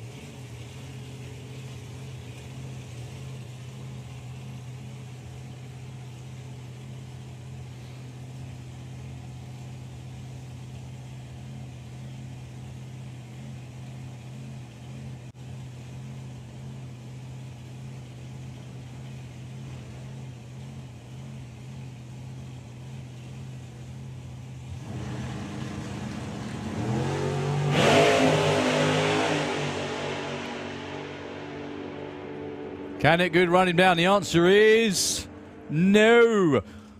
Goodness me. Perfect run for Nick Good. Win margin at the stripe, everybody. 007. 007 for Alan Didwell. We can call him 007 from now on if you want. But he was 0-2 versus 0-6 on the tree for Nick Good. 0.04 of a second in the bank. He was 0.03 of a second of his darling. Nick was bang on his. Yeah, give you a bit of a headache doing all the maths to do with that. But anyway, the end result is Alan Didwell moves on again. Fantastic season for that team. So Matt Peters should have been racing Billy Gain. But as we saw, Billy just sort of coughed to a stop on the start line in round 1. Got towed back to the pits eventually, I might add as well. It took a while to get him moving.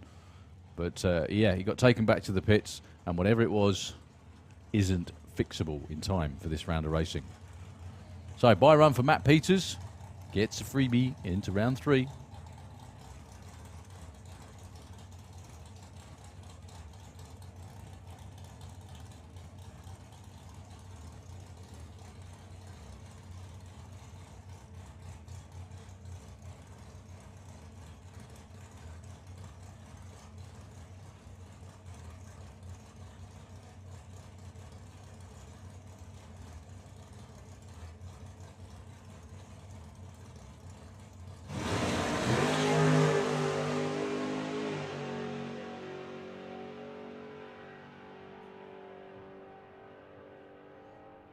$769. Well, one of Nick Good's cars will be in round 3. So I've got one more car to go in the class. I think right behind them we've got ET Bike round 2. We've got Comp Eliminator and Pro Modified not far behind as well. Just have a quick look at the run order. Yep, so we've done Pro ET round 2, Super Pro ET round 2. Yeah, next is ET Bracket Bike, 850 Bike, sorry. But we have got Comp Eliminator and I think Pro Mod around there to run too.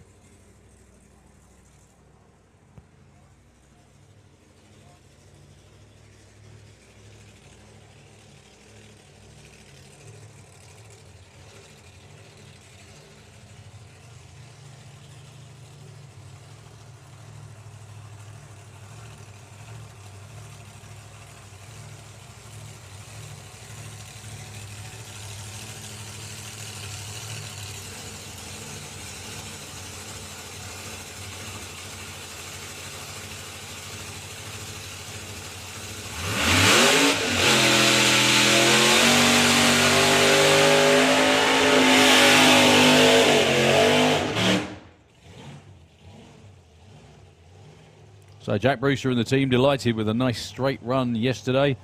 This is just a time trial. This isn't in eliminations or anything like that. Just to see hopefully the changes they've made keep paying off.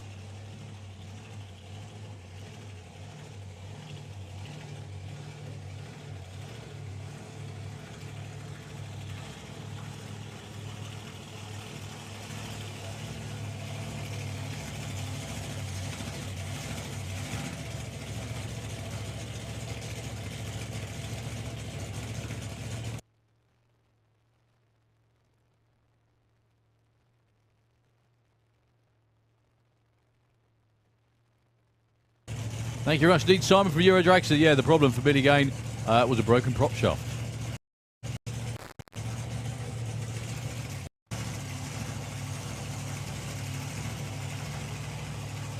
Obviously, the increased horsepower, I told you, it always happens, turning things up, finds the next weakest link, unfortunately.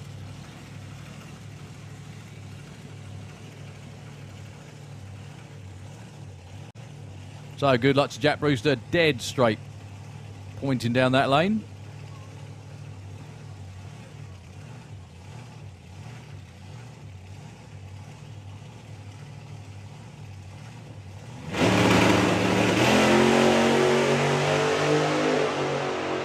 Another straight, strong run for Jack Brewster. Shoots out before the finish line, goes 7.63 at 1.72. Don't think they care about the breakout, to be honest with you. Yes, very good. You've been practicing that dance for a long while, I should think, or practicing the moment you could do it. Well done. Persistence pays off. 7.63, 172. Arrow straight for Jack Brewster.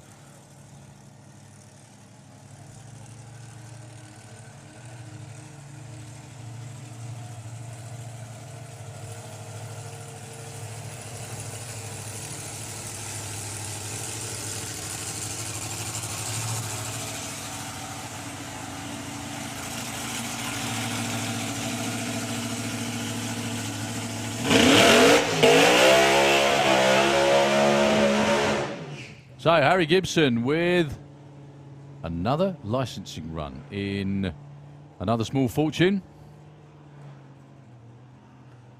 Well done to the Just Mustard team once again.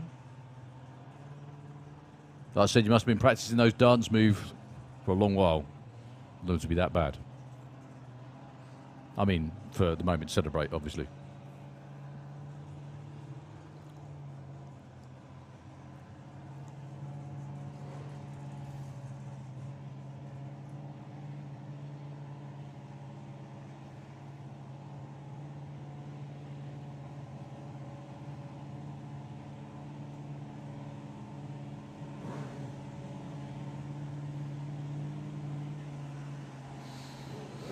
So Harry yesterday, I think, got to around just before half track, did pull the chutes before the finish line, or on the finish line anyway.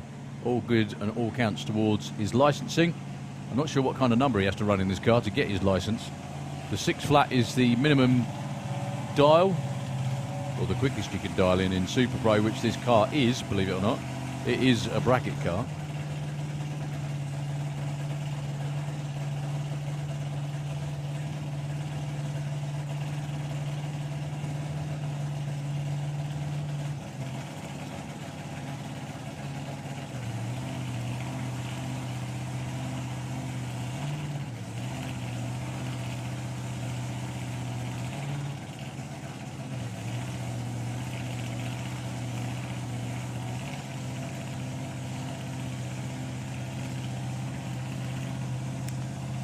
So once again, good luck to Harry Gibson.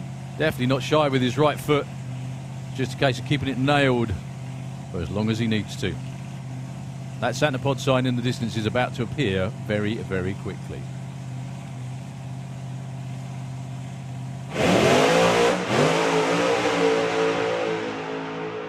That's a lot more like it. 594. Are you kidding me? 238 miles an hour. And shoots out right down the bottom of the shutdown area. Let's hope he makes the turn off, actually. That was a long way down before he let the shoots out. But then, when you're not used to stuff coming at you quite that quickly, it's probably a bit eventful, shall we say. So, I don't think he made the turn. I'm not sure whether he stopped on the track or he's actually rolled off the end of it or not. He's not. Just by that much, yeah? Well, some numbers again. 0.97 to 60 foot, 389 at 192 to the 8th mile.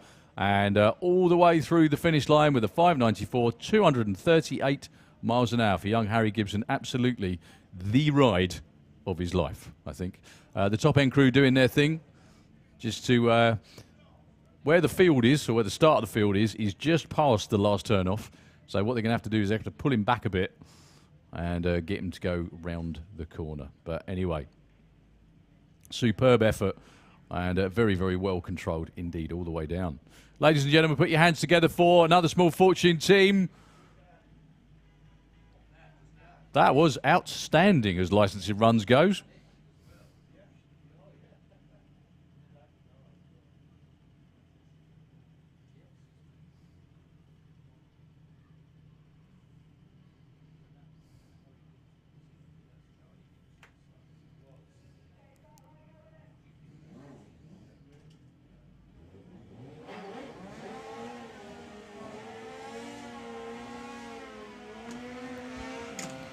Wow, Harry is being retrieved from at the top end. We move on to ET Bike. Yeah, Harry's gone round the corner at top end.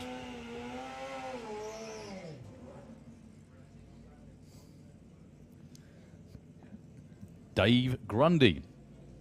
Kestrel side of the track taking on Angelus Karandreas. From the Netherlands, quickest you can dial in bracket bike, or ET bracket bike, I should say, is 870, which is the number on the board in the Slick Tricks lane. 10:54 for Dave Grundy.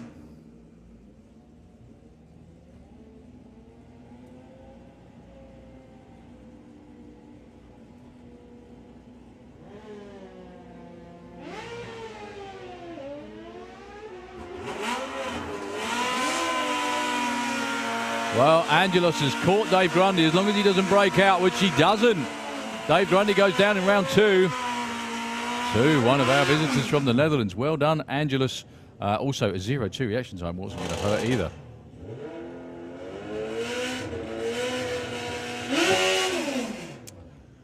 Another UK versus the Netherlands matchup in this next race. Brett Cordell on the Kestrel side, 965 for him against Patrick Mariet.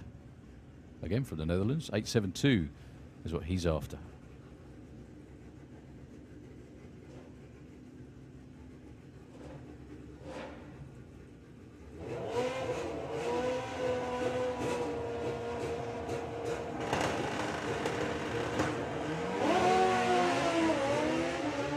Well, Patrick goes red. Brett moves to round three. Brett also nearly went red. Brett was 006 on the tree. Doesn't matter though, it was green. Okay, Gary Hester. We're on a bike that I think might be running with the old school stockers in a week's time. Against the one and only Phil Pratt. Phil's been on the top of the game ever since ET Bike was brought to inception. Well, look at that. There should have been a stagger in the tree, but Phil's already way out there in front. But Phil breaks out. Too quick. 893, the right side of the number for Gary Hester. They were 0-2 and 0-3 on the tree. An early bath for the championship winner from last season.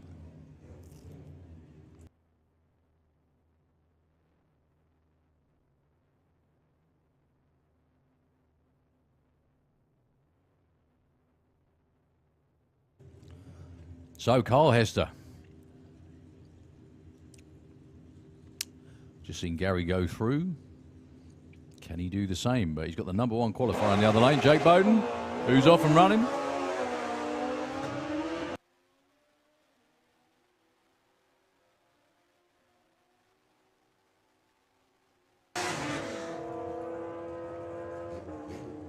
The answer is no. Jake Bowden moves through, again, by virtue of not breaking out. 002 on the tree that time, though, for Mr. Hester.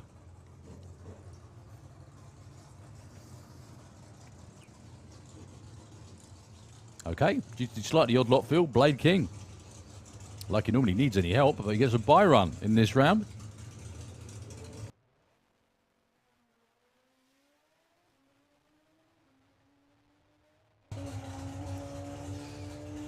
Trying to go 9 flat.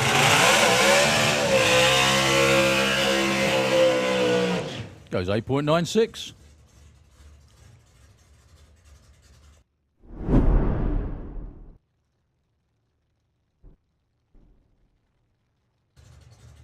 once again.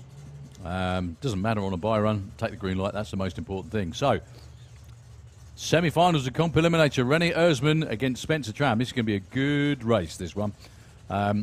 We've got the Stocker in the Kestrel lane with an index of 11.68 against René with the 55 Chevy and an 8.02 index. He's run half a second or more under his index. Spence hasn't quite been near that himself this weekend, so this is going to be fun. This is going to be a proper hare and tortoise race, this one. I know I got in trouble for calling someone's car a tortoise before. Not calling Spence a tortoise, of course.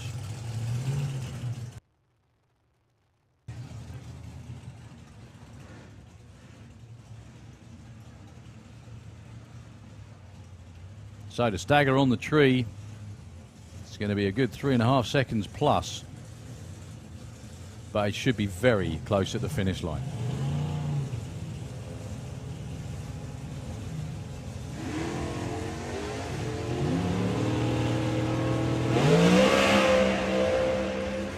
Well, René Erzman sat and looked at the tree for a long time then. I don't think he's going to catch the Camaro. He doesn't. He goes 7.56 though, 164, but he had a half-second reaction time. He really did have a good look at it before he went. Well done to Spence. Super gas into the lanes. Spence is in the final against one of these two.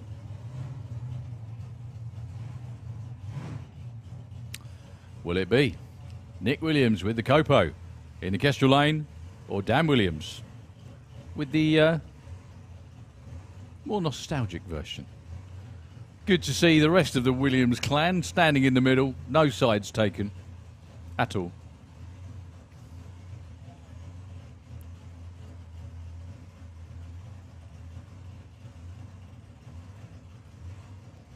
So Dan in the Slick Tricks lane is going to go fast by some margin, and then his brother's going to try and run him down.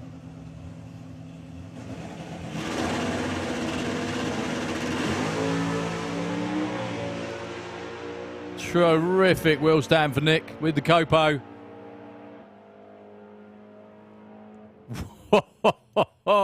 That was expertly judged. That boy should be a bracket racer. 8.51 with the shootout takes the win.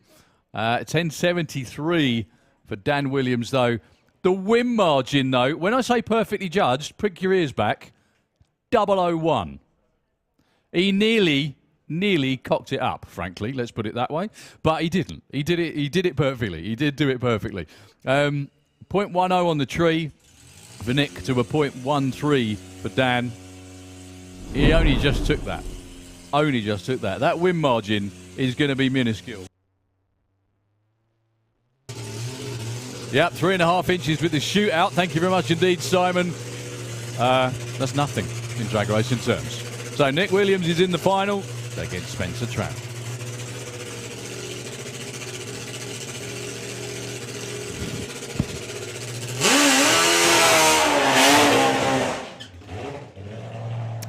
Now on the screen, this is actually Top Fuel Bike Q3, although we haven't seen René van der Berg since yesterday morning.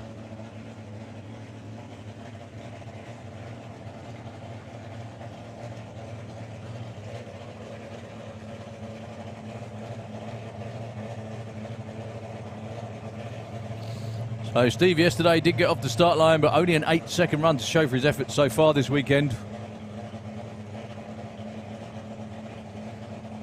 He's way better than that, as hopefully you're about to see.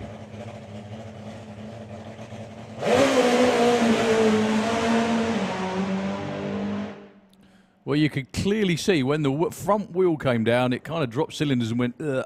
And that's when he clicked it off. 7.51, only 120 miles an hour for Steve Willett. Up until that point, it was definitely on one. He still got to the 8th mile in 4.14 and already clicked it off by then to only 154 miles an hour. We're well used to seeing those bikes approaching 170, 180 at half track. So just a couple of moments before we have round number 2 of, well, no moments at all. Just a bit of a forewarning for any of the bike riders out there, if you can pin your ears back and hear this. After we run Fire Force, the Jet Funny car, which won't be long away, silence down on the start line for Steve Moxley. So if you want to come and join us down here, please do so.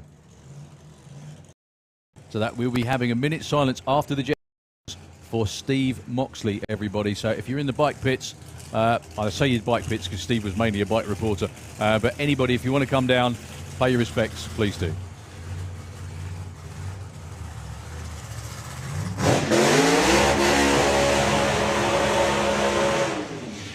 Motorsport UK Pro Mod semi-finals time.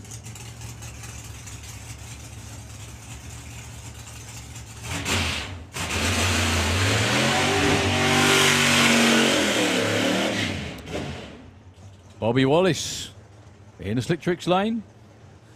One of 3 Pro Mod cars, would you believe that family owned? 3. Sister Annie has got a Mustang, who won this event a few years ago, actually, or a couple of years ago, maybe. And they've also still got the Willis, I think, as well, although it is up for sale if anybody's interested in going, wants a 6.0 door slammer, or maybe even quicker. Go and have a word with the Wallace family. Taking on Dave Smith from Ulster with the Stranger Thing 1955 Bel Air. Dave took his first ever round win in Pro Mod earlier on against Andy Robinson. Of note, I think both Andy and John Webster are around the back as well to come out and make test runs after these races. So this for a place in the final. Please bear in mind, the only person to beat Bobby Wallace in about the last 8 months is European champion Jan Eriksson. The only person. He won the national finals. He won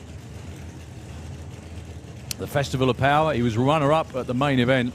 Been on a real tear with this nitrous Camaro. They've done so well, and been good to watch. So Annie gives him the go get him sign. Dave Smith with the Bel Air rolls in too.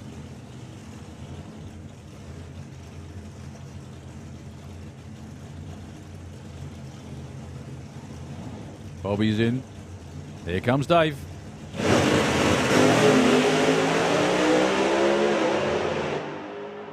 Well, Bobby did actually have tyre shake.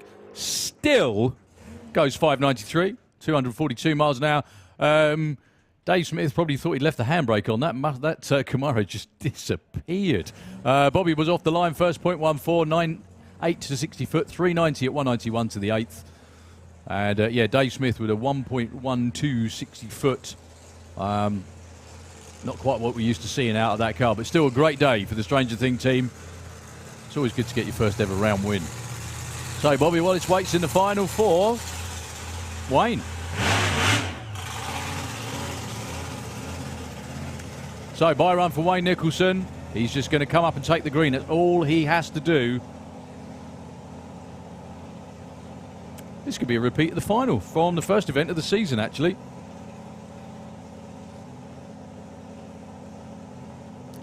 Well, what a shame, what a difference a day makes. This time yesterday, Wayne Nicholson wasn't even qualified.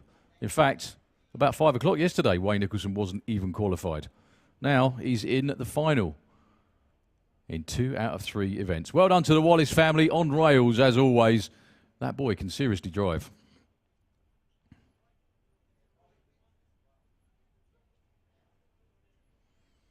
That also gives them more time to set the car up and get everything ready for the final round. So we have side-by-side test runs coming up. John Webster and Andy Robinson,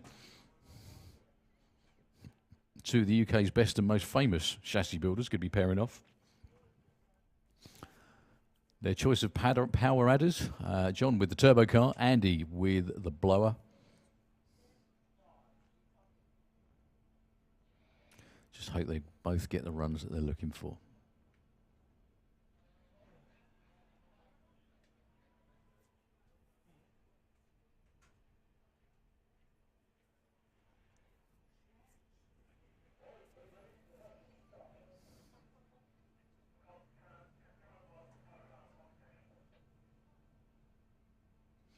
So they've been giving the signal to fire up.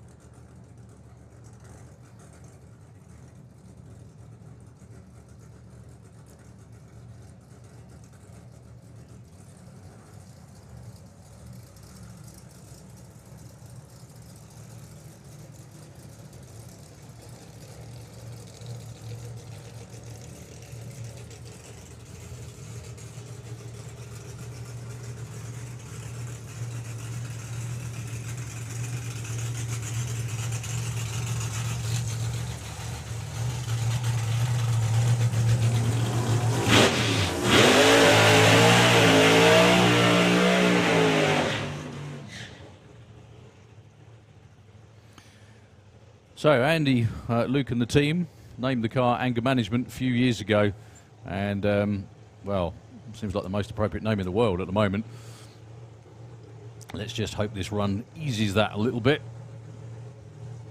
and Andy gets the run that him, the team, all of us know they're more than capable of and have done many, many times before.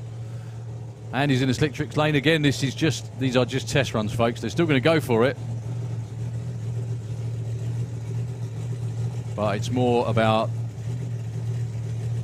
while you're here, while the race cars are at the track and everything's unloaded and ready to go, it's all about making sure that everything's okay.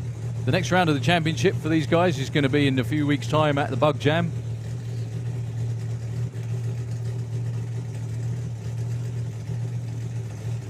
John Webster with the Mustang. Twin turbos on there. Basically the same engine in both of these, both are Hemi, but the turbo's on the side of the Mustang and the supercharger on top of the Camaro. Bowser gives Andy the sign to make sure that both buttons are pulled out for the gears. John's going to build up the boost and he's going to bump into stage. Andy's already there.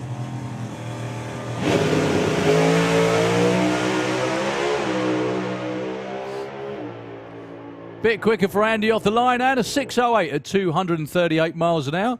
Little bit more like it. On both, still a bit soft off the start line with a 102, 403 at 188 to the 8th mile, but maybe that was just a case of making sure to get down the racetrack that time. So 8.80 for John Webster. He was 109 to 60 foot and clicked it off not that long after that.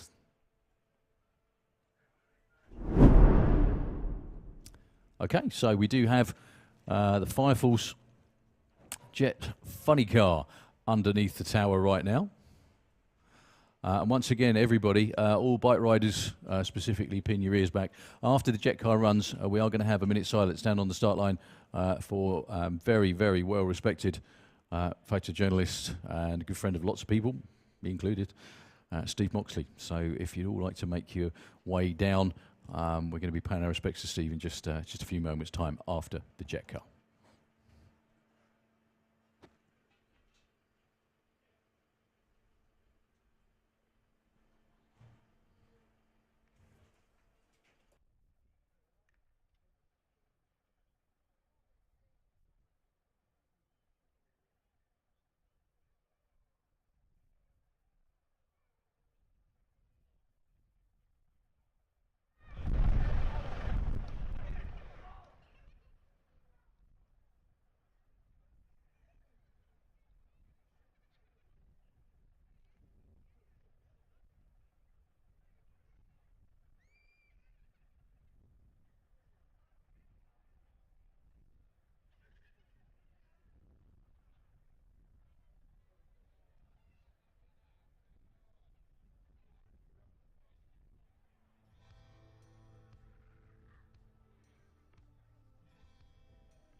So spinning over the jet in the funny car.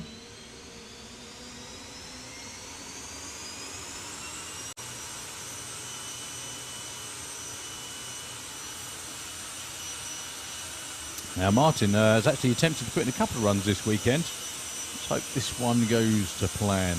The car itself has been meticulously gone through, rebuilt. I think even repainted as well. It looks better than ever.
Sounding as vicious as ever.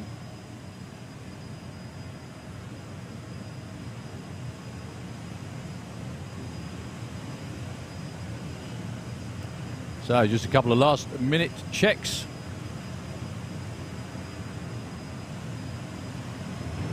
Given the thumbs up by Richie.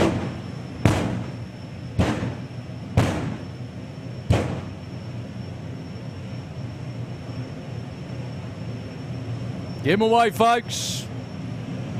Good luck, Martin.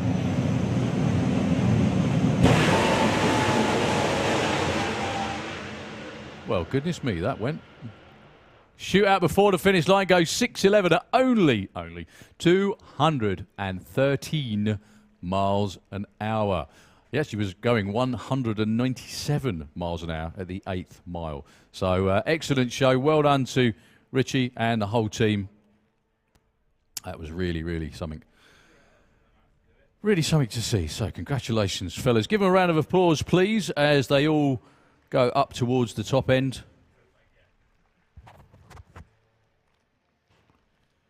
To collect Martin.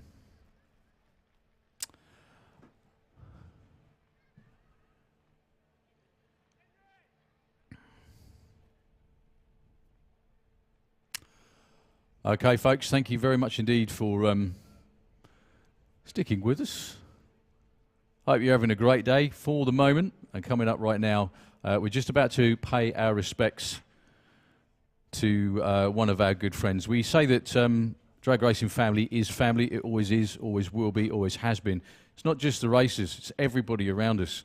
The marshals, the fans, everybody that comes along. But there are certain people, again, that just dedicate so much of their life to the sport that we love. One of those guys is a guy called Steve Moxley. Steve was just such a great guy. I've known Steve for a long time. I used to share a cup of tea with him in the mornings. We used to chat about just rubbish, but that's what it is. And he's been around this sport for a long time. He was specifically a writer and a photojournalist for the bike community, a great number of those who you see down there on the starting line. He's survived by his wife Julie, kids Sam, Abby and Robert, and the world is definitely a sadder place without someone like Steve in it, because his enthusiasm and just generally everything that he did was so infectious. Steve, we're going to miss you, buddy, and we're going to have 1 minute silence in memory of Mr. Steve Moxley.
Thank you all very much indeed.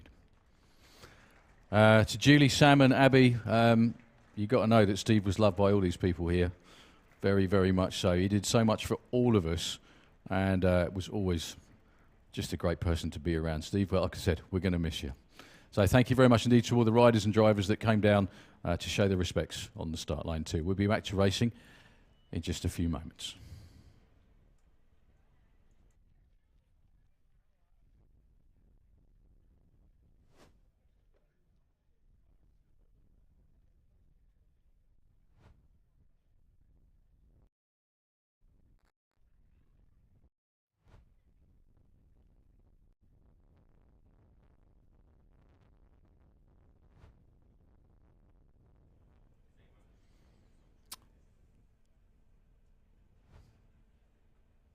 Once again, folks, thank you very much indeed for your time and attention. All the riders and drivers are making their way back to their machines just to check and see what we've got coming next. Not entirely sure where we are in the order, to be brutally honest with you. We've got 850 bike round 2 to come, Super Gas around there as well. Obviously, we've had Comp Eliminator, Top Fuel Bike, Pro Modified and the Jet Car already. So not far off is going to be. Even more racing coming your way.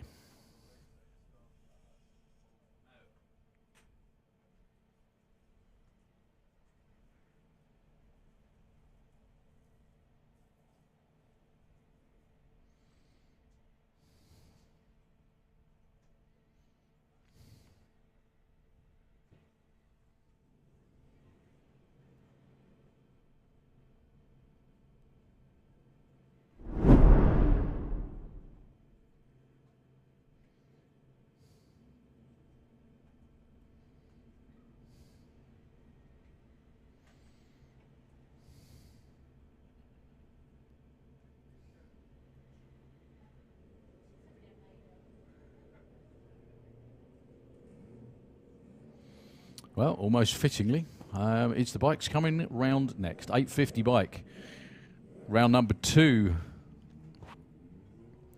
I think is where we are.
So it is Stacey Reid and Angelus Karandreas, the first pair.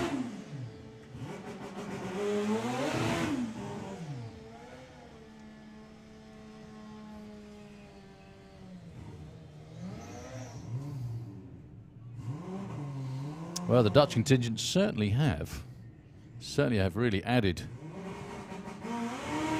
to this weekend.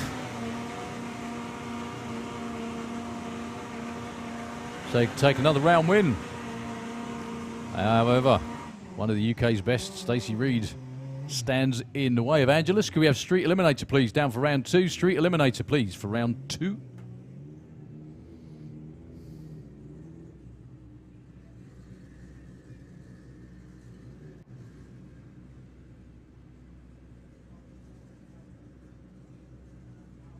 So, heads up race, first to finish line wins. 850 is the magic number.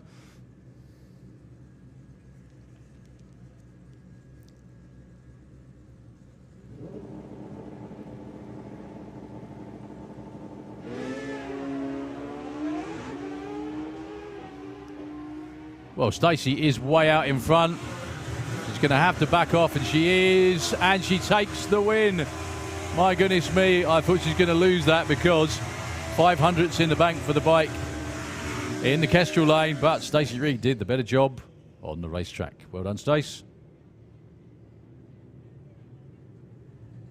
Okay, Dan Diath, your #1 man from last year, #1 qualifier this weekend, taking on the most recent event winner in 850 bike. That's Brad Head. This can be a hell of a race, this one.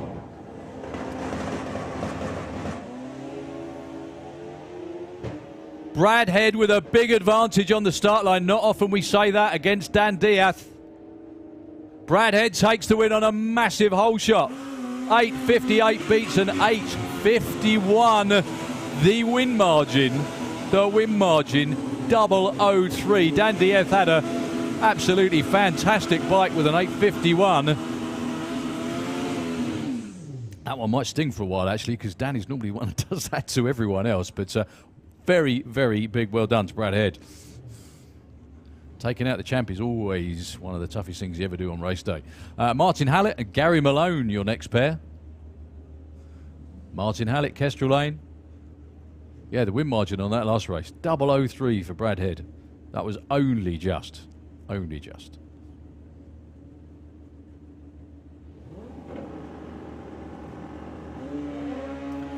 Gary Malone goes way too soon. Really way too soon. 0.17 red that was, unfortunately. I was going to say don't run an 850 with a 0 for God's sake.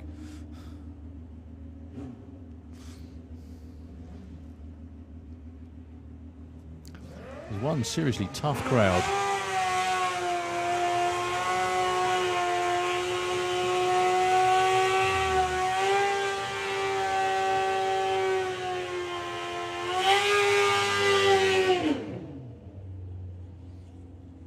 Okay, J. Rowe taking on Travis Marit.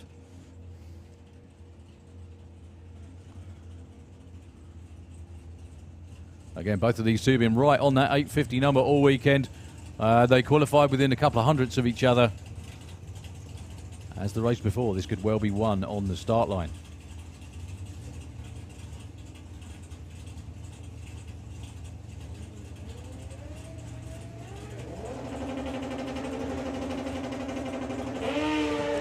J. Rowe takes off way too early, actually anticipated the tree and shook his head as he went past it. That was an 02, that was a 0.2 red.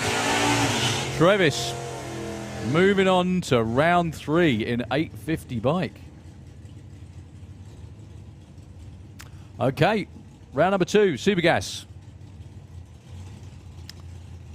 Chalky himself, Mark White with the FX Vega in the Kestrel Lane against Stu Doyney. Good to see Stu go rounds again. Unless you're everyone else in the class, of course.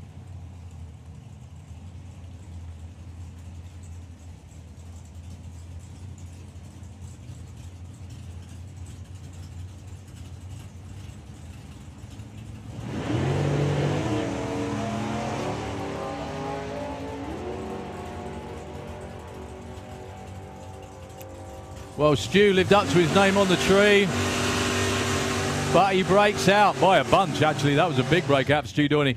007 on the tree for Stu, but Mike White stayed the right side of the number, which is always going to win. Well done to Mike White. So Dave Fulton having his best day at the racetrack all season against Pete Creswell.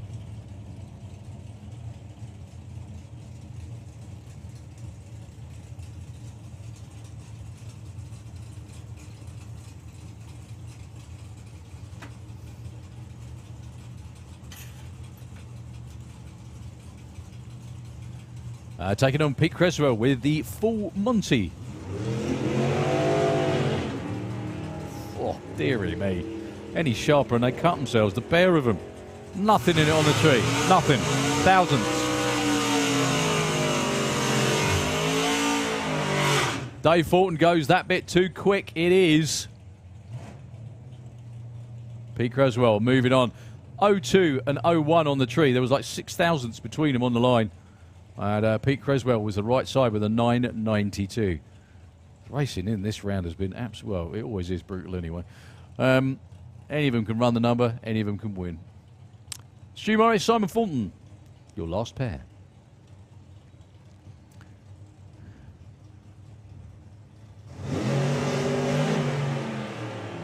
Goodness me. Once again, any sharper and they cut themselves. Well, especially if your name's Stu. It will be Stu Morris with the lesser of the two breakouts, but he was 007 on the tree. That's 2 007 reaction times in that round of racing. Outstanding stuff. He was only a thousandth off being perfect on the racetrack as well. I'll tell you what, if you add his reaction time to his actual run. Anyway, superb stuff. Back to VW Sportsman, round number 2. John Crawford, Phil Jones.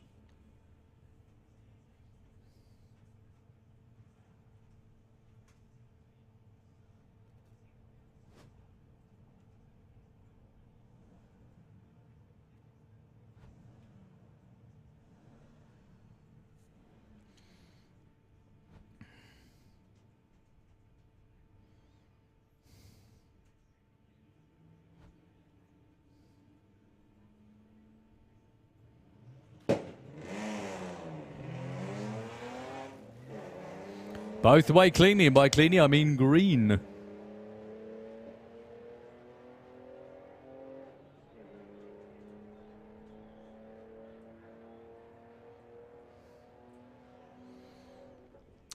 Well, John Crawford about half a second off, most unlike him.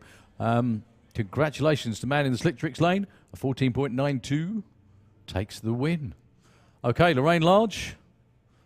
15.45 taking on the number 1 qualifier, Polly Judge. I'm going to keep saying that a lot. The number 1 qualifier, Polly Judge. Polly will take the tree first, or the tree will run in her favour. There we go.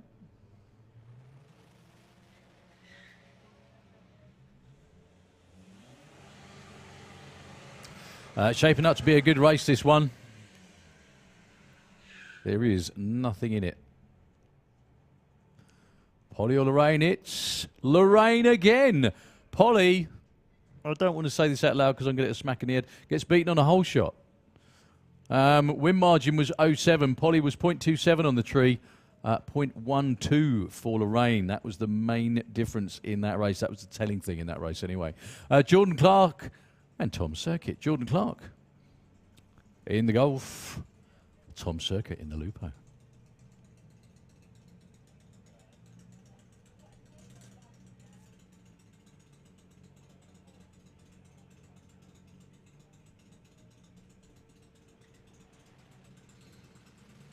So the Lupo's off and running.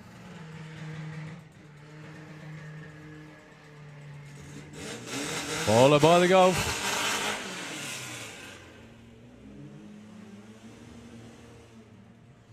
The Golf's not going to catch him. He hasn't caught him. He hasn't taken the win either. Way off for Jordan Clark, unfortunately, ET-wise. It is Tom Circuit taking the win in the Slick Tricks lane.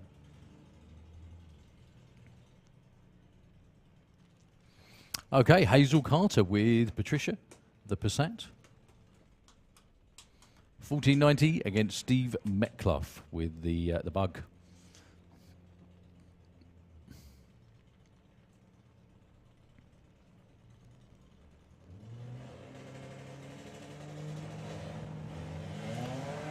Red light for Steve Metcalf, only by 003, gives it to Hazel Carter. Hazel Carter will be through to round 3 of VW Sportsman.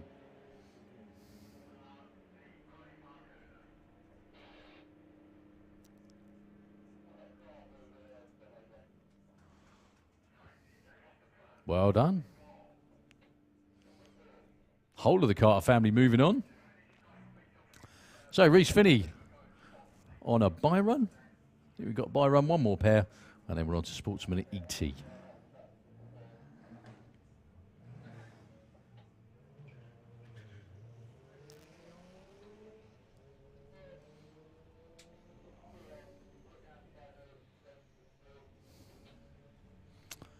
It doesn't matter what Reece runs, as long as he takes the green light, which he did. 1682. Okay, last pair in this round of racing of VW Sportsman. We've got Sportsman ET right behind him.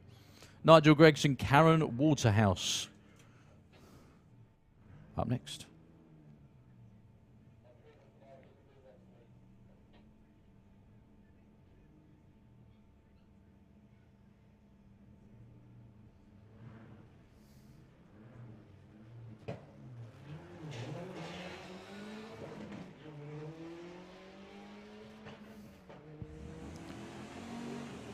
Very green lights in both lanes is probably the best way I can put that. Karen Waterhouse takes the win just by 0-1 at the stripe.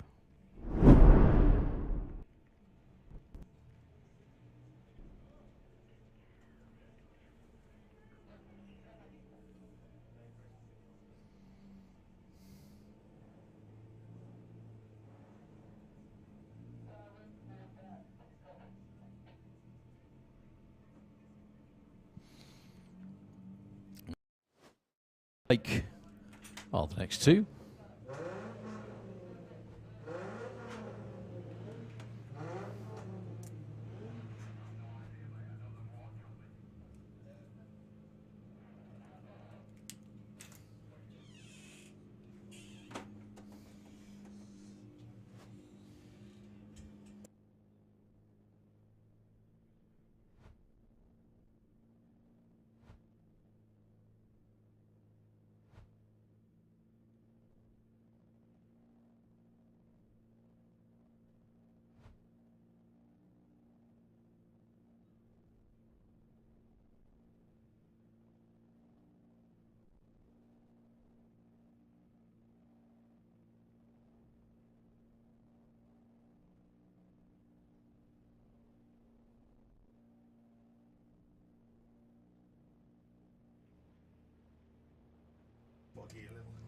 Okay, Steve Miller's Gary Lake.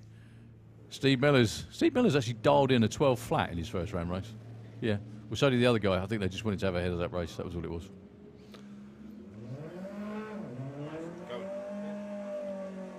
So Gary Lake looks like he's caught Steve Miller's already.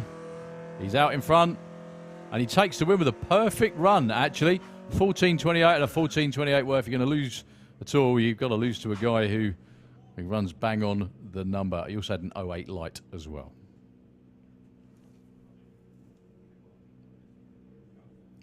Okay, Jane McCready with Ben's van. Having a wonderful weekend so far.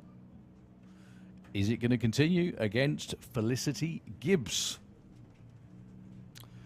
with a Little Miss Rampage Mustang? Mustang's going to get a couple of seconds off the line.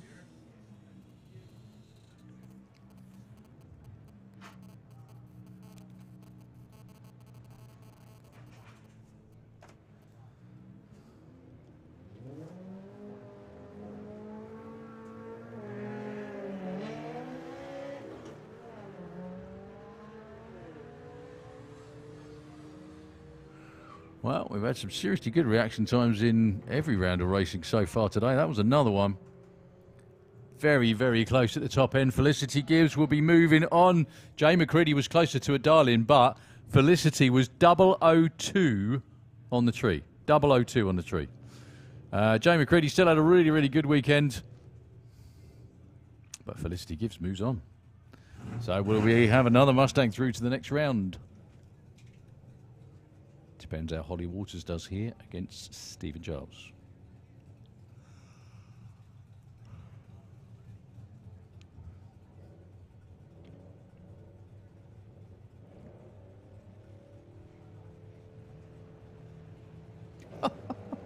Goodness me.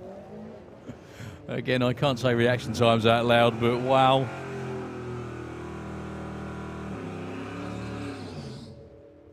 Holly is so far out there in front. But she breaks out. Oh, goodness me. Hide that timing ticket from Holly Waters as quickly as you can. She was 001 on the tree as well. She had loads to play with. She was over the finish line, nearly a second in front of the DHL wagon. Last run of the round, Kirsty Tram. No, it's not last run of the round, sorry. A couple more pairs behind. Kirsty Tram with 50 Shades of Green, the Camaro.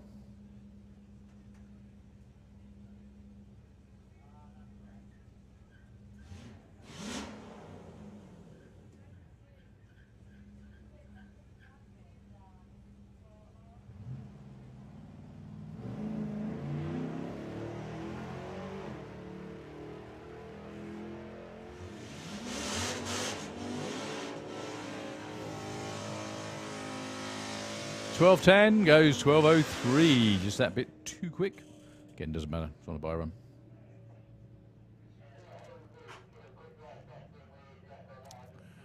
So Liam Sturman and Brian Huxley. Brian was your number one qualifier off the trailer as well, number one.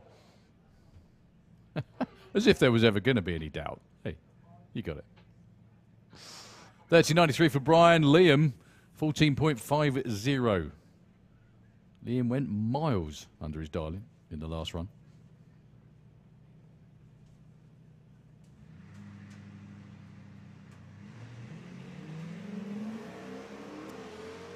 Well, bad news for Liam is Brian has already caught him and they've only just gone past 60 foot. I think they're just going to be shadowing each other all the way up the racetrack now. To the surprise of no one, Brian Huxley takes the win. He was quicker on the tree by nearly 2/10, and he was over the stripe first by 0.8 once again. And yeah, there was no way Liam was going to win that one. Well done to the Huxleys. There you go. When everyone else has an average day, Dad steps up, eh? Just the way it goes sometimes. Jeff Gowley, Chris Wynn.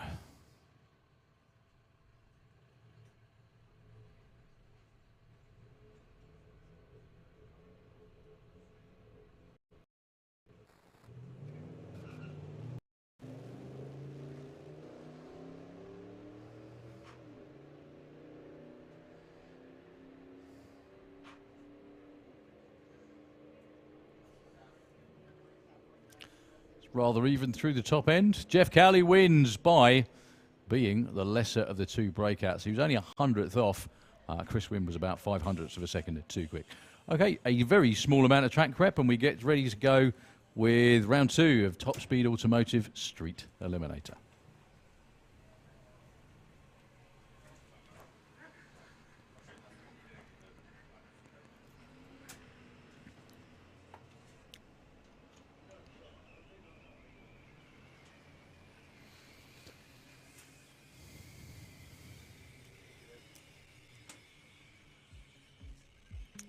Yeah, so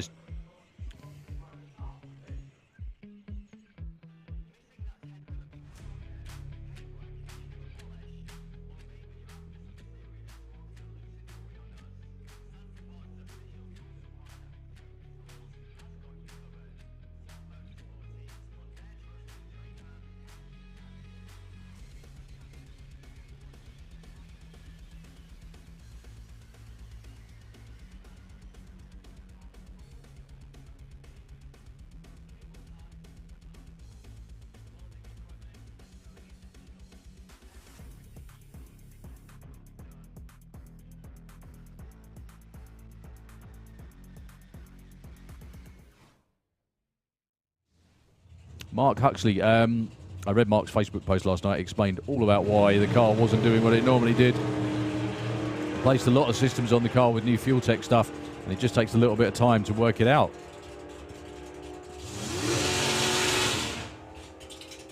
There you go, 10.01 for Mark, going in the right direction, and a 9.97 for John Dalrymple.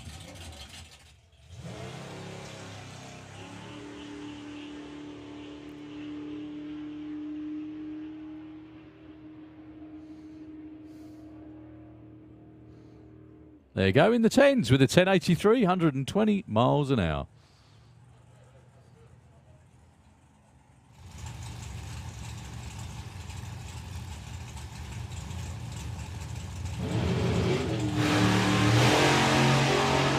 So Pete's going to catch him by about 3:30, and then they're just going to take off together to the finish line. Just like that.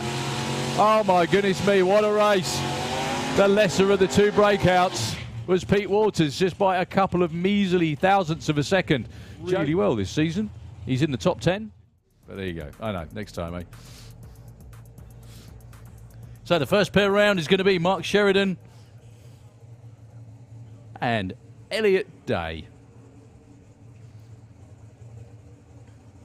Elliot made a great run earlier on, but Mark Sheridan ran his personal best way down into the 7s, a long way over 200 miles an hour as well, with that twin-turbo Hemi Cuda.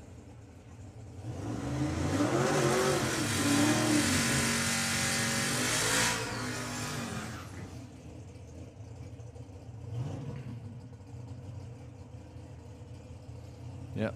H says try the left lane. Not really. Just move over quite a bit. There we go. So Elliot has got a task in front of him here, but he's going to try and cut a light and run as quickly as he possibly can, which is the name of the game. Mark Sheridan's car tends to crawl off the start line, but then just seems to, honestly, it's like he lets the handbrake off and it just disappears at an alarming rate into the distance. He's also staged a little bit towards the centre line. Don't know if that's going to make any difference, but the car is pointing left somewhat for Mark Sheridan. I'm sure he can correct that with a bit of left, right and down. Here we go then, both turbo cars. One with the Hemi, one with the small block. Well, Mark Sheridan does the decent thing and gives Elliot Day a head start, but it will all be Cuda from here on in. 786 again, 189 miles an hour. Elliot bows out with a 946 at 154. Elliot did everything he could. He was 0-1 on the tree. Mark Sheridan wasn't, 0.54. But it is Mark Sheridan moving on. Andy Bond against Rob Carter, your next pair.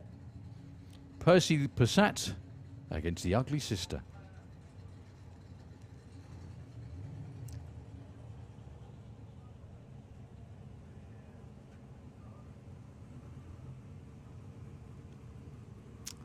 So let's see if Rob Carter can step up the performance of the Passat. Also, keep up with the other one in competition that's still going for Hazel.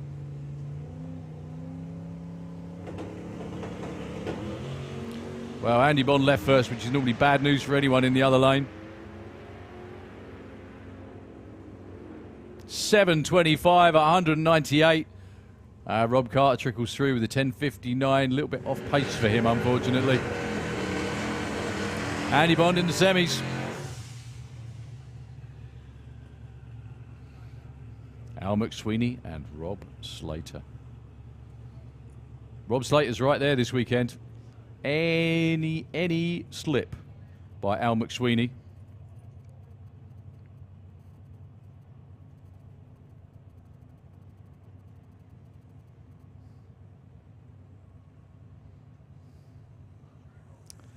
Rob's is another one of those cars that takes off kind of slowly, but then everything kicks in and it disappears up the track.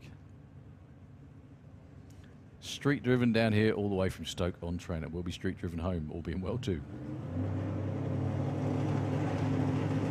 Rob Carter, Rob Slater unfortunately bumps through stage.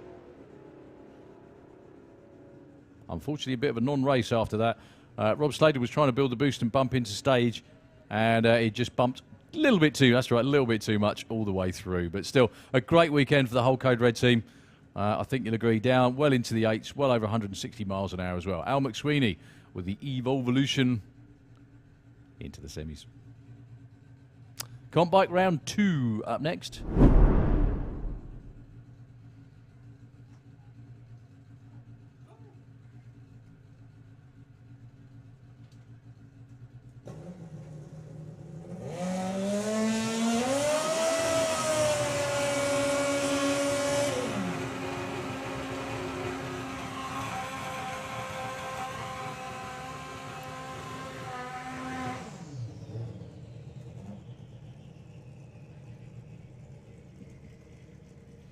So heads up class, first to the finish line wins Jasmine Cordell for Hysteria Racing, the whole of the Cordell family in the Kestrel Lane. Taking on Adam Burns, who absolutely ripped it up in the round before. This is going to be one hell of a race, this one, for a place in the semi-finals. Both these two capable of mid-7-second runs. Jasmine's killer on the tree.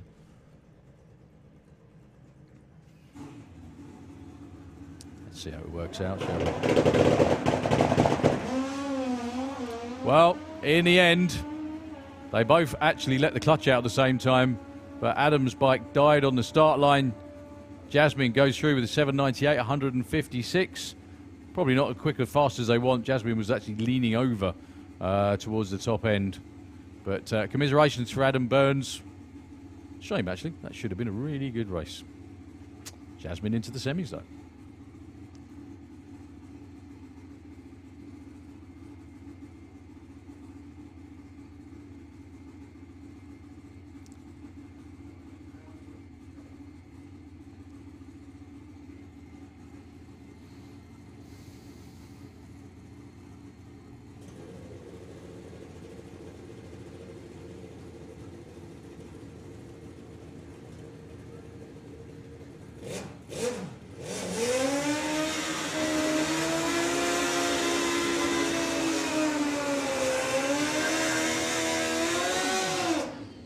Well, two good friends going at it this time. Len Padgett, Graham Dance. Advantage in ET so far this weekend has been to Graham Dance. But you never know what Lenny could pull out the bag. Very, very good on the tree. Oh, certainly falls under the guise of a wily old racer. Less of the old, though, racer. Been doing this a while. But he's going to have to step it up if he wants to be anywhere near Graham Dance this time.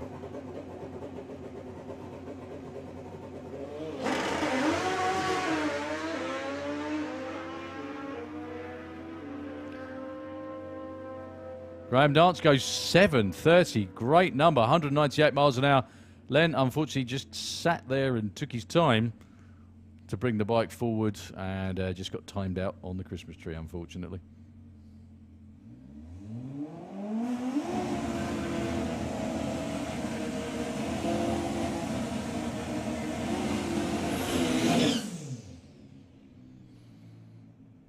Okay, Paul Hambidge. Should be alongside Gary Bowe. No? Okay. My screen's lying to me. Sorry. So, Paul Hambidge on a bye run.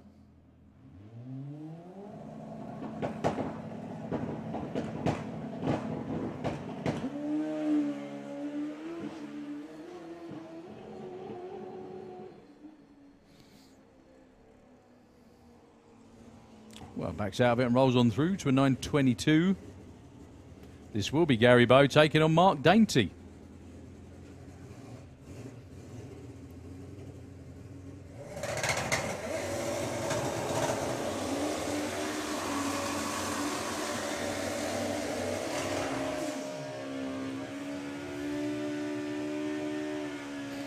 Well, Mark Dainty put in a really, really nice looking run earlier on today. Backed out of it early.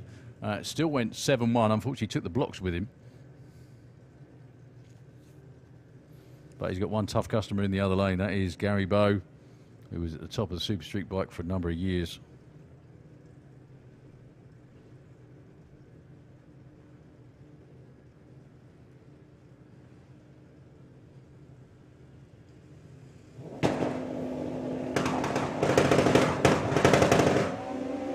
Gary Bow with a big hole shot off the start line. Problems for Mark Dainty. He's out of it. 7.23 at 185. That's a lot more like the numbers we're used to seeing from Gary Bow into round 3. Don't know what the problem was for Mark Dainty, but it looked mechanical.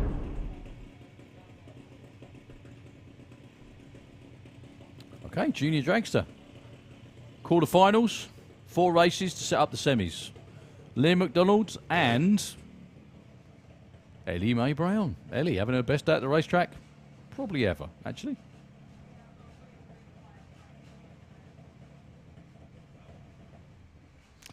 Well, before we get there, though, we have a little bit of clearing up to do in the Kestrel lane, just down the towards the centre line. Unfortunately, whatever happened to Mark Dainty spilt something. So we've got to get that cleaned up before we send the junior dragsters down there, obviously.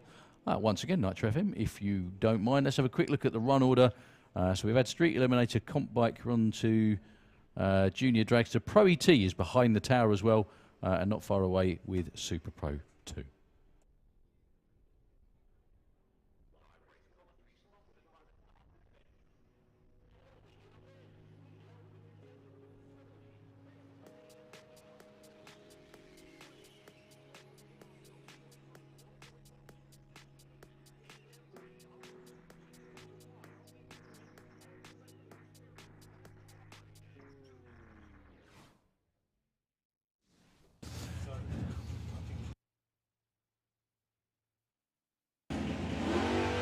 Well, Darren Huxley didn't move forward to stage. Weirdness abounds. Simon Rickwood takes it. 987, he goes. 988.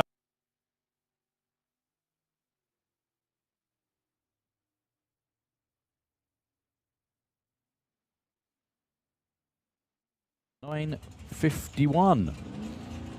Bob Molden.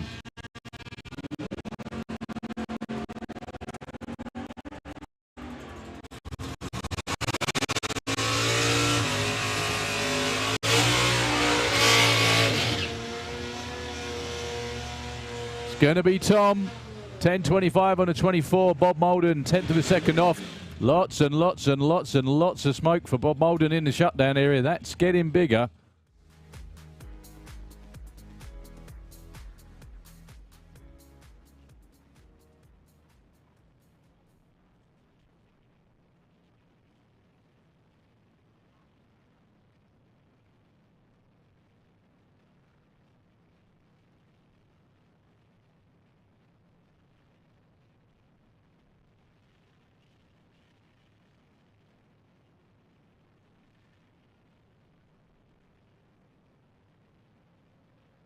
Okay.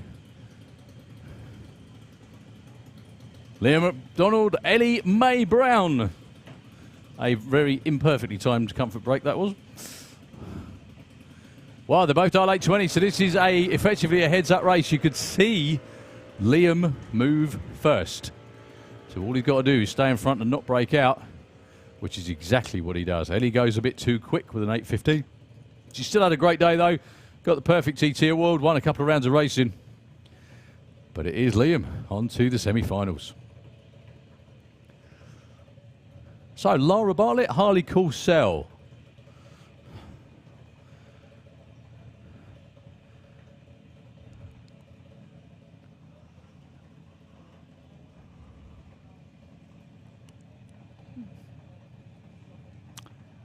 Lara is after an 8.08. Harley an 8.10. So there's virtually going to be no difference as the tree runs.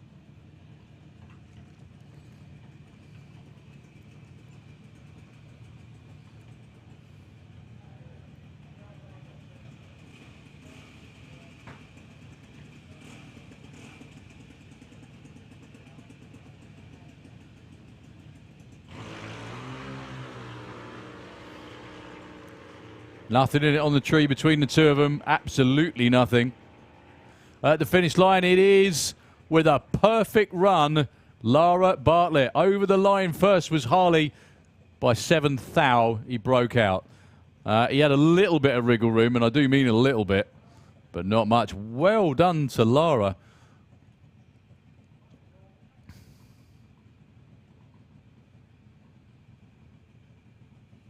Okay. It's Jacqueline next and Kai Cooper.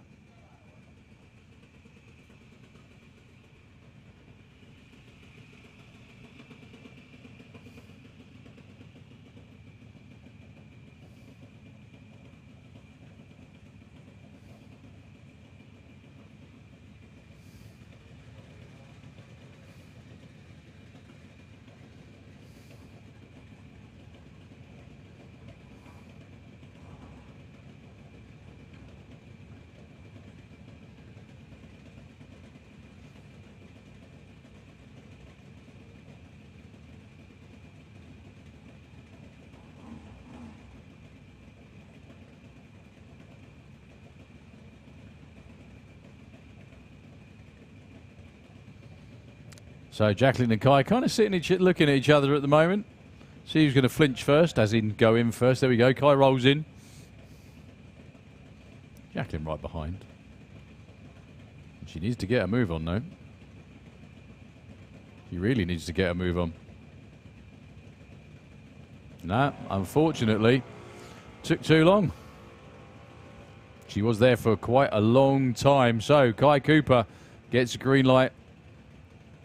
And into round number 3.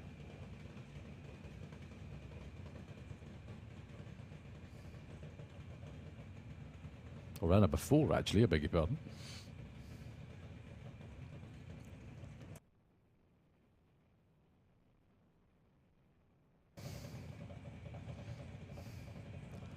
Jack Taylor and Eva Davis. This time.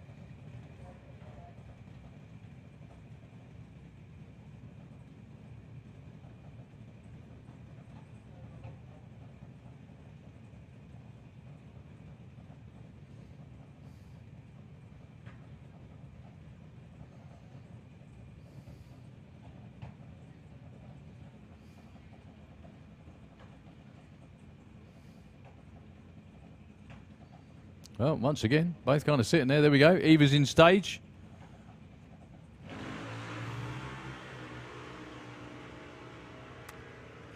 It's going to be a close one at the stripe. I think Jack Taylor's already caught her.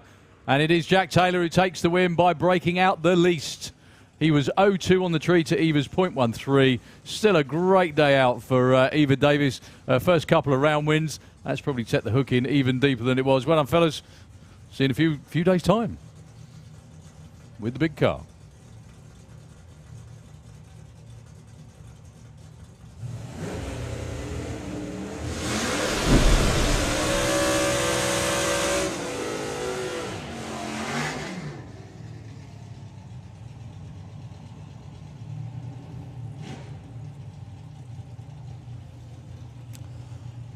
Pro ET round 3 for a place in the semis. Simon Rickwood, who this time yesterday wasn't even qualified, in the Kestrel lane, 9.89 and 8.99. Similar for Harley Derby, actually, I think, to be honest with you, but then ended up being number 1.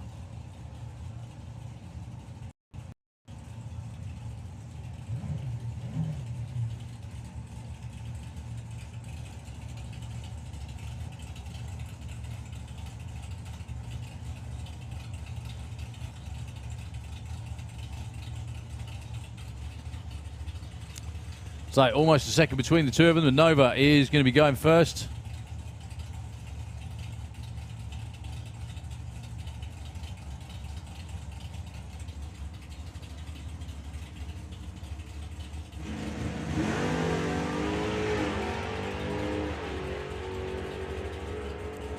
Well, Harley Derby going for a bit of a wander round in the pickup. Simon Rickwood takes that one. I think Harley Derby had a bit of a wander, had to back off. It is Simon Rickwood through to the semi-finals, where the 9.91 and the 9.89. Very nicely done.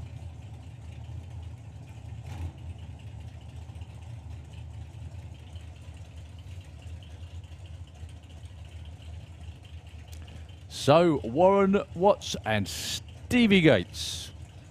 I think for one of them, this is going to be the furthest they've ever been in eliminations when they go. One of them rolls around for the semi-finals, and it will be one of them.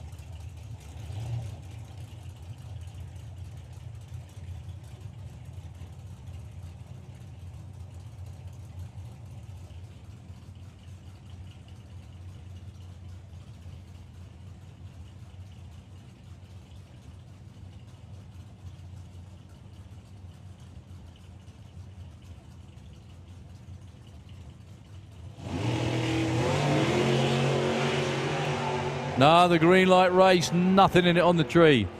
Just 100th. It's going to be Warren Watts with a 907 on a 907. Beats a 957 on a 955. Win margin 007 at the stripe. They were virtually welded together all the way down. That's how a proper race is supposed to shake out. Well done to Warren Watts. Commiserations to Stevie Gates. Still a great day.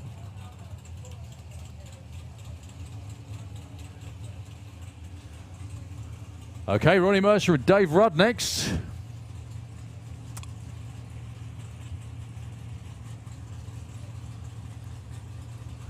Let's see if Mr. Qualifying can go a bit further in eliminations.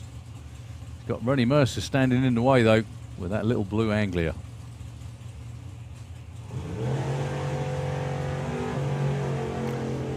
Well, Dave Rudd goes red. Actually, that's quite a big red light. 0.21.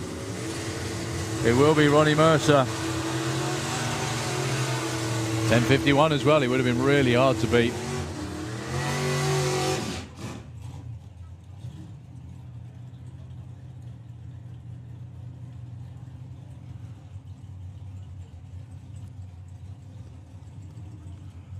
Okay, Brett Featherstone, Dave Fulton.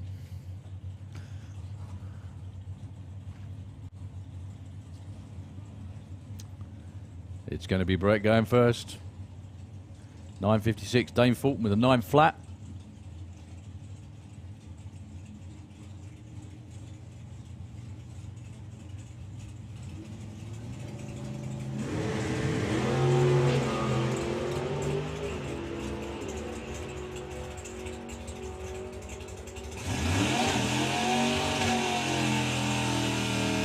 It's Brett, look at that.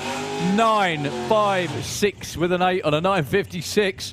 Ladies, it's not a wrestling match. You only won a race. Congratulations, well done. 0.1 out in the tree is not all that sexy though for Brett. 0.14 for Dave Fulton. Dave Fulton still had his best day at the racetrack of the season though. Okay, round 3 of Super Pro. AC Bell with the Limpy Slug gets a bye run into the semi-finals. Having a great day. A really great day.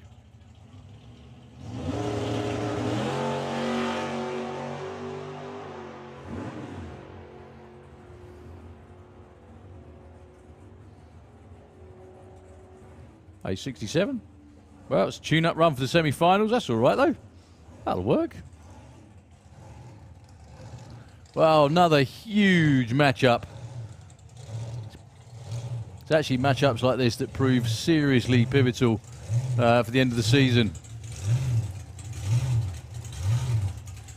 After 3 rounds of the National Championship, Alan Didwell is in the lead. His closest pursuer, Tom Atkinson, went out in round 2. In fact, I think just about everybody around him went out in round 2 or 1.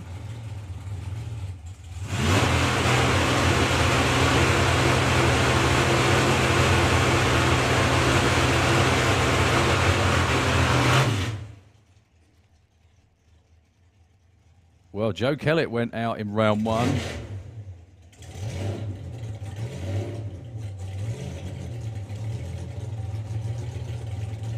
Tom Atkinson ran out in round 2.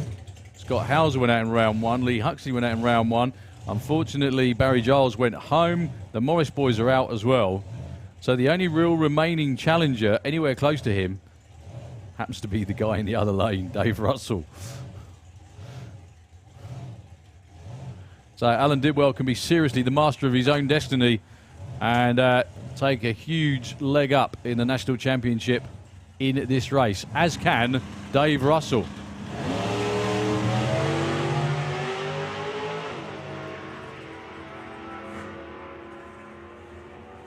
At the finish line stripe, it is Alan Didwell again. Well, he was over the line 0.3 of a second first. No way Dave Russell could win that one, unfortunately, with a 0.24 reaction time. My goodness me, again, talk about making your own luck. Spectacularly good, again, from Alan Didwell. Late rounds, every round. is where he's been.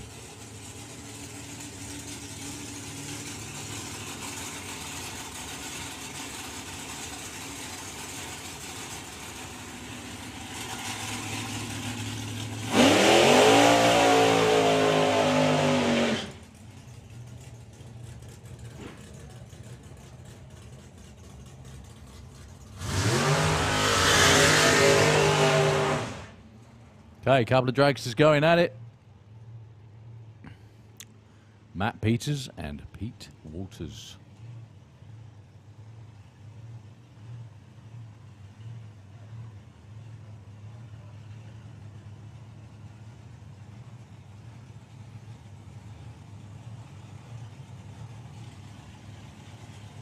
So, supercharged car against an injected one.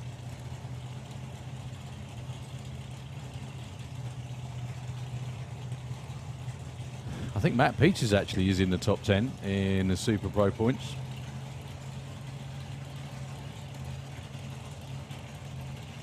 He is as well, beg your pardon. He's number 5 at the moment.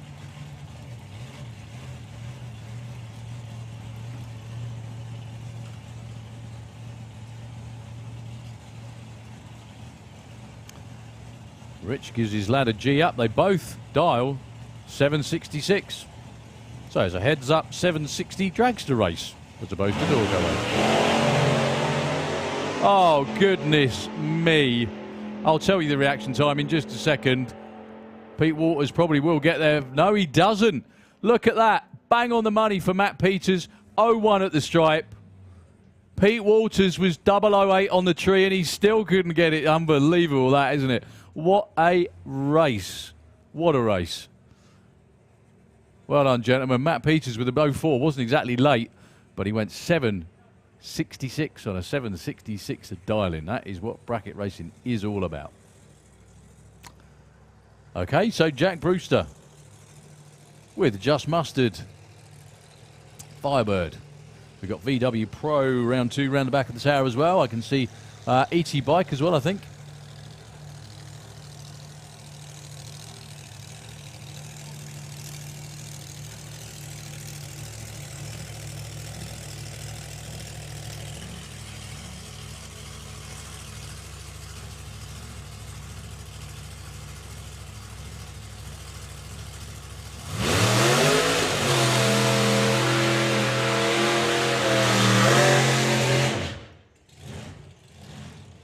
Well, back Jack Brewster a bit out of shape, but it's only on the burnout, which is the most important thing. Yeah, we've got ET Bike round 3 behind the tower.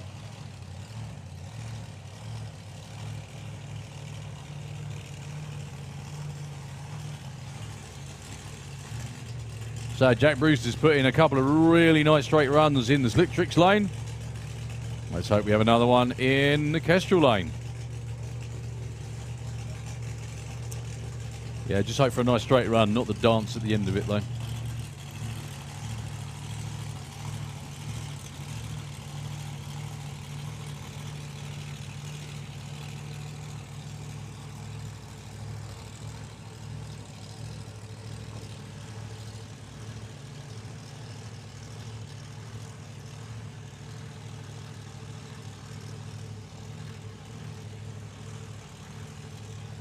So, good luck, Jack. Hope for another nice, straight, strong run.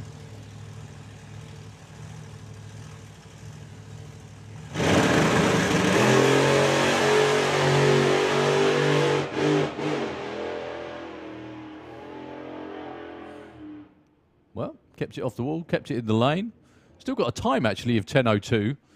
I think he must have tripped the beams with the rear wheels because that was a 2-second 60-foot. Well done to the Walters family and Matt Peters and the team. That was a terrific, terrific race. Shame someone had to lose that one, really, because that was just that good.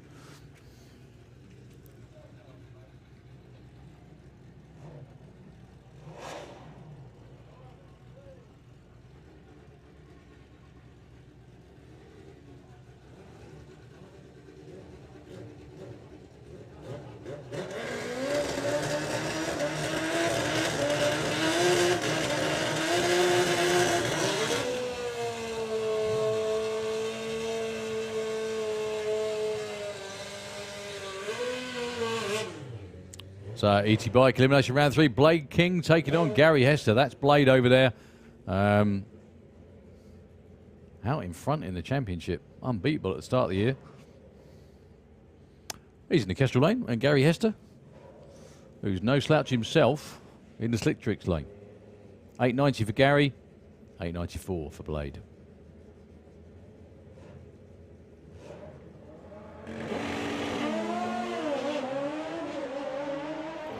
Nothing really in it on reaction time.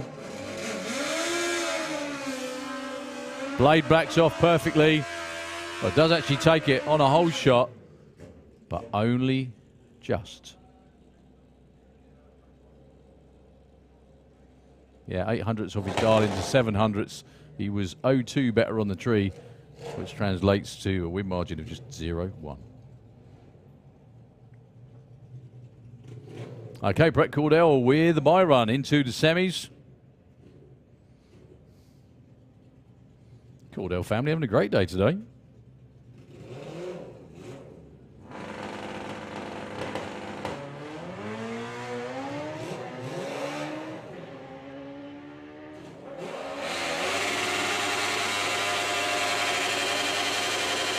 .949 with a 4, just that little teensy bit too quick for Brett. Nothing to worry about though, it was a bye.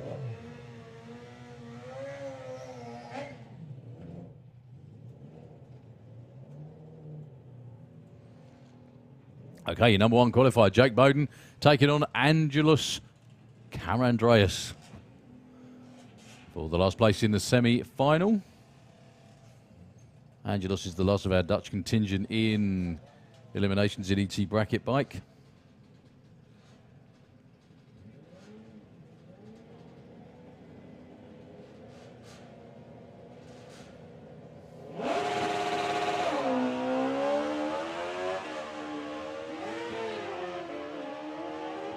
That's a long way to make up, but he's doing it.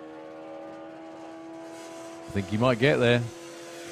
He did, but he went way too quick. Jake Bowden takes the win. Angelus broke out by 0.14 of a second. He had a much better reaction time, actually. He did have a lot of room to play with, but the closing speed, I think, was what threw him. So, junior drag bike, round 3.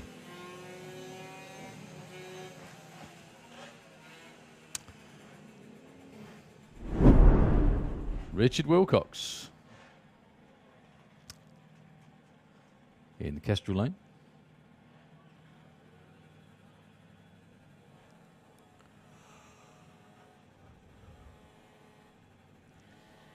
And Harry Isaacs.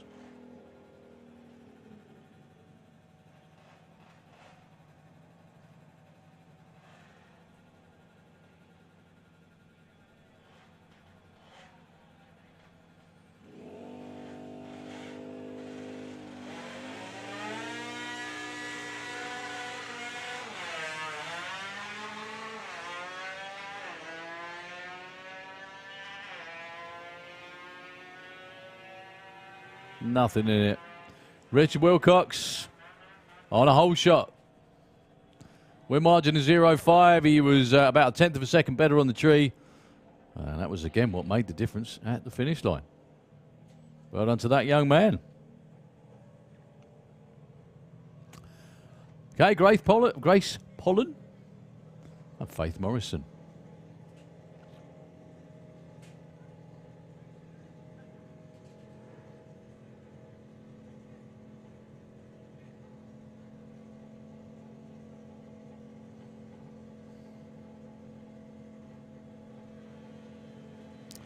Well, unfortunately, Faith goes red by 0.12. Grace Pollen gets the win light.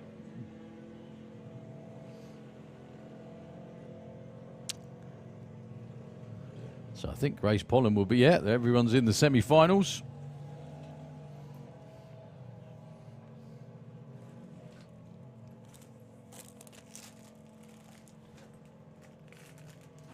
So another member of the Morrison clan. There are a number of them.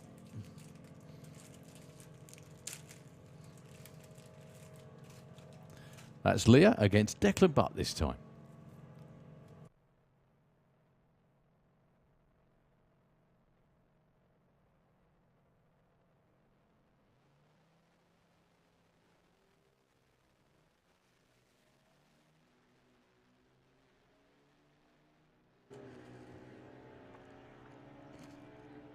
Well, they both got green lights. It's going to be Declan. 10.53 on a 50. Really, really good race, that one, actually. Leah wasn't that far off either. Not much at all at the stripe.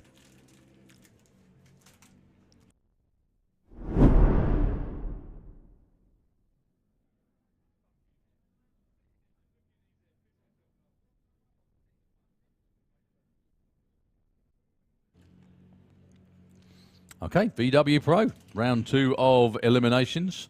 It's going to set up the semi-finals. Ed Keach and Abby Tether.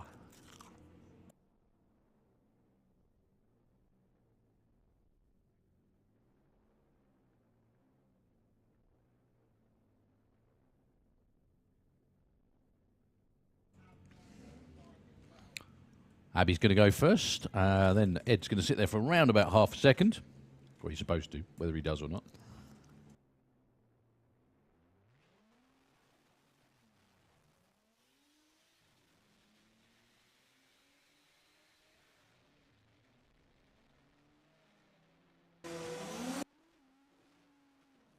Ed's still out in front. Ed takes the win. Nicely judged. 12.51 on the 30. Ed Keach moves to round 3.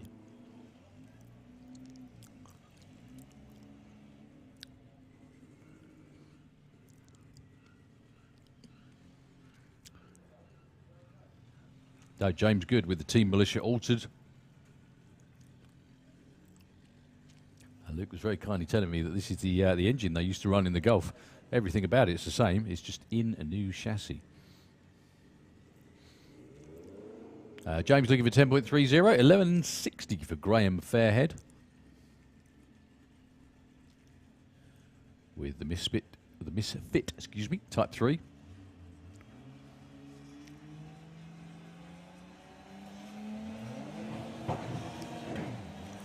Well, Graham goes red with an 0.006. James Gould on the car's debut is going to be going to the semi-finals. Also goes 10.33, 120 miles an hour. Bang on the dial-in.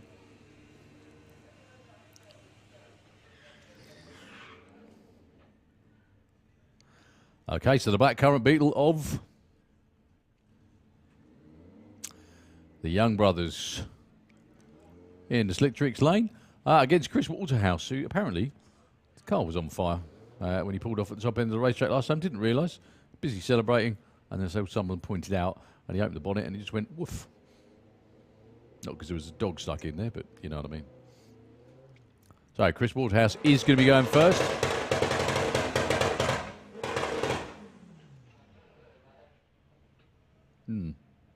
That was bizarre, actually.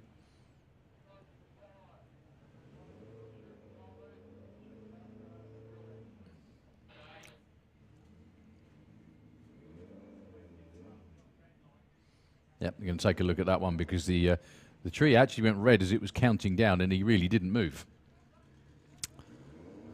Sam Young did actually go 8.88, 152, which is his quickest run of the weekend. But we may have to rerun that one. It's up to the race director, obviously.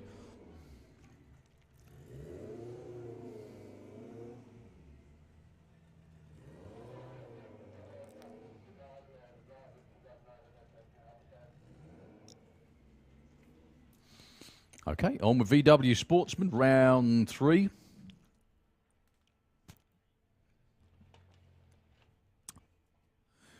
Reese Finney and Karen Waterhouse this time.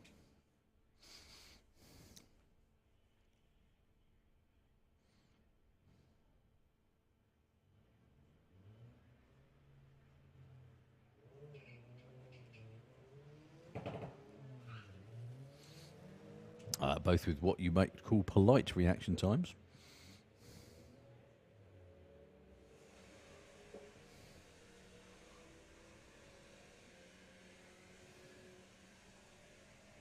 Well, Karen Waterhouse takes the win. 0.16 off her dial-in and didn't break out like Reese did in the other lane. Happy 50th birthday to Darren on the back of Tom's Circuits. Lupo down there in a Kestrel lane, 1827. Plays a 1460 for Phil Jones.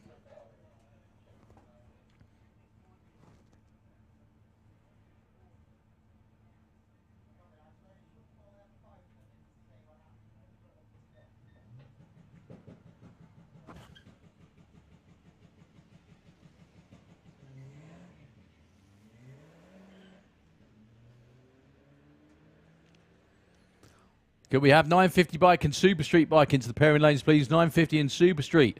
I think that's for semi-finals. Good looking race with brake lights coming on, especially if your name is Phil Jones. Perfectly judged.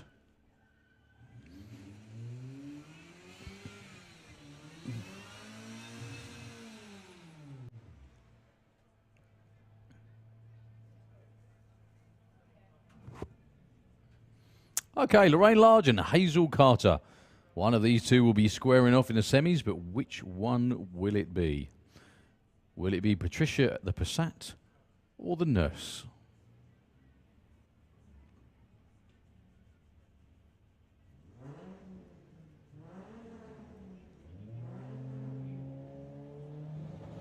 It's not going to be Lorraine because she rolled the lights and went red by 0.28, unfortunately. Hazel Carter into the semi-finals of VW Sportsman. Don't run a 15:45, Lorraine. Thank God for that. Okay, one small mercy, I suppose. 16:26 again. It doesn't matter. Once again, Hazel Carter is in the semi-finals. Right, Sportsman ET. Elimination round number 3 again to set up the semi-finals. We're cracking on through everything at a rate of knots at the moment.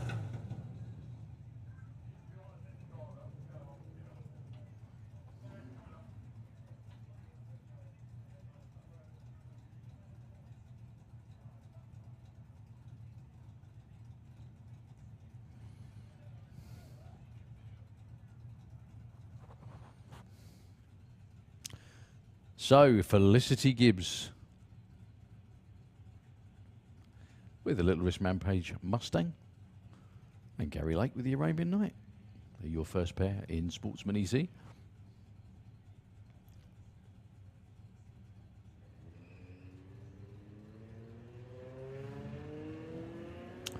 Well, no one went red.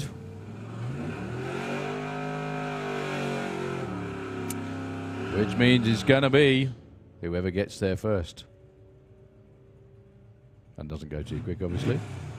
Once again, it's Felicity Gibbs. She breaks out, but Gary Lake did it worse. Not by much, though. Really, really not by much. Gary did actually have some wriggle room off the start line with a reaction time, but Felicity does it again. Okay, Steve Giles, Kirsty Tram.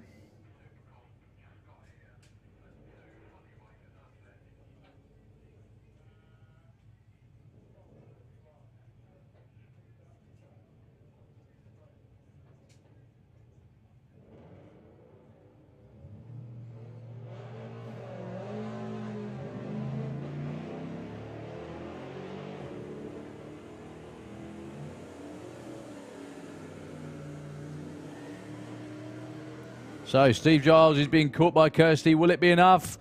Kirsty does it again. 12.06 on a 12 flat. Breakout in the other lane, but there was no way he's going to win it. Kirsty with an 0.2, a 0.2 on the tree. Jeff Cowley, Brian Huxley. I think going to be the last pair.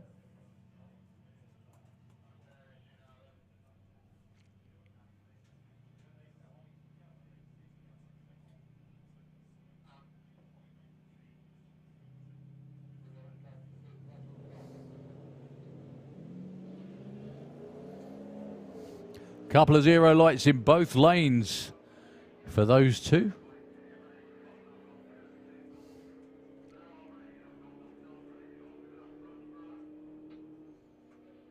Wow, Brian Huxley breaks out by more than Jeff, would you believe? And that's what decided the race. He was 0.5 on the tree. The man still has it, obviously. Shame. Anyway, so Jeff Cowley moves on to round number 4, semi-final. So we've got the semi-finals of Funny Bike to come.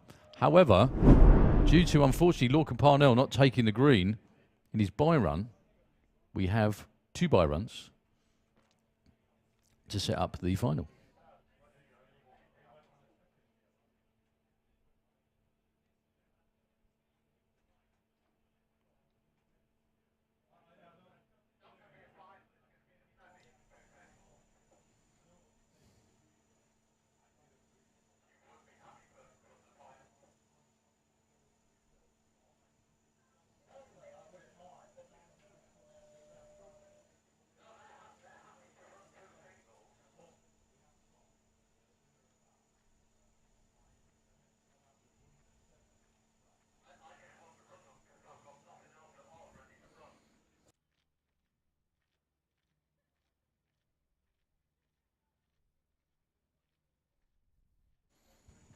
Okay, just waiting for the thumbs up to fire the first of our semi-final.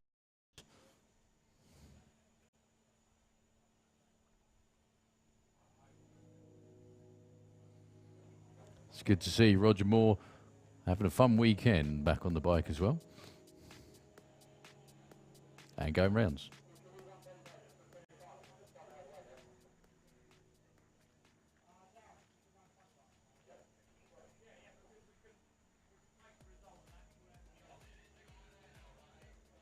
Okay, Roger Moore gets the thumbs up to run.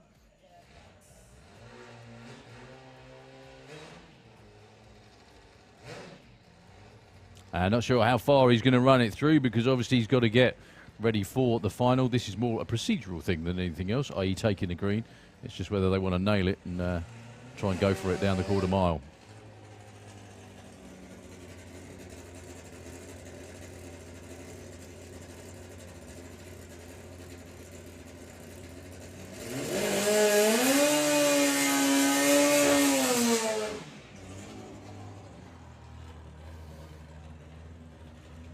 So Roger Moore heats the tyre. He is going to, by the look of it, not just take the green.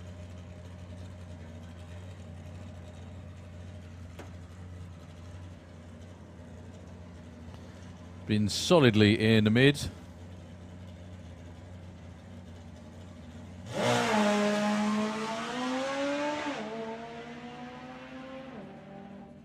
Yep, clicks it off before the finish line just to save it.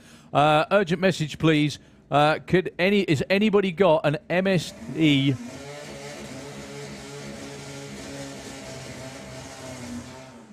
An MSD 44 amp mag for a Hemi anti-clockwise rotation, obviously because it's from the southern hemisphere. For John Willard, please. If he hasn't got one already, anybody got an MSD 44 amp mag for a Hemi with anti-clockwise rotation for John Willard? Apologies, Cole, I know you sent that about 15 minutes ago.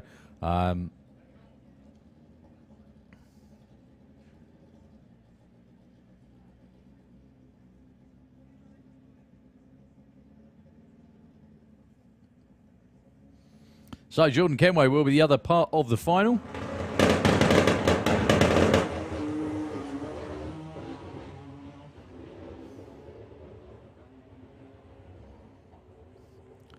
Bike still not really behaving as they want it to. He's in the 8s with an 895, but there's a lot more to come from that. So the final will be those two.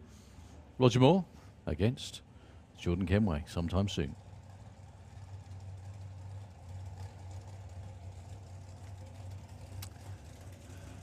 Semi-finals of Super Comp up next. We are rattling through everything at the usual breakneck speed.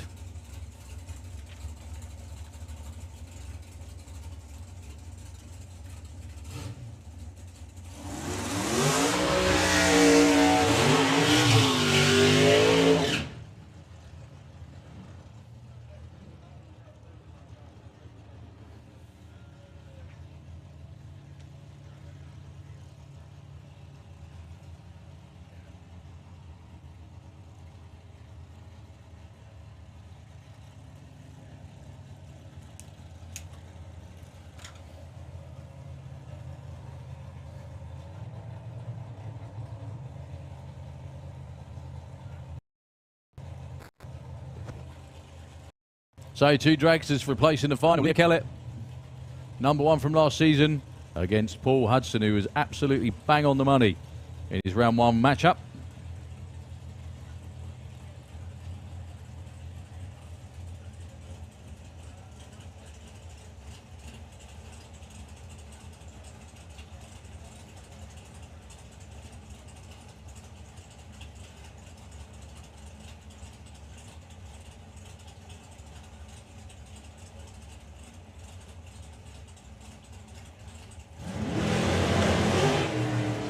Oh, 001 red, oh so close for Paul Hudson. Don't run 890 as well, he does. He runs 891. It was 001 red. Leah with an 894 and an 07 reaction time. Well, sometimes drag racing is just the right kind of place, right time kind of sport. Stu Dorney, by run into the final with the Roadster.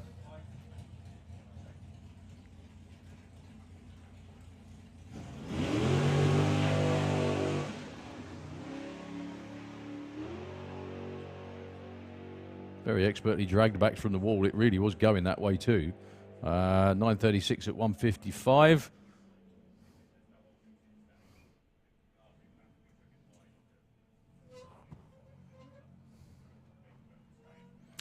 Okay, Super Street Bike semis are round next.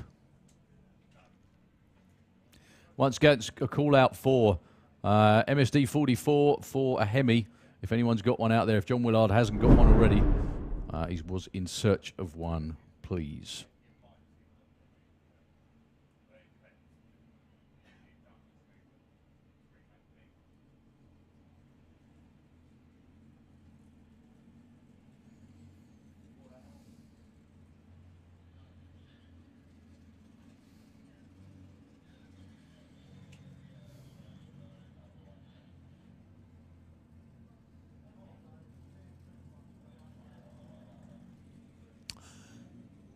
So, Steve Reed, Al Morrison Jr., excuse me.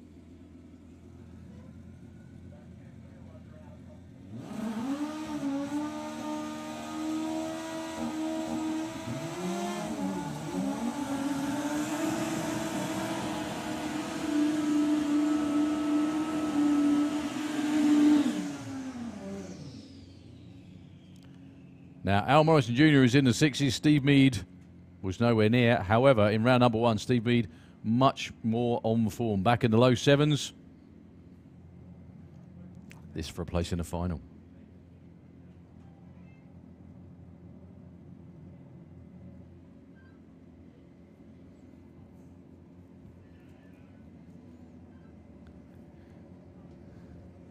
Dave just doing a bit of dressing advice for Steve Mead.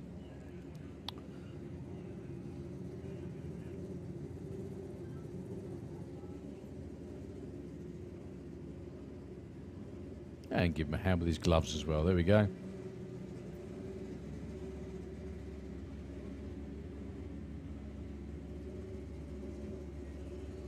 So it is Steve Mead in the Kestrel Lane. This is a first to the finish line race.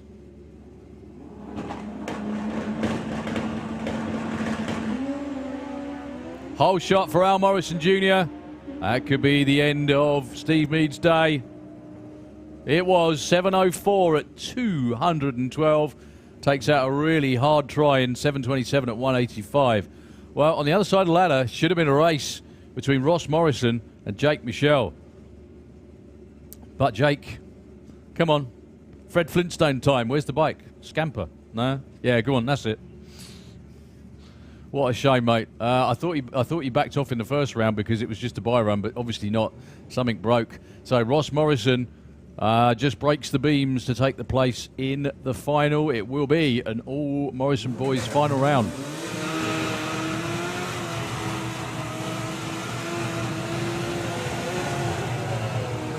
We do have, however, for your viewing pleasure, a couple of test runs. Daniel Lentz from Hungary and Margot Schmidt from the Netherlands. Margot has been here a number of times over the last few months. Comes over regularly from the Netherlands. Now part of the team, if you will, from Hungary. They travel together, they do everything together. Margot's performance has picked up substantially over this weekend specifically.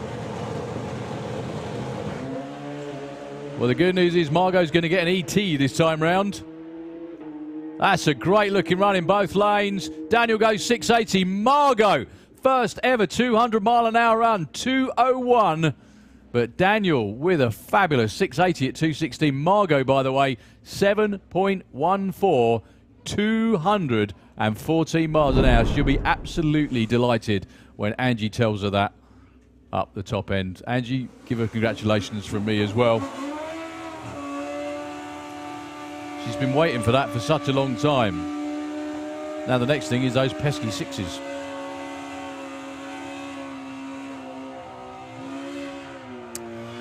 Okay. 950 bike semi-final, number 1. Dave Hall, Carl Thomas. Carl Thomas was your number 1 qualifier. He's in the slick tricks lane. Dave Thomas was number 3, but he was only a couple of hundreds off. So anybody's race. As always, it is.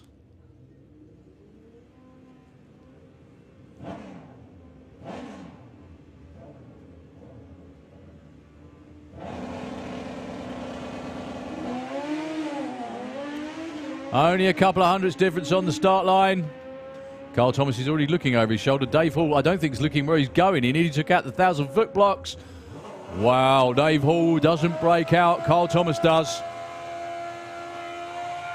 9:45 too quick for Carl Thomas. It will be Dave Hall in the final round against Dion Hartley.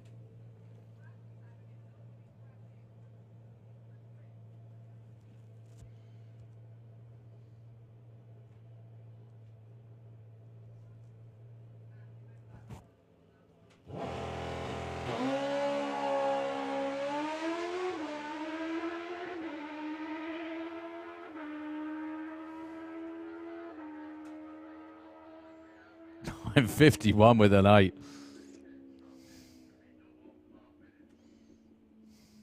Nicely done. Okay, I think next is Outlaw Anglia semi-finals. As I keep saying, we're rattling through them at an absolute rate of knots by now. We've got a lot of them on their finals. Let's have a look. We've got a few semi-finals to go, including this one for Outlaw Anglia. We've had a funny bike semis. We've had 950 bike semis. We've had Super Street bike semis. We've still got comp bike to come, ET bracket bike, 850 and junior drag bike to go, and Super Pro and Pro ET as well. So still a few semi-final races to go. That will set up our finals very, very nicely indeed. Time at 3:30. Another great day to be at the racetrack. So the first semi-final in Outlaw Anglia is going to be Mick Taylor against Colin Miller. I think they're ready to go too. We're also just waiting for a rerun of Chris Waterhouse and Sam Young too. And once that's done, we can do the semi-finals of VW Pro as well. It's just that time of day where things get a bit stretched out, where everybody has run through so well.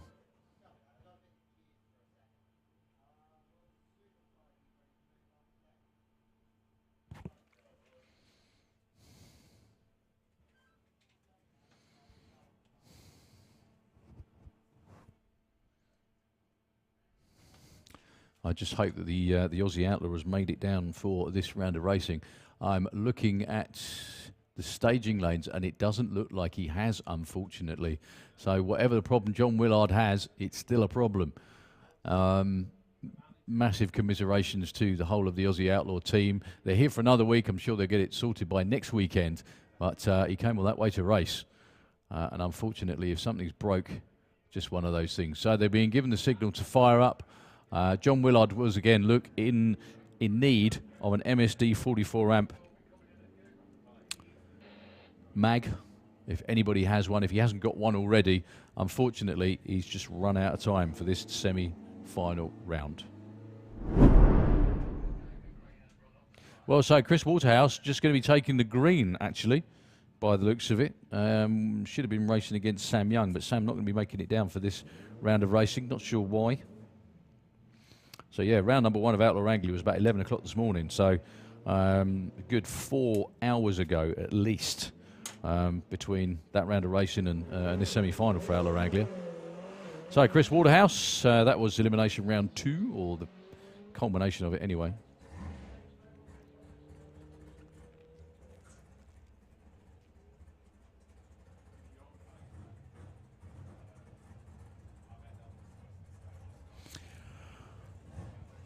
Well, the good news is the Aussie Outlaw is here till next weekend, and they've got that long to fix it. Unless a miracle happens, I don't think he's going to be making it down for this round of Outlaw Anglia.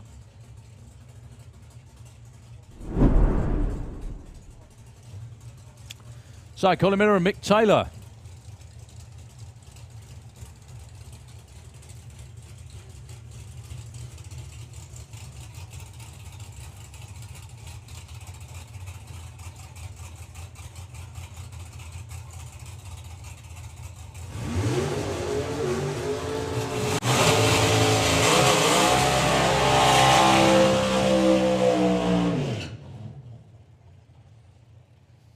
Two good friends on and off the racetrack. Well, actually, no one's a good friend on the racetrack because everyone wants to beat everyone else.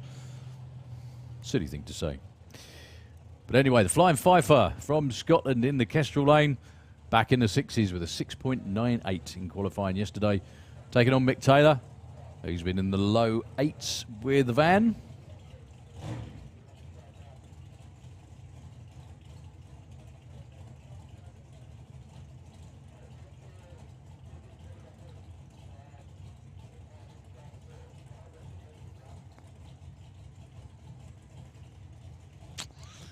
Well, I know both of them have been told to shut off. Actually, it's not just Colin Miller.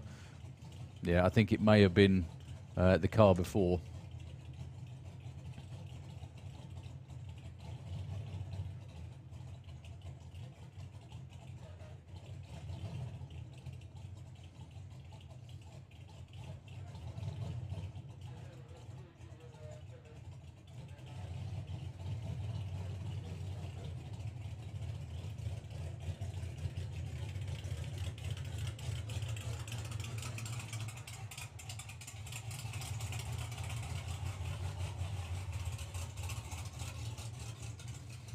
Yeah, as you can see, some cleaning up to be done in the Kestrel Lane. They just push them back and wait for a moment. If John Willard's still working on it, you never know. He might have time. But the tractor is going out in the Kestrel Lane to do some clearing up. We'll be back in just a few moments. It shouldn't be too long. But in the meantime, Nitro FM again, just a couple of ads if that's okay. And we'll be back to racing.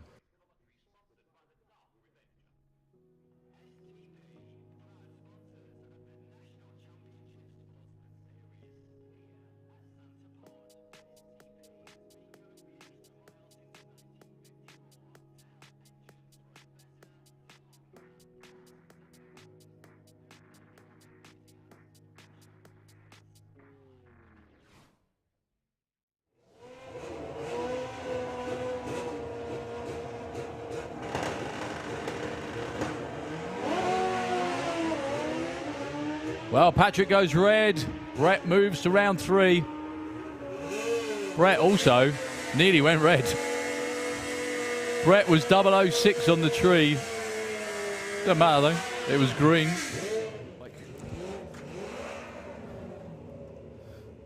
It's brought to interception. Well, look at that. There should have been a stagger in the tree, but Phil's already way out there in front. But Phil breaks out too quick. 8.93, the right side of the number for Gary Hester. They were 0.2 and 0.3 on the tree. An early bath for the championship winner from last season. He do the same, but he's got the number 1 qualifier in the other lane, Jake Bowden, who's off and running.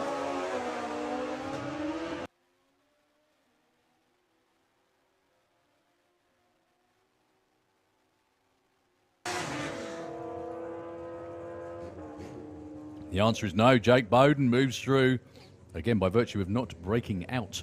002 on the tree that time, though. But it should be very close at the finish line.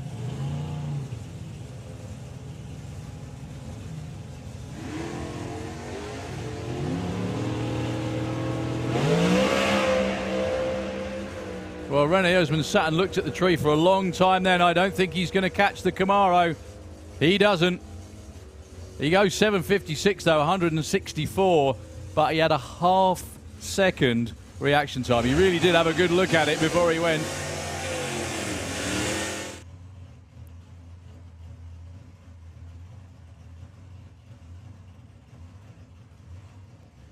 So Dan, in the Slick Tricks lane, is going to go first by some margin. And then his brother's going to try and run him down.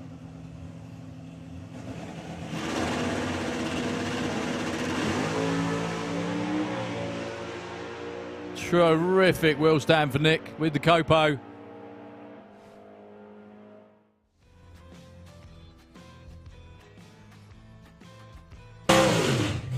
Okay, a very brief break indeed. You can see the, almost see Colin Miller's face when they told him to shut off. Thought, oh God, not me. No, it wasn't him. It was what went before. Just needed sorting out.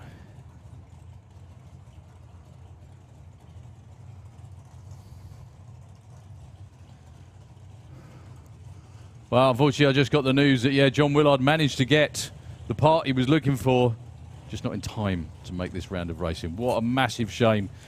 Like I said, John doesn't come all that way just to play, came all that way to win. And to not make it for round 2 of eliminations. There was a long time between round 1 and round 2, so he had every chance to fix it. But what a shame. We'll get to see the Aussie Outlaw again this week. Well, Mick Taylor, both of them actually going a bit sideways off the start line. Very Anglia way of doing things. Colin goes 777, 171 miles an hour. There wasn't enough sevens in that sentence. 10.17 lose out for Mick Taylor, unfortunately. Got very squirrely. Well, Rob Stone should have had the pleasure of racing the one and only Aussie Outlaw, but as I just mentioned, Mr. Willard not making it down for this round of racing. Massive shame. John has all week to go through everything before qualifying for Outlaw Anglia again this time next week. Well, not this time next week. Friday. 4 days away. Or 5. Biggest field of Outlaw Anglias ever on the planet. The biggest collection of Anglias on the planet ever. And he's here for it. So, Rob Stone will be in the final against Colin Miller.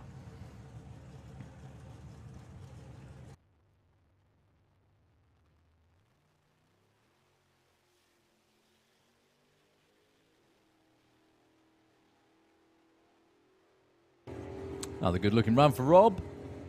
That results in an 888 or 147.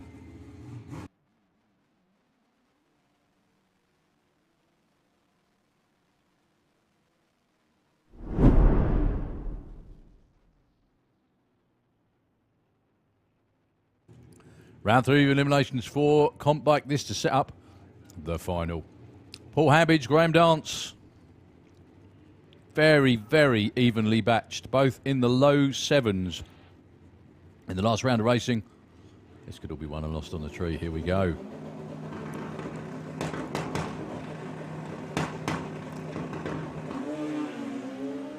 Whole shot for Paul Hambidge. Will it be enough to stay in front of a very hard charging Graham Dance? The answer is no. 7:29 at 196 miles an hour for Graham Dance.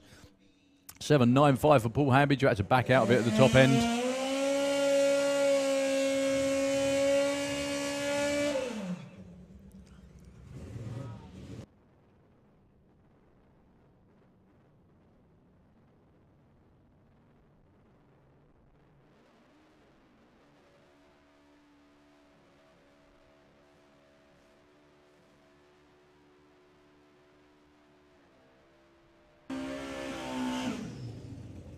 The other side of the ladder, Jasmine Gordell and Gary Moe.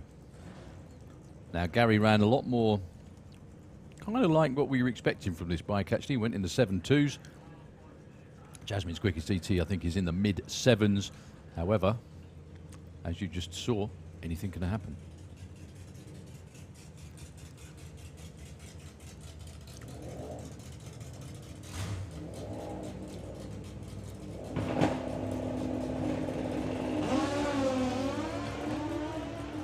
Slight reaction time advantage to Gary Bow. And he will lead over the stripe with a 7.23 at 183 miles an hour. Nice try from Jasmine, 7.93, 164.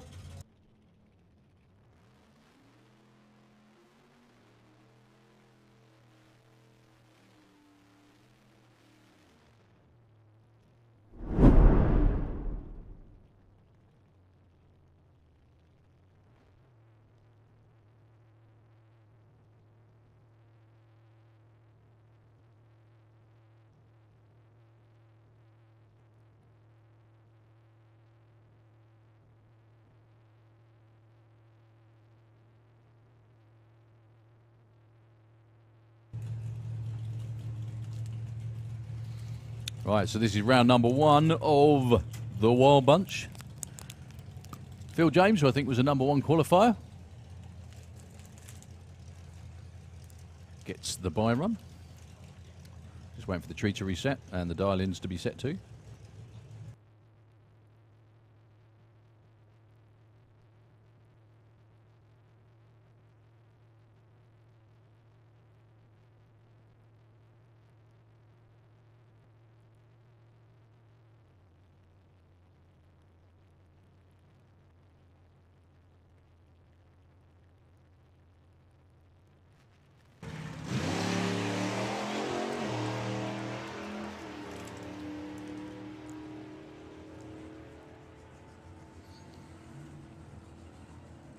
Well, 9.59 on the 62. Phil James still takes his place in the final. Next one's going to be a race, and what a fantastic race it's going to be.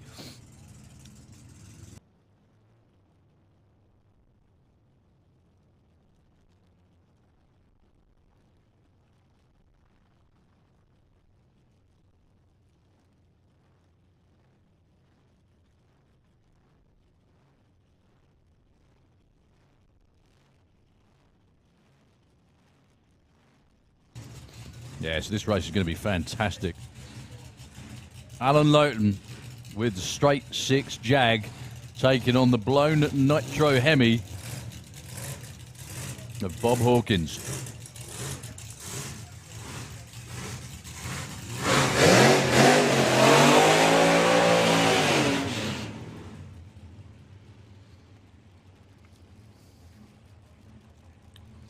So English against American muscle another time. One of the more historic cars in UK drag racing history is that Paranoia. Little 5-window coupe down there. Awesome looking car. I'd always love to see one of those on a fuel altered. I think Nobby actually did build one, or make one, and put on the funny car, but only ever at shows. Don't think it ever ran it. It does look especially cool though. So Bob Hawkins dialing is 6.75. That's a long old time to wait for Alan Lowton to be disappearing into the distance. I'm pretty sure this is the quickest race car that Paranoia has ever raced against. Unless maybe he had a match race with Robin Reed at one point.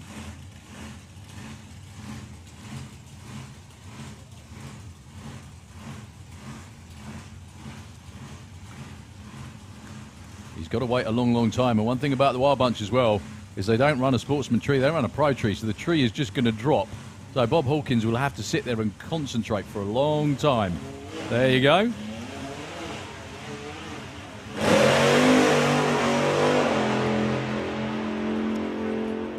Will Bob Hawkins get there in time? The answer is no. Very, very close indeed, though. He nearly ran down Alan Lowton. Reaction time's nothing to write home about at all, but the tyre shake off the start line for Bob Hawkins was the probably the big deciding factor in that one. Well done to Alan Lowton. Yeah, closing speed of about, well, yeah, 190 miles an hour to 130.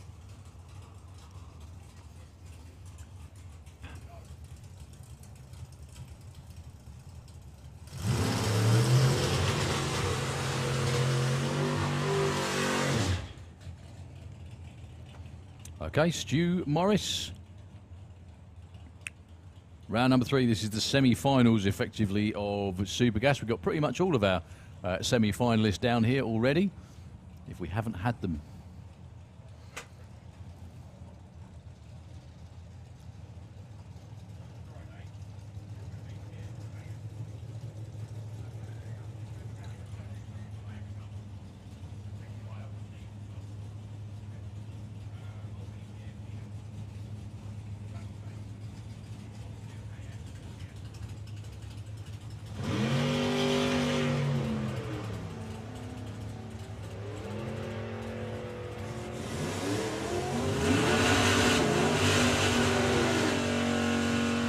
992, 147. I think they'll take that.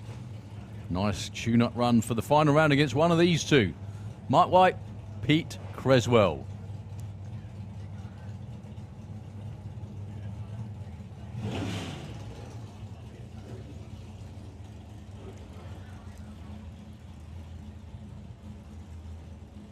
Again, 990 is the number.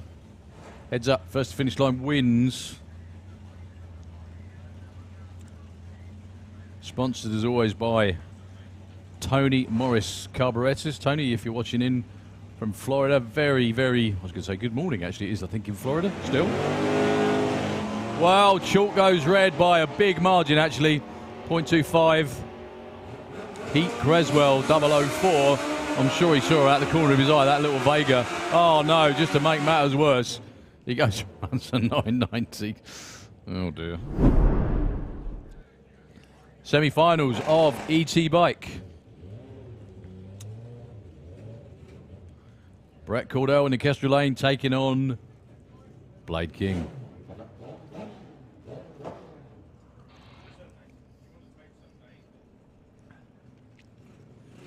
So Brett's going to be going first, looking for 950. Chased down by Blade, looking for an 895.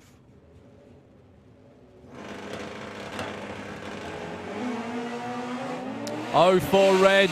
Well, Blade actually went red as well, but because Brett did it first.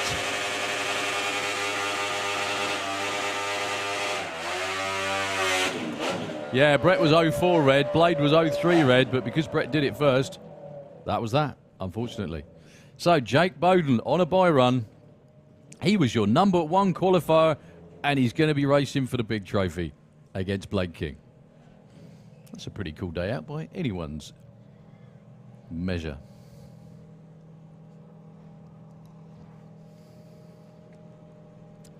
Oh, must be street eliminator time again shortly. How did I know that? So, Jake Bowden, looking for 12.20.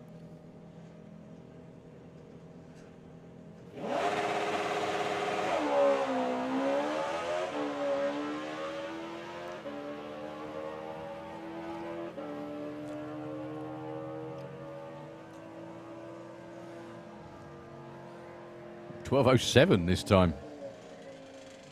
Okay, junior drag bike. Elimination round fee, semi-finals, one bye run, one race.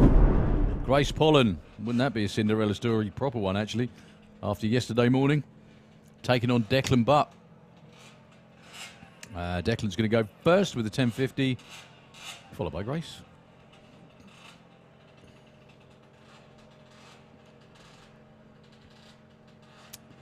Sportsman ET into the pairing lanes, please. Sportsman ET, I think for the semis. It's the pairing lanes.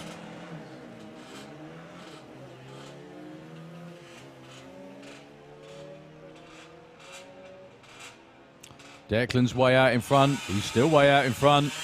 And he breaks out. Grace goes through to the final. Well, she was 0.3 on the tree to a 0.7. But you've got to stay the right side of your dialing. And in the other lane in that final round is going to be this young lad, Richard Wilcox.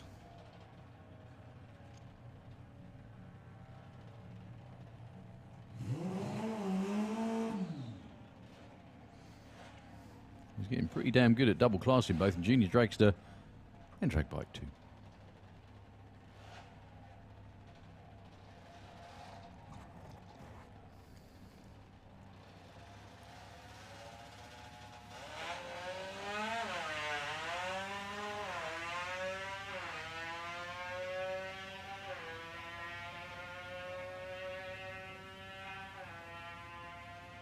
$963, that'll work.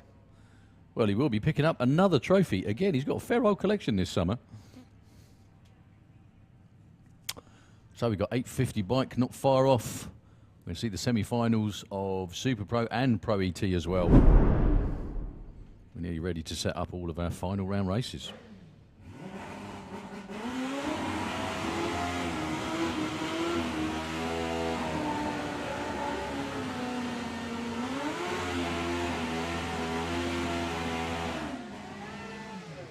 So Stacey Reid first out to take on Travis Marit for a place in the final. Can one of our Dutch riders get all the way to the money round in 850 bike? We're about to find out. However, Stace would like to celebrate her house move with a trophy to put in it as well. That'd be cool.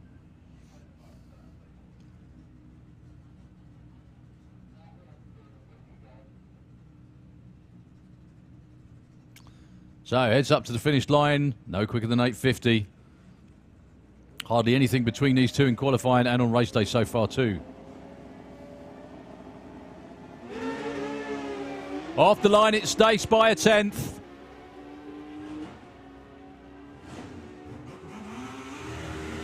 At the finish line, it's Stace taking the win on a whole shot. 8.78 beats an 8.70 by 0.02 of a second.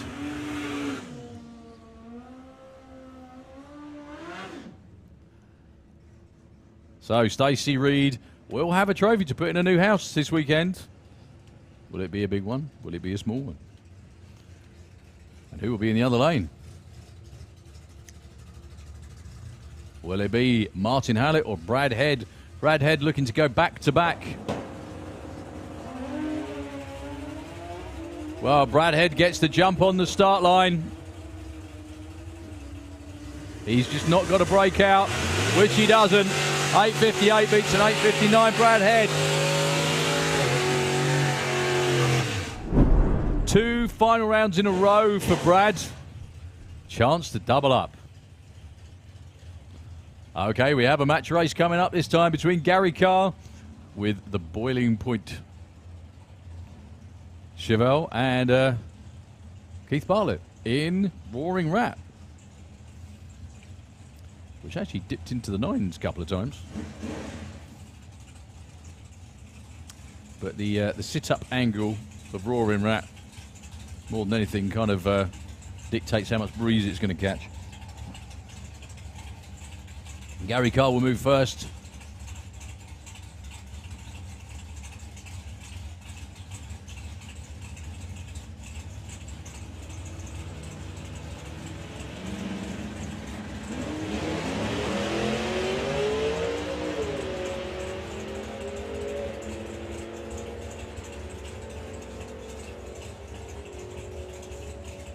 $10.25, $11.29.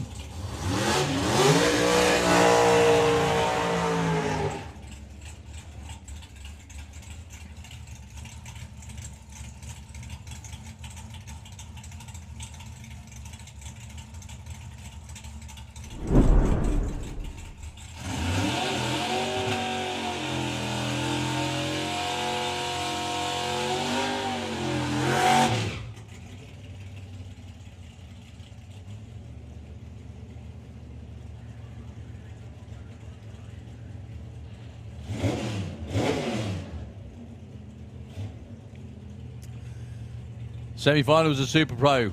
A bye run coming up in a minute for Matt Peters. And a race between these two. These two have been absolutely on it all day. AC Bell has been killer on the tree and bang on the dial-in, as he has all year, Alan Didwell. Dorcar's going to go first by exactly a second. Exactly.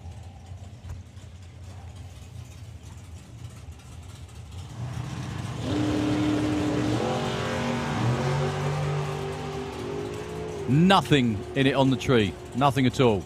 All about race cars. Once again, Alan Didwell does it again to another final round. Breakout by AC Bell by the most minuscule of margins, less than 100th of a second. He did a fantastic job all day. They both had 0.5 lights. Alan Didwell was 200ths off his dial-in. But it was a breakout by AC that ultimately decided that one. He could have slowed up slightly. He did have wriggle room. But it's a bit late for that now when you've got to make split-second decisions, literally 160 miles an hour. So, bye run for Matt Peters will be in the other lane for the final round.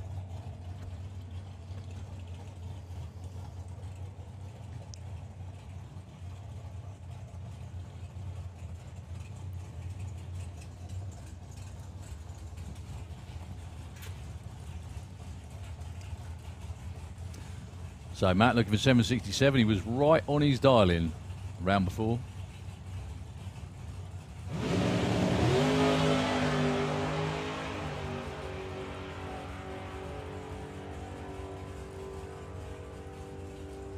As he is again. That takes us so much to do that, to do it again and again.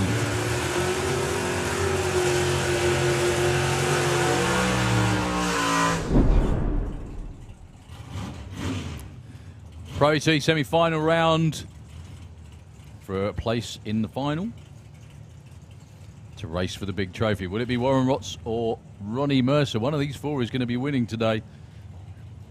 Which one's it going to be?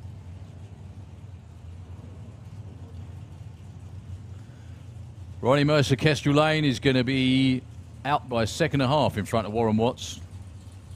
I think this is going to be the furthest that Warren's ever gone in eliminations in Pro ET. Can he make it another round?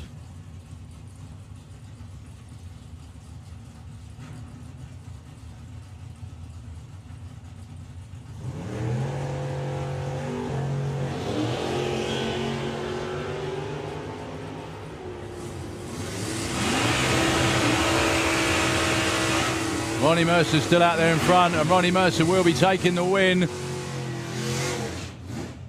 0.1 at the stripe, and that was what he had on the start line. That's what made the difference. Ronnie Mercer doing it for the Anglias in Pro ET. Well done to Warren Watts. Still a great day. But Ronnie Mercer will be one half of your Pro ET final round against one of these two. Brett Featherstone, defending champ in Pro ET in the Kestrel Lane, not had such a good season this year. Up against Simon Rickwood, who this time yesterday, as I keep mentioning, hadn't even made it onto the start line to put in a qualifying run. Brett Featherstone goes red, 0004. Simon Rickwood, 0.13 green, will be in the money round. And he got, look at that, Simon Rickwood with a 986. Unbelievable. So, Simon Rickwood, Ronnie Mercer, your final in Pro ET. Wow, what a race this could well be. Mark Sheridan, Andy Bond, two twin turbo streetcars. Yeah, I said that and laughed. Two twin turbo streetcars, folks. Could we get a side-by-side 200-mile-an-hour run from these two this time round? Mark Sheridan's in the Kestrel Lane. Andy Bond with the Ugly Sister is in the Slick Tricks Lane. ET advantage to Ugly Sister. We'll see. Mark Sheridan with the whole shot. And Mark Sheridan is in front of Andy Bond. He's going to take it. 7:43. Andy Bond gets beaten finally in a heads-up race by someone other than Al Mack, actually. Mark Sheridan, 8:43 at 200 miles an hour. 7:57 at 198 for Andy Bond. Such has been Andy Bond's dominance in Street Eliminator that we're absolutely shocked when he loses. Hi, Elliot. How you doing? Okay. Al McSweeney will be Mark Sheridan's opponent in the final round. Yes, 7:43 at 200 miles an hour for Mark Sheridan. Just chipping away at it and getting quicker and quicker and quicker. Well, Al Mack just takes the green. What a final round that's going to be between those two. But I was saying that one of my favourite races of the year in Street Eliminator last year was the final of the national finals between Al McSweeney and Tony Higgs. They were just locked together all the way down. It was an utterly terrific race and a great way to end the season. So Mark Sheridan will be alongside Al McSweeney in the final round of Street Eliminator. We have Sportsman ET coming round right now.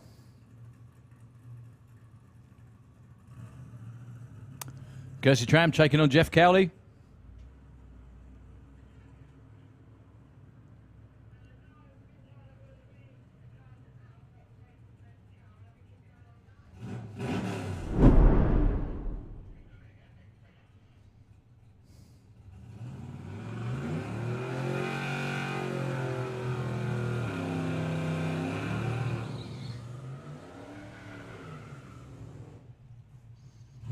So one race, one bye run. Felicity Gibbs has the bye run into the final round against one of these two. Will it be an all-lady final or Jeff Cowley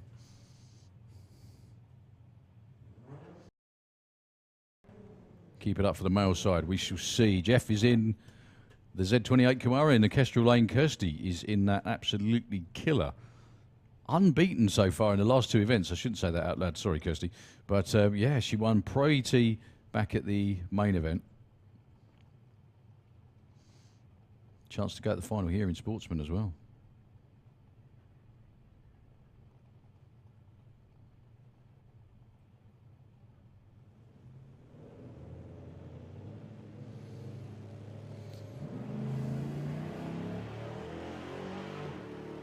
Absolutely nothing in it on the tree. It's whoever gets there first without breaking out will take this one. It's Kirsty again. Look at that. Oh, my goodness. What a fantastic race. 06 on the tree for both of them. Jeff Cowley was only a couple of hundredths off his dial-in. So was Kirsty. And Kirsty took the strike by 0-1. By run for Felicity Gibbs.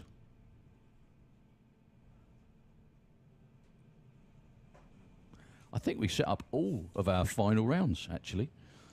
Let me just go down the list. Sportsman ET, VW Pro. I don't think we've had semi-finals yet for. Maybe not VW Sportsman either. But they won't be far away.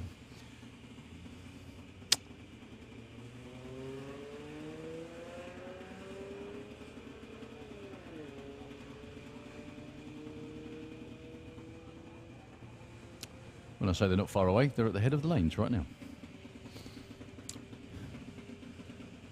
17, 24 and 23 for Felicity.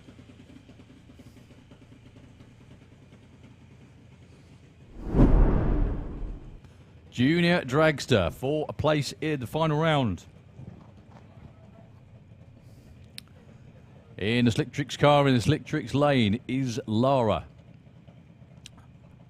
Darling an 808. An 806 for Kai Cooper.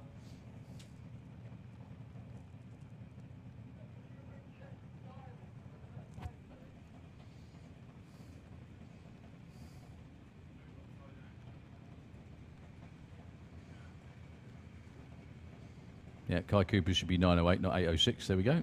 Turners.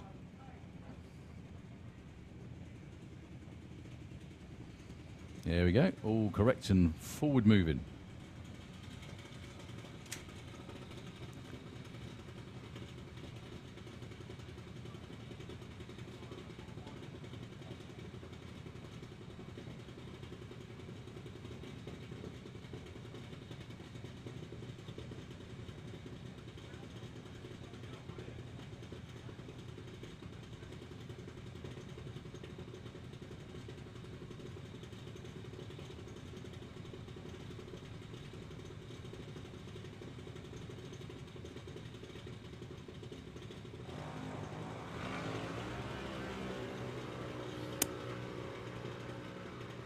Okay, who's going to get to the 8th mile first? Kai Cooper takes it. Breakout for Lara, unfortunately. 0.13 to a 0.17 on the tree. They weren't exactly on time. However, they were green, which is always a good start. Lara took the strike by 0.5, but it's just that little bit too quick. Okay, Liam McDonald dials an 8.21. I think he will leave here, whatever happens in this race, with the lead in the UK National Junior Dragster Championship. He's out alongside Jack Taylor.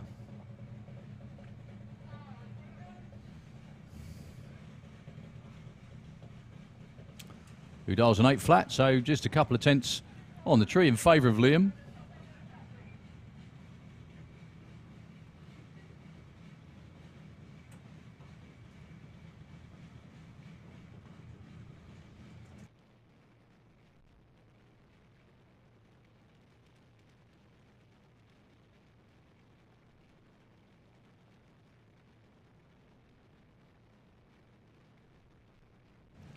Just a quick announcement, pin your ear rolls back, please.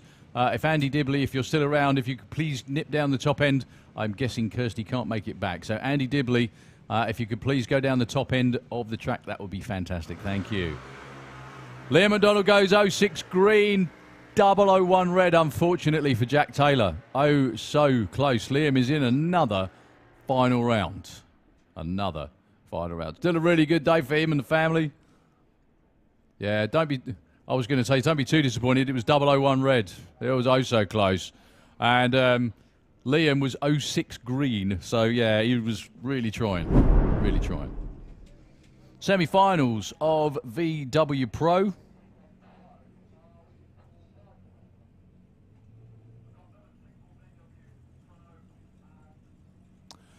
James Gould with the brand spanking new altered, with a chance to go to the final round in his debut.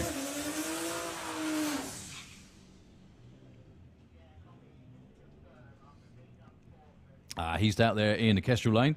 Now, obviously, yes, I know it's not a VW, but it does have a VW engine, so that's one of the two criteria. Either it's a VW car or a VW engine in whatever it is, and it can race in VW Pro. Taking on Ed Keach, that definitely is a VW. 12.1 for Ed, 10.30 for James, which I think is pretty much what he's dialed all weekend.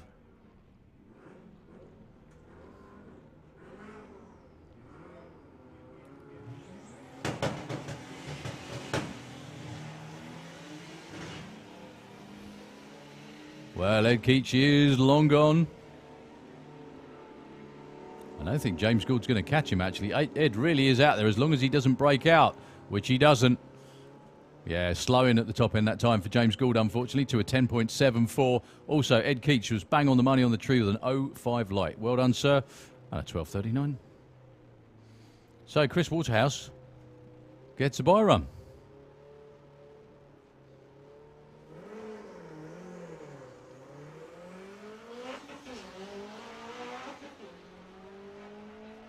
So it's going to be Chris Waterhouse and James Gould, your final round.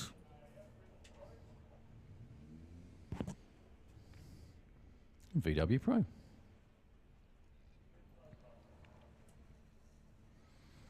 So VW Sportsman up next. I think this is actually the last class. I'm just having a quick nose down everything else as well. We've done Super Pro, we've done Pro ET, we've done Comp Eliminator, done Street Eliminator, done Junior Dragster. Done Sportsman ET, done VW Pro. Yeah, VW Sportsman semi-finals. And then there is a break while we assemble all of our finalists.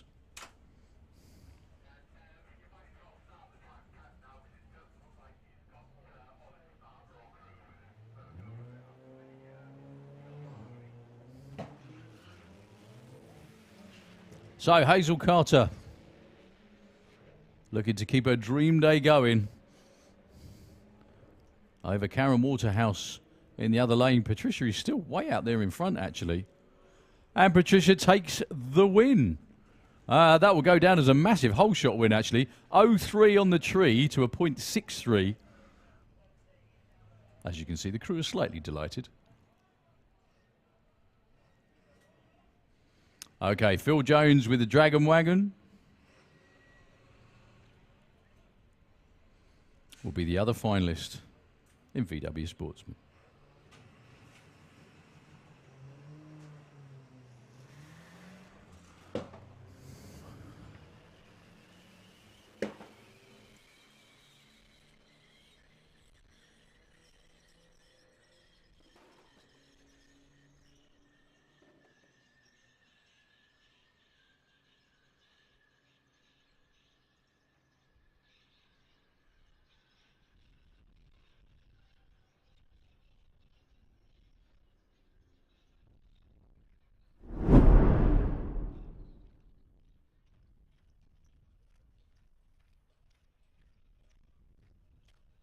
Okay, just to keep everybody informed as to what we're doing, we have almost empty staging lanes. I mean almost empty because we got Martin Hill with Fire Force just at the head of the lane. So we're going to run Martin in just a few moments' time.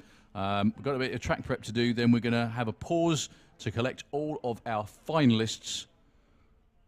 And then we're going to run all the finals together. And that will be the end of the STP Summer Nationals for 2023. I hope you've all had a terrific last couple of days. It's been a pretty seamless event, to be honest with you, from one end to the other. I'm just going to put my foot in it by saying that now, because we haven't finished, obviously. But, yeah, anyway, Nitro FM for a few moments. Martin is getting suited up to get in the Jet Funny car. He will be round within the next few minutes, I should think. and then we're going to continue to gather all of our finalists.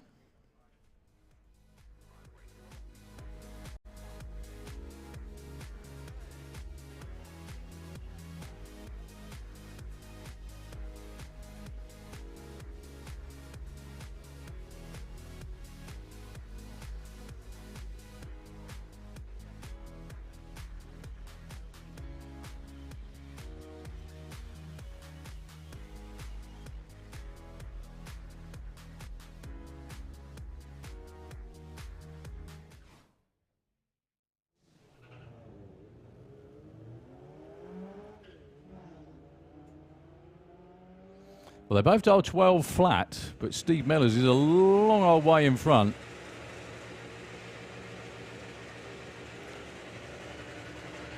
$15.74 and $17.05. I guess the reason for that was to make it a heads-up race that he calls subtle indifference. Away you first.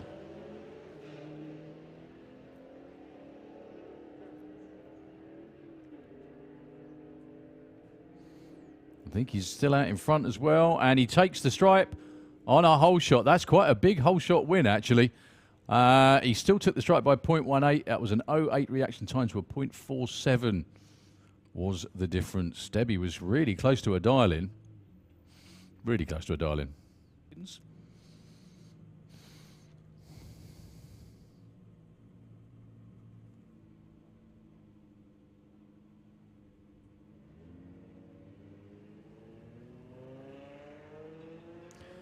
Well, it's a green light race. Just. Is all I'm going to say.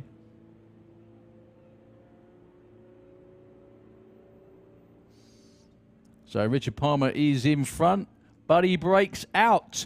He had a 0.006 reaction time in the Jaguar and loads to play with at the finish line. 0.4 of a second, but backed off, or didn't back off, I should say.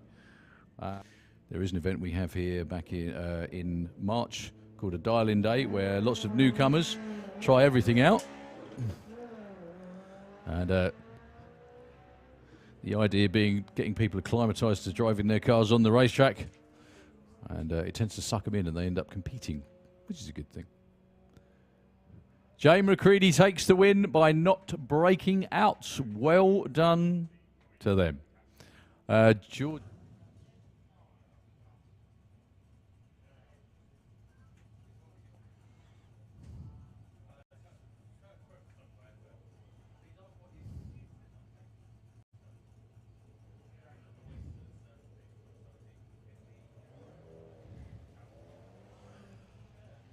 Steph Pateman, unfortunately, goes red by 0.4. An early end to her weekend. Chris Wynn, though, wins.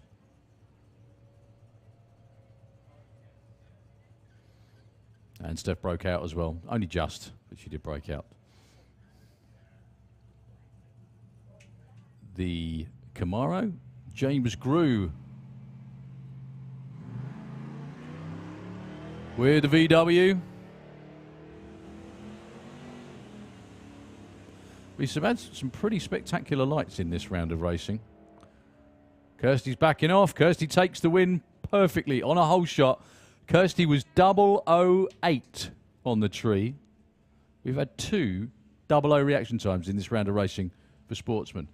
He wasn't exactly late in the other lane with a 0.14, but yeah.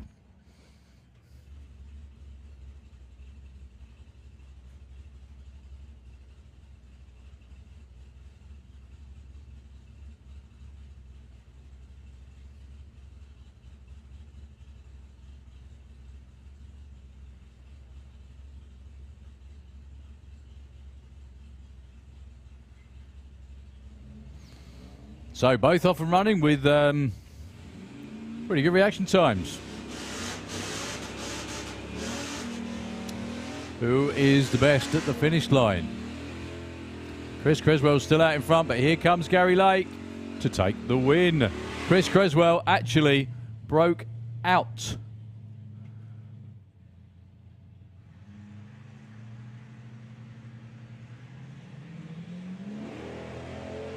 Bear Wilson goes red by over 1/10 of a second, unfortunately.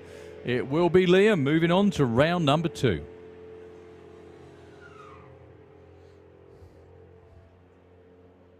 And running way too quick as well.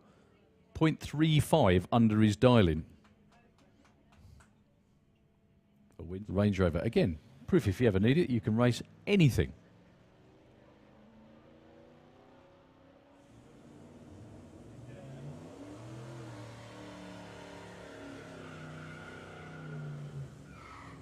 Holly's catching him right beside, and it is Holly moving into round 2. Win margin 0.10.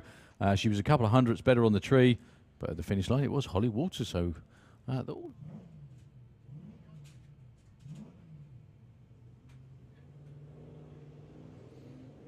Jeff Cowley is off and running, and Carl Magira is red.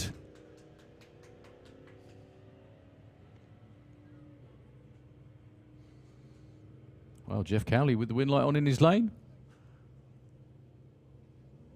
And a 15.52. So the last run of this round is going to be a bye run.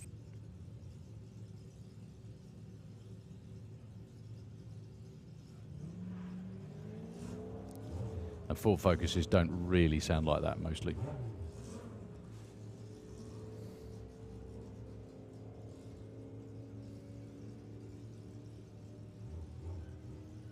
$30.93 on the money. Final.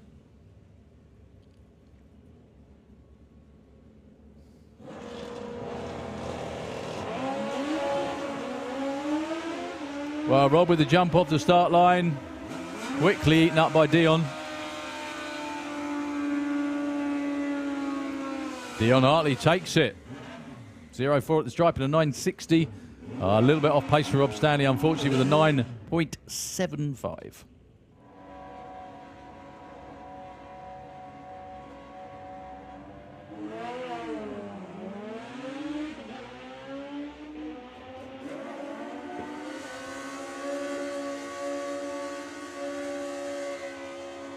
Well, not a weekend for Rick Sawatsky to remember.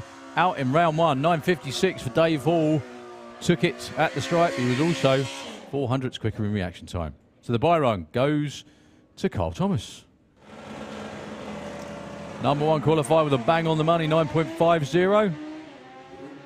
An 0.1 light as well. I know it's a bye run, but he's going to be tough to beat this weekend. Bit too quick on that one, but doesn't matter. It's on a bye.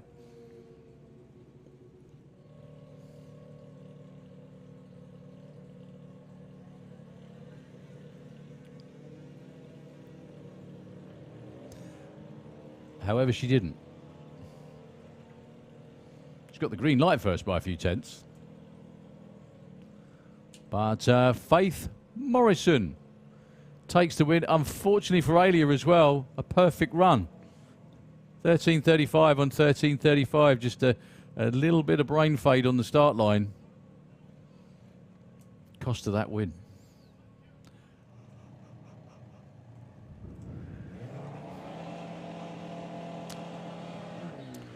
All for nothing, unfortunately. Red for Lyra by 0.11. I'm sure she would have seen that.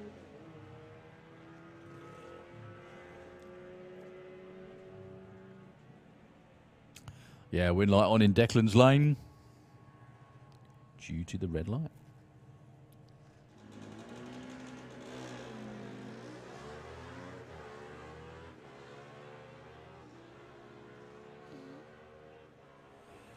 That's going to be really close. It's Leah Morrison, though, that takes the win. 12.16 on 11.95, mainly because, unfortunately, Maggie Smallman broke out. Yeah, that's a long, long wait. Brad Morrison, that is an 8-second wait, isn't it? Yeah, just over 8 seconds. Brad Morrison's going to go now. There we go. And Grace has got to wait 8 seconds before she can.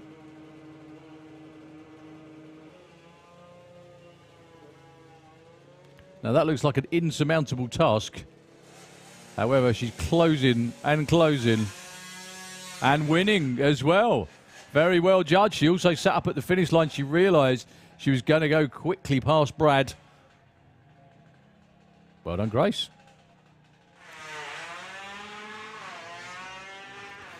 Well, Richard Wilcox was certainly ready when the light ran.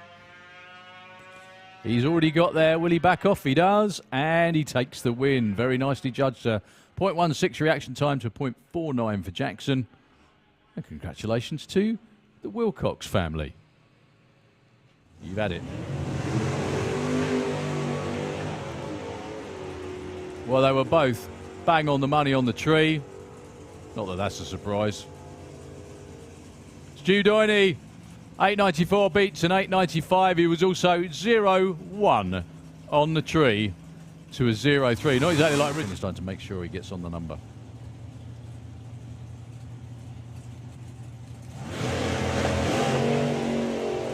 Yeah, there we go. Steve Field off on a beautiful looking run, but he's got to back off about now and hope. 877 breaks out. Was also never going to beat an 8.90 for Paul Hudson too. My God.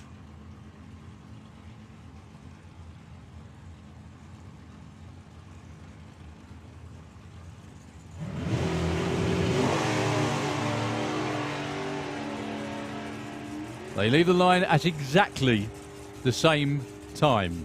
Who's got the best race car? Leah, 891 with a 6 at 171 miles an hour. Takes out.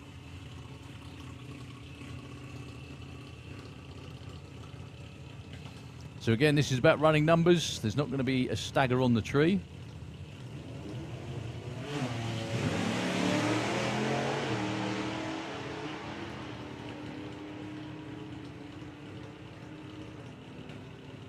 Be a good looking race actually.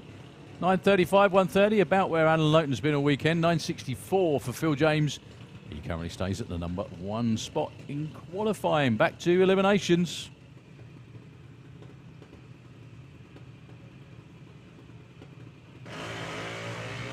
Harry Redshaw goes, well, red. It's in the name, unfortunately. 0.23 red. And an 8.09 as well for Jack Taylor would have been super hard to beat, especially with that reaction time too. So well done to Jack Taylor. Commiserations to the Redshaws. Not used to seeing both of the Redshaw boys go home this early.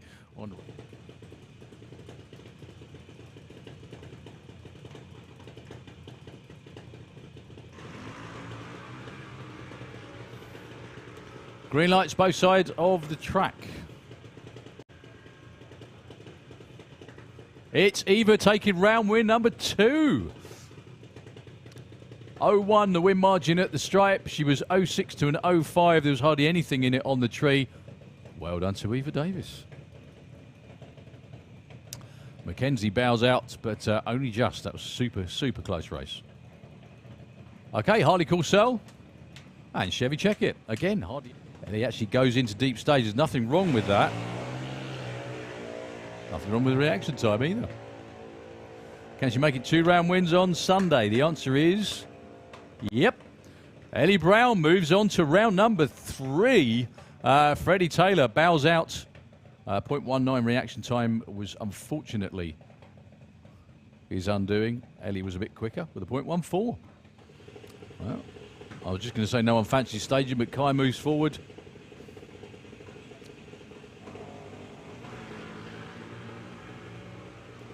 Another green light race. However, one of them was very green, shall we say. I don't think Harry Peters is going to catch him. He doesn't.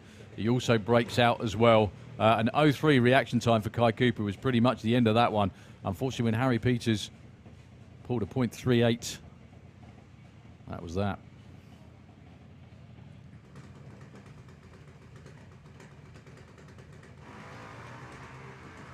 Well, not sure what was going on with Ellie down there. Didn't even make it into stage. Liam McDonald gets a freebie, which he will happily take.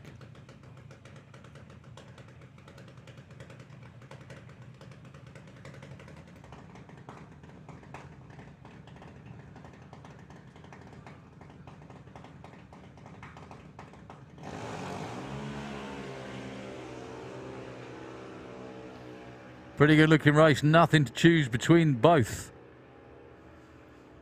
It's going to be Lara, 8:09 on an 07. Unfortunately, Daniel Weir broke out.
Okay, yeah, just come back to the commentator as the noise goes through the roof, literally.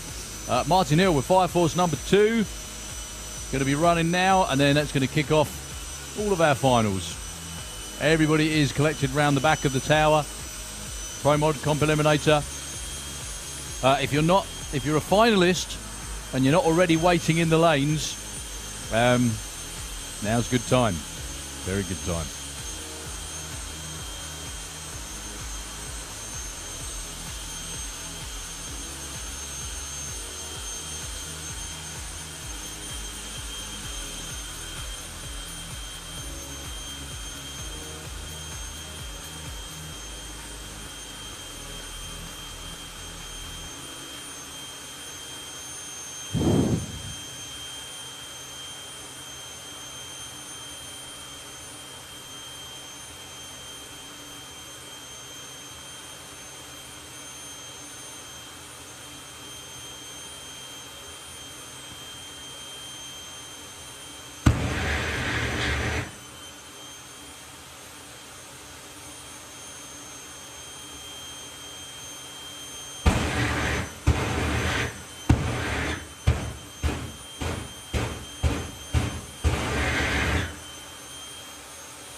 So Martin Hill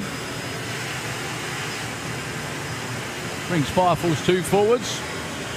He was in the low 60s earlier on today.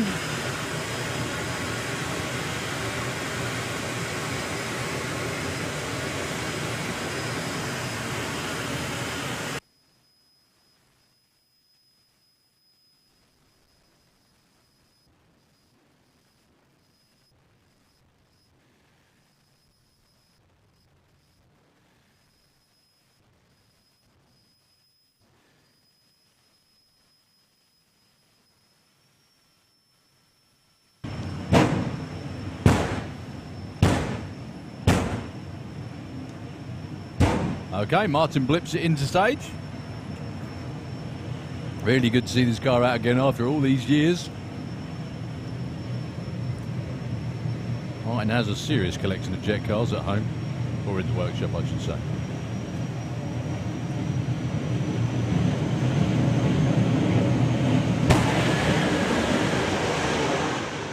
Another fabulous looking run for Fire Force number 2. A lot further down the racetrack this time to a 598. 238 miles an hour. Superb stuff. 406 at the 8th mile at 200 miles an hour. I think he clicked that just before the finish line. Give the team a round of applause, please. We are just going to reset everything, and then we're on with all of our final rounds. A quick sweep of the track And we've got Pro Modified ready to go. A couple of ads from Nitro FM, if that's okay, and then we'll be back with you.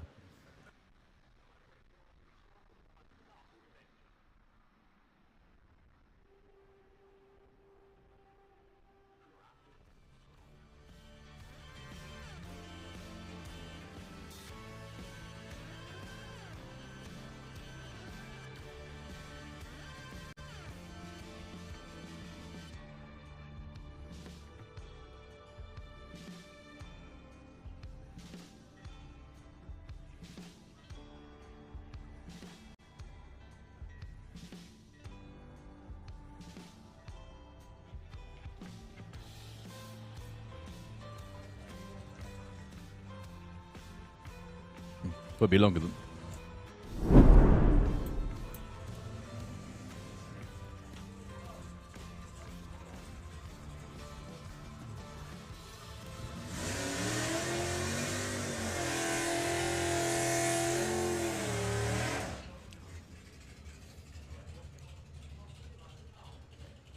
Well, once again, the best way to get racing back underway is to hand to Nitro FM. Never ceases to amaze me how it works every time. So this should be the final of Comp Eliminator. However, Nick Williams is standing down here on the start line watching Spencer Tram solo for the win. This is really going to tighten everything up at the top of the points too.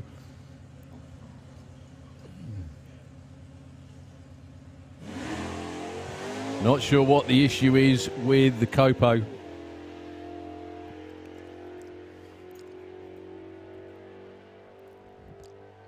$11.68, $11.37, round about where Spencer's been all weekend. Well, pause for a few days for Spence, and then back in action in just a few days' time in the biggest ever field of Nostalgia Superstockers next weekend for Dragstalgia.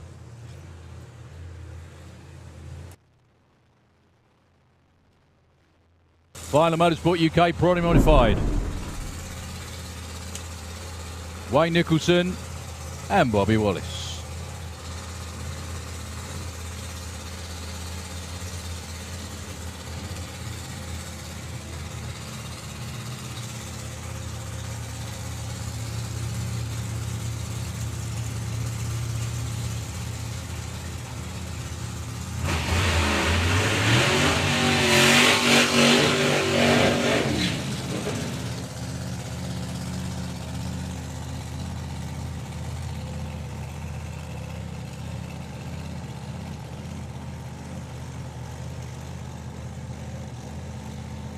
Well, by the look of it, this one's going to be a no contest for the simple reason Wayne Nicholson hasn't even done a burnout.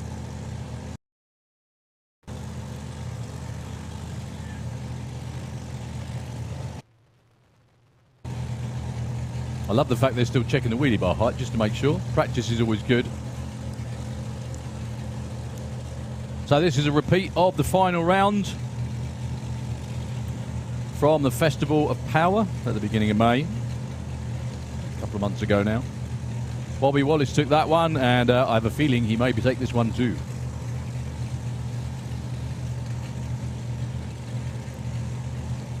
Big shame for Wayne Nicholson though. The team works as hard as they always do. They never stop, they never rest. You never know if Bobby goes red. However, I'm pretty sure he's aware of what's happening in the other lane.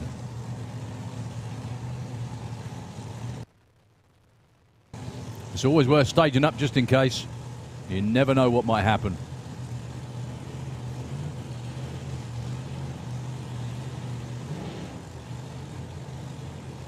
So Wayne does the decent thing and takes it into full stage. Here comes Bobby.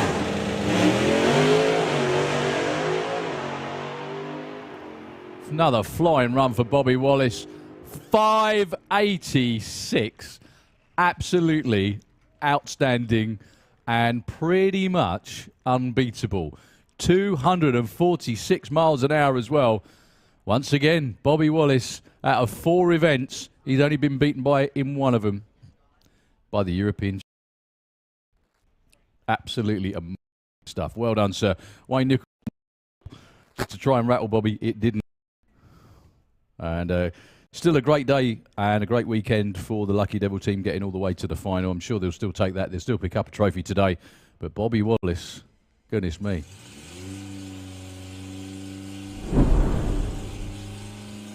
Out of 3 UK Championship rounds this year, he's won 2 of them and he's been in the final with the other one.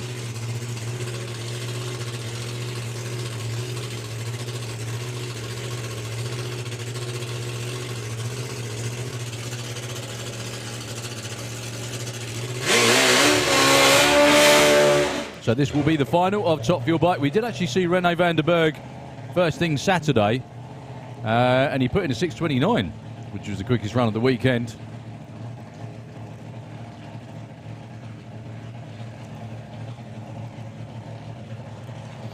It's good to see as well that the Wallace family didn't exactly turn it down for the final. And to run mid-680s on a sportsman track is just fantastic.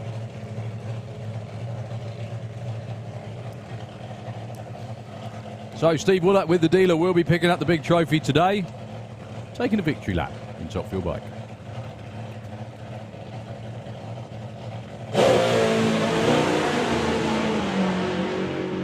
Well, really not firing on all 4 cylinders that time. It didn't leave the line anything like it normally would. Commiserations to Wayne and the Lucky Devil team. Still a final round appearance. 24 hours ago you'd have taken that when we weren't even qualified.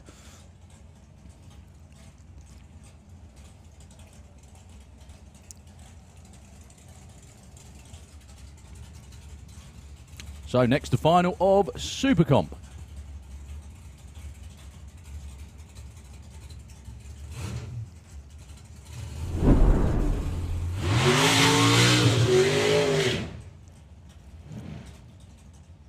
Dolly Daydream herself, Leah Kellett.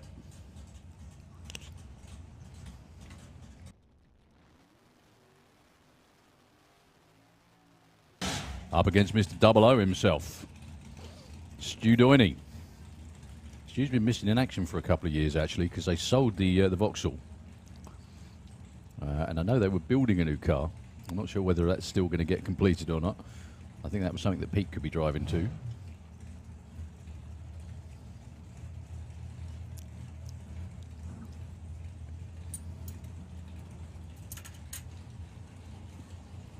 Anyway, final round of Supercomp, 890 number on the board at the finish line. First to the finish line wins, but you can't go quicker than 8.90. Stu Doheny makes his living pretty much on the start line. My goodness me. Stu Doheny was 0-1 on the tree, but he was second off the line. It's Leah with an 891. 886 for Stu, just that bit too quick.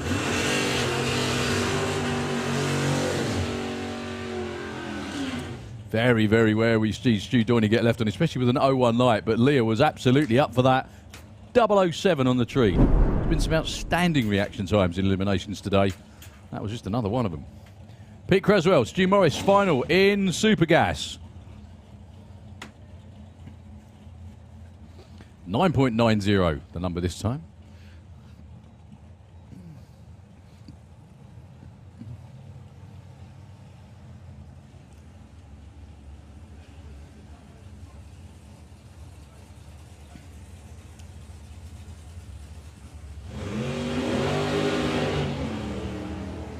Oh my goodness me, double, triple 03, Stu Morris. That red light. Pete Creswell takes the event win. Yeah, I was going to say, don't run 990 with a 0, for God's sake. 12.93, an improbable win in that Super Gas final. Okay, there I can see spots of stuff on the track in the Slick Tricks lane. Just going to take a little bit of sweeping to get that out of the way. We've got our final rounds for Super Pro not far away as well. Matt Peters taking on Alan Didwell. Final of Street Eliminator, Al McSweeney and Mark Sheridan. All good fun. So, bit of track sweeping. That might actually be all the way through. The track spotters are out all the way through the quarter mile and in the shutdown area as well. So, while the tractor clears that up, if it's okay, Nitro FM for a few more moments, we will get there. We will get it done.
but it should be very close at the finish line.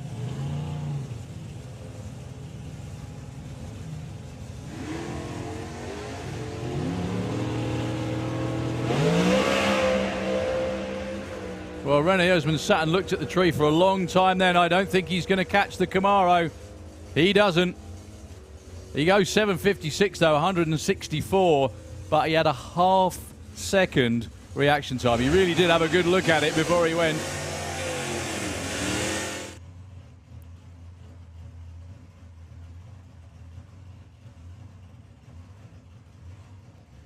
So Dan, in the slick tricks lane, is going to go first by some margin, and then his brother's going to try and run him down.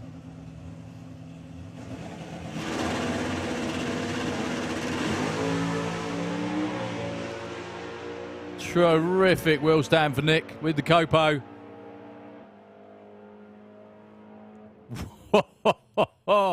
That was expertly judged. That boy should be a bracket racer. 8:51 with the shootout takes the win. He's way better than that, as hopefully you're about to see.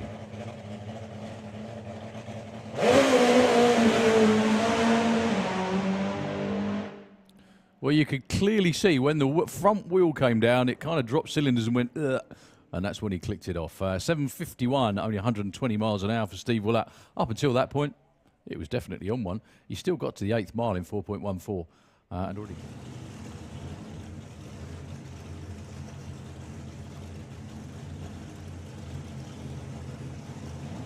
Bobby's in. Here comes Dave.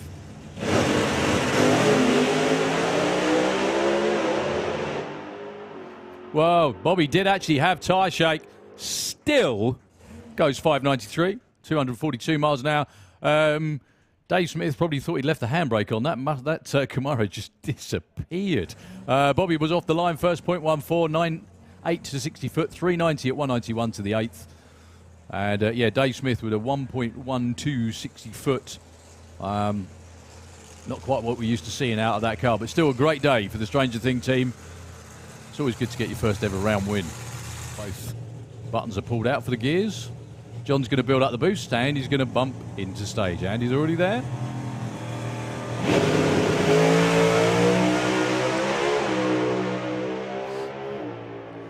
Bit quicker for Andy off the line, and a 6:08 at 238 miles an hour. Little bit more like it. On both, still a bit soft off the start line with a 1:02, 4:03 at 188 to the 8th mile, but maybe that was just a case of making sure to get down the racetrack that time. So 8.80 for John Webster. He was 1:09 to 60 foot, and clicked it off not that long after that. Give him away, folks. Good luck, Martin.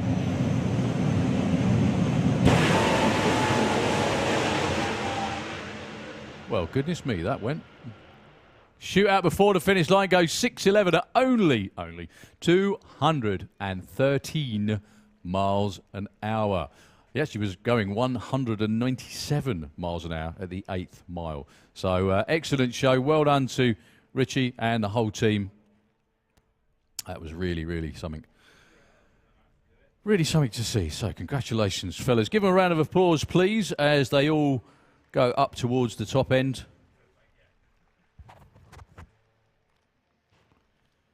To collect Martin.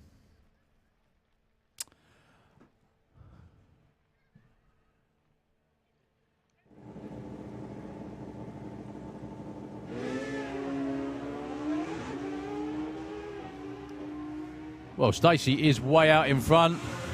She's going to have to back off, and she is, and she takes the win. My goodness me, I thought she was going to lose that because 500's in the bank for the bike.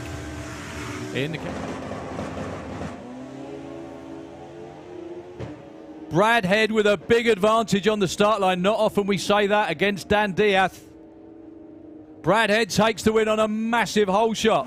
8:58 beats an 8:51. The win margin, 003. Dan Diaz had a absolutely fantastic bike with an 8:51. That one might sting for a while, actually, because Danny's normally one that does that to everyone else. But very, very big well done to Brad Head. Taking out the champ is always one of the toughest things you ever do on race day. Martin Hallett and Gary Malone, your next pair. Martin Hallett, Kestrel Lane. Yeah, the win margin on that last race, 0.003 for Brad Head. That was only just. Only just.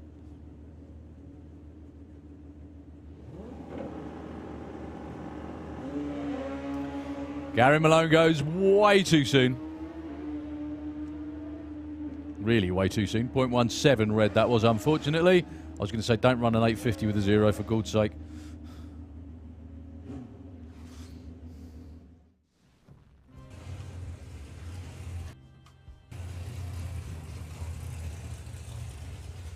Okay, I hope Pete Creswell has been retrieved from the top end. If nothing else, to come and get his trophy soon.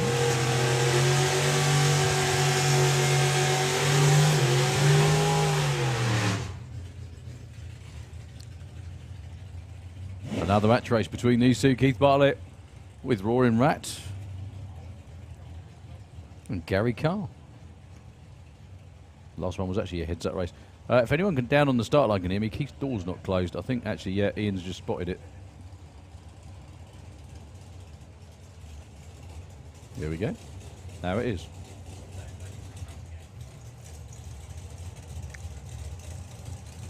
Just a few more finals to go.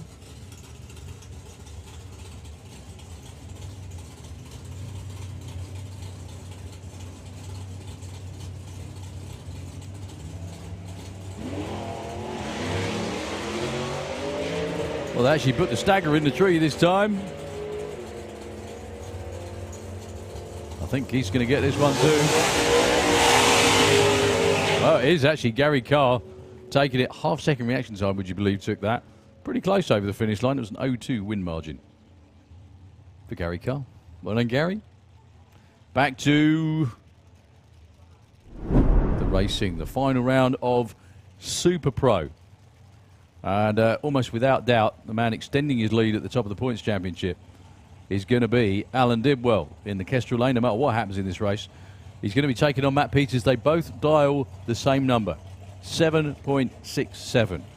I'm delighted for both of them, actually. Alan Dibwell's been racing this car for a long, long time, and for some reason, he just can't do anything wrong this year. I said it out loud now, so that's probably going to screw it up. But anyway, also Matt Peters spent a long, long time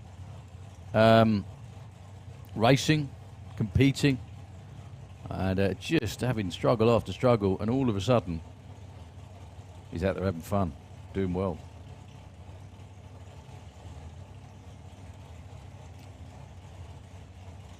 So it's actually a heads-up 760 dragster race this time. That one may well be over on the start line. You could clearly see Alan Didwell move first. And Alan Didwell takes it, even though Matt Peters runs a perfect ET. Alan Didwell with another event win. 7.68 on a 67. He was 0.7 on the tree. Unfortunately for Matt Peters, that was pretty much his worst reaction time of the day, a 0.17. But he'll still be picking up a trophy at the end of today. Well done to Alan Didwell on another event win.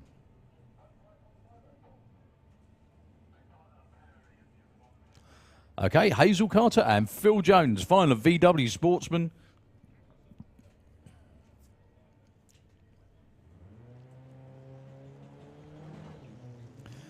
Hazel's off and running first.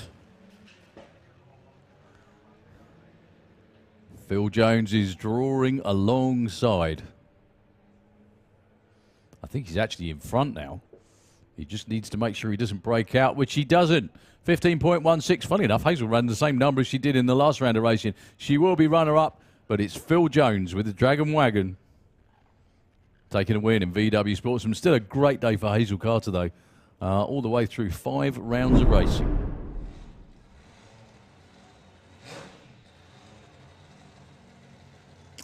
Jordan Kenway.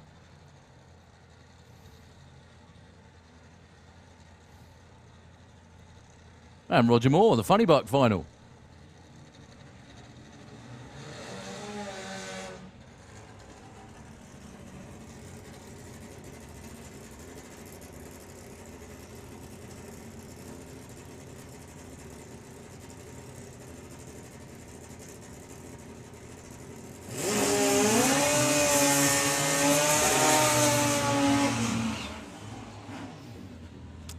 So Jordan Kenway's best ET of the weekend's been in the 8s. Roger has been solidly in the mid-7s.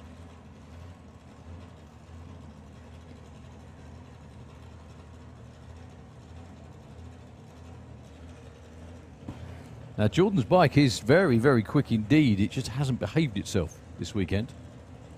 Jordan gets a pat on his back from his dad. Again, this is a heads-up race. Whoever takes the stripe will be the winner.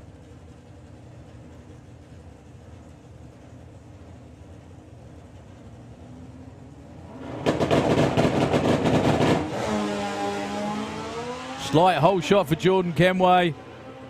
Oh, Roger Moore with smoke gathering down the racetrack. He goes through with a 7:49, his quickest run of the weekend, 175. He will take the win, but the first thing that happens, as you can see, 890 for Jordan Kenway, lose out. The track crew out there checking because Roger Moore was gathering smoke as he went further and further down the racetrack.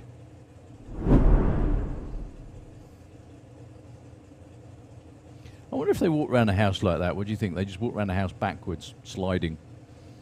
I think that's where Michael Jackson got the idea from.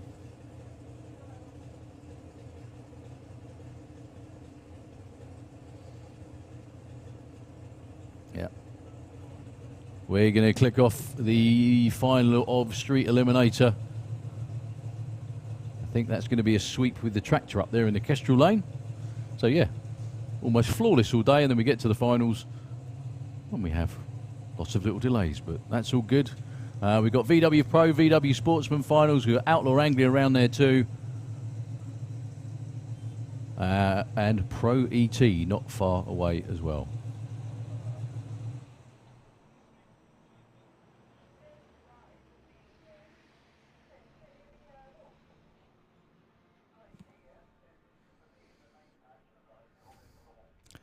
Okay, once again, Nitro FM. It won't be too long at all, folks. Don't worry about it. We're just about ready to go with Street Eliminated. No one's getting out the cars or moving away, which is otherwise known as famous last words from me today, because I keep saying that and it keeps going on forever. But anyway, a sweep up there at the finish line hopefully won't be too long.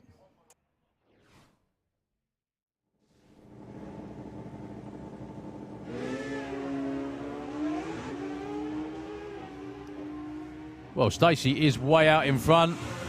She's going to have to back off, and she is, and she takes the win. My goodness me, I thought she was going to lose that because 500's in the bank for the bike.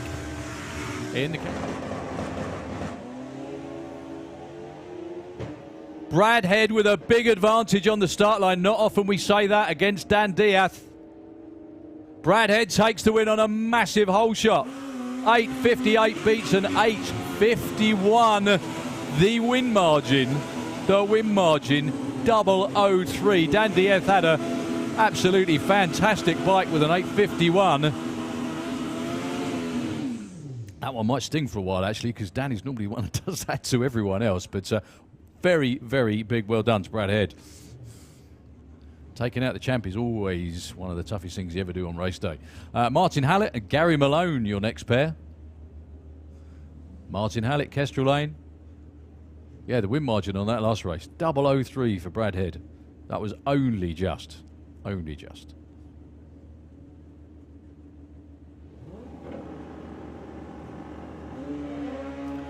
Gary Malone goes way too soon. Really way too soon. 0.17 red that was, unfortunately. I was going to say don't run an 850 with a 0 for God's sake.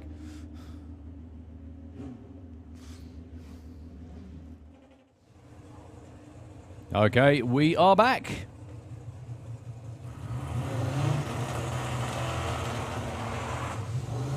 And we are back with the Top Speed Automotive Street Eliminator final round. First time ever, I think Mark Sheridan has been in the final with the big twin-turbo Hemi Cuda. He suddenly woke up in that semi-final round race. He had a 0 light on the tree and ran his quickest run ever to beat Andy Bond. He's going to need the same again against Al McSweeney with the Evolution. That car is seriously quick too. Once again, heads-up race, first to the finish line wins. Both these cars street legal, both competed the Cruise last night. They've just got one more race left for this weekend to pick up the big trophy.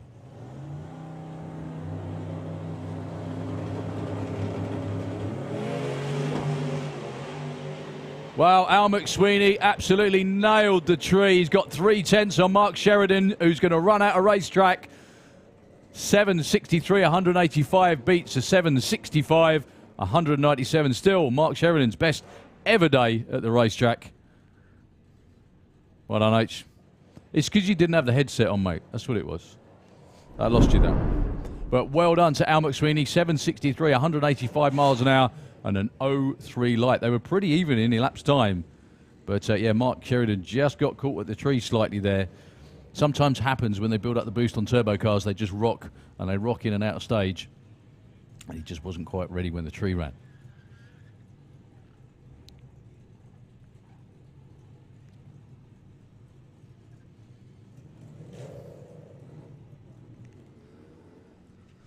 Okay, your final in VW Pro. Up next, Ed Keach in the Slick Tricks lane. Gets to silence all those, or gets a chance to silence for once, all those who would wind him up. I'm leaving it at that. That's it. Nothing else. Leaving it right there. However, standing in his way is Chris Waterhouse with the all-wheel drive Audi in the Kestrel lane. 12.10 for Ed Keach, 9.68 for Chris.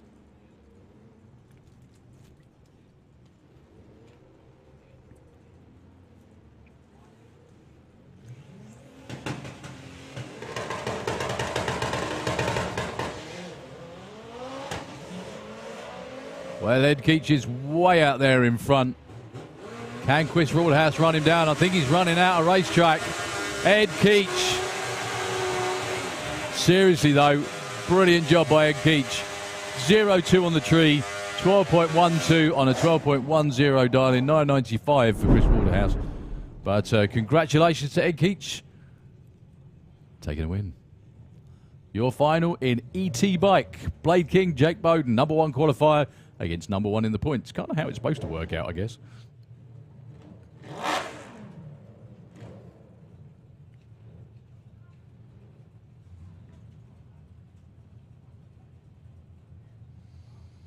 So, Blade King, 8.95 for Jake.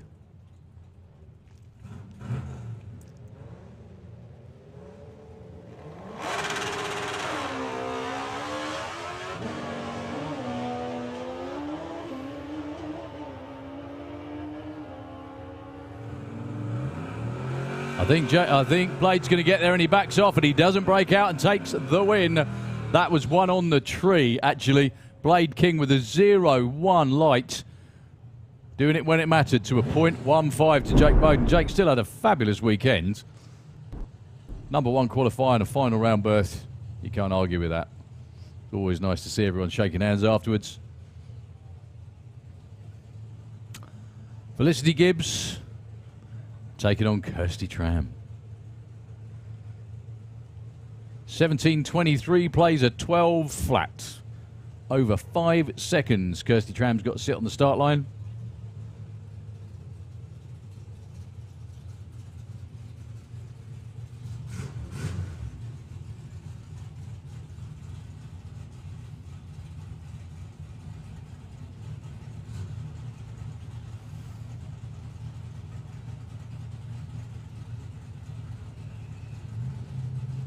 Well, Felicity's on her way. There goes Kirsty.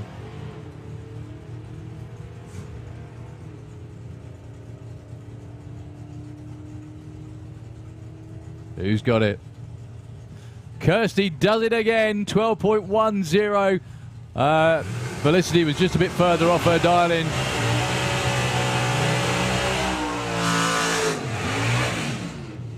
Kirsty Tram takes another event win. She's racking up those trophies this year. Okay. 2 guys in the final of Pro ET. I think Ronnie Mercer's got to the final of a short. I'm not entirely sure if he's ever won, actually. Or Simon Rickwood, for that matter. And as I may have mentioned before, Simon Rickwood, this time yesterday, hadn't even got the car on the racetrack. Here he is in the final. So, 10.52 for Ronnie Mercer, 9.86 for Simon Rickwood. For the win and the big trophy in Pro ET.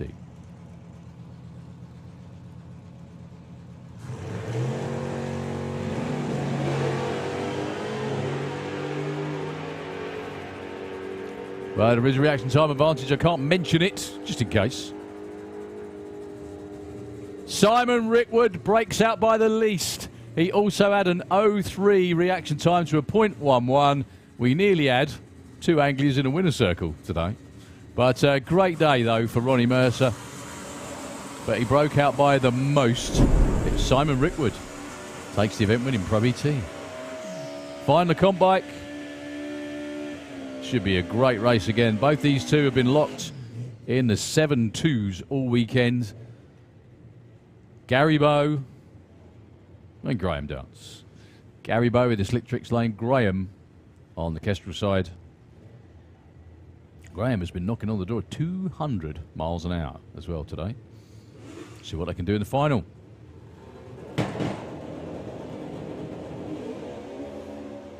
Very even off the tree, but that was as close as it got. Graham Dance with problems. Wow, Gary Bow with a lot of smoke through the finish line. 7.18, 199 miles an hour, beats an 8.80 at 171. Gary Bow still with a little bit of smoke in the shutdown area. We're going to go out and do a quick track check to make sure that the Slick Tricks lane isn't slick. However, it's going to need cleaning, unfortunately. There we go. It was my fault, wasn't it, for saying that it's been pretty much a seamless day. We've only got a few finals to go. Junior Drag Bike, Junior Dragster, Outlaw Anglia. I think we've got Wild Bunch around there as well. And that might be that. So, yeah, going to take some cleaning in the Slick Tricks lane for a little while. Not sure how long. But again, Nitro FM, if you wouldn't mind taking over. We'll be back ASAP.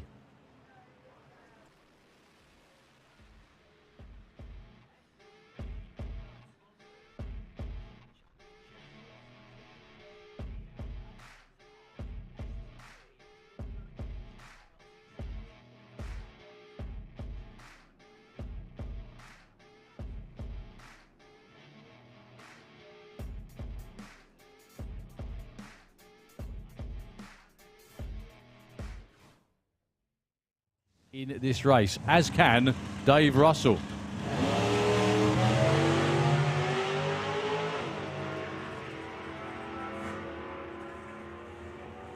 At the finish line stripe, it is Alan Dibwell again. Well, he was over the line 0.3 of a second first. No way Dave Russell could win that one, unfortunately, with a 0.24 reaction time. My goodness me, again, talk about making your own luck. Spectacularly good again from Alan Dibwell. Late rounds, every round is where he's been. It's the dragster race as opposed to the auto race. Oh, goodness me. I'll tell you the reaction time in just a second. Pete Waters probably will get there. No, he doesn't. Look at that. Bang on the money for Matt Peters. 0-1 at the stripe. Pete Waters was 008 on the tree and he still couldn't get it. Unbelievable that, isn't it? What a race. What a race.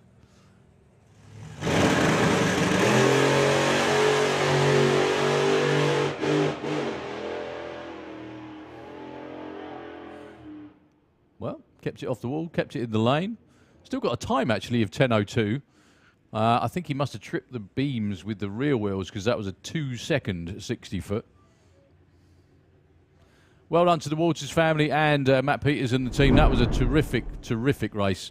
Shame someone had to lose that one, really, because that was just that good.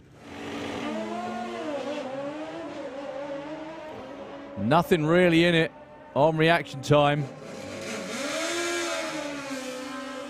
Blade backs off perfectly.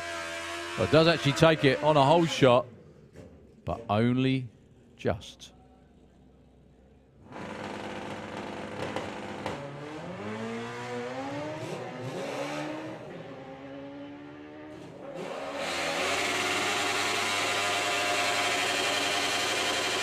.949 with a 4, just that little teensy bit too quick for Brett.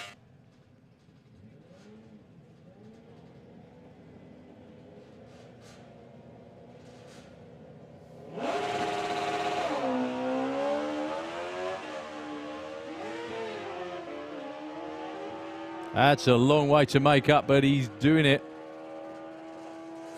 I think he might get there. He did, but he went way too quick. Jake Bowden takes the win. Angelus broke out by 0.14 of a second. He had a much better reaction time, actually. He did have a lot of room to play with, but the closing speed, I think, was what threw him.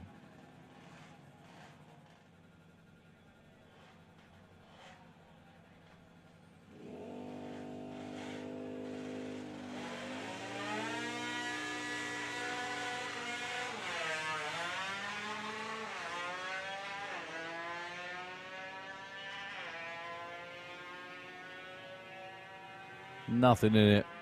Richard Wilcox on a hole shot. Win margin of 0.5. He was about a tenth of a second better on the tree. And that was, again, what made the difference at the finish line.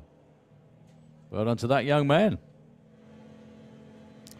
Well, unfortunately, Faith goes red by 0.12. Grace Pollen gets the win light.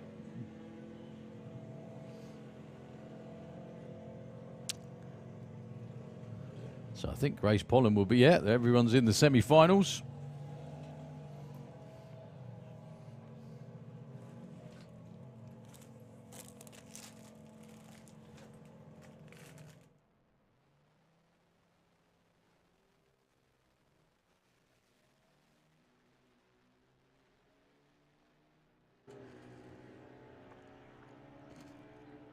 Well, they both got green lights. It's going to be Declan.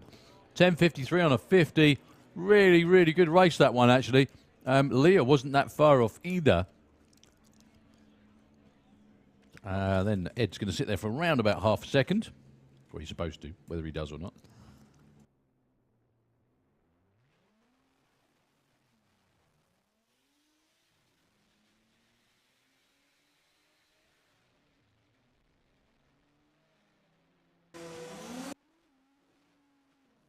Ed still out in front. Ed takes the win. Nicely judged. 12.51 on the 30. Ed Keach moves to round 3.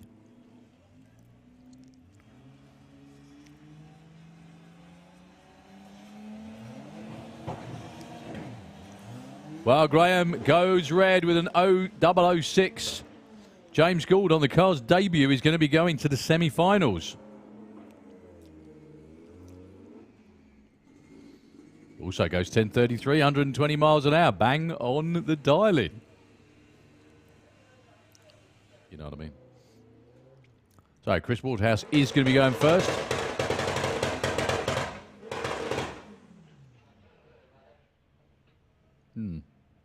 That was bizarre, actually.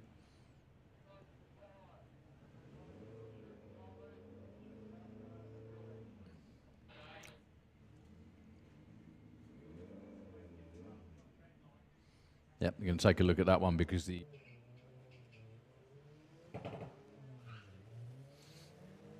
both with what you might call polite reaction times.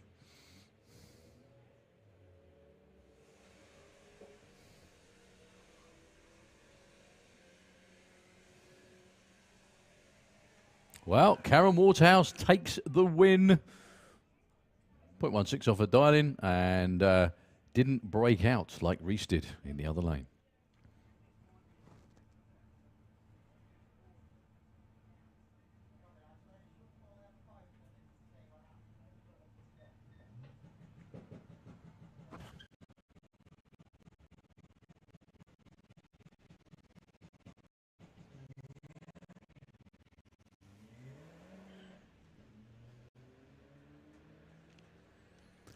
Could we have 950 bike and Super Street bike into the pairing lanes, please? 950 and Super Street. I think that's for semi-finals. Good looking race with brake lights coming on, especially if your name is Phil Jones. Perfectly judged.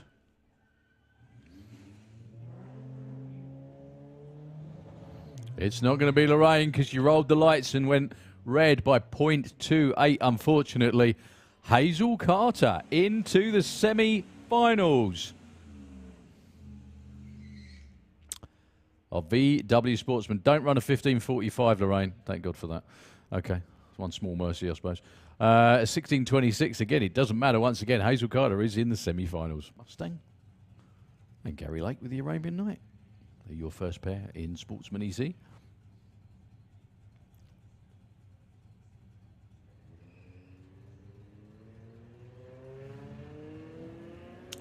Well, no one went red.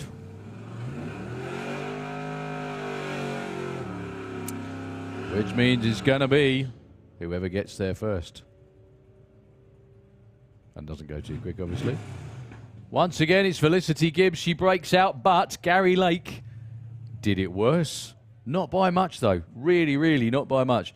Gary did actually have some wriggle room off the start line with a reaction time, but Felicity does it again.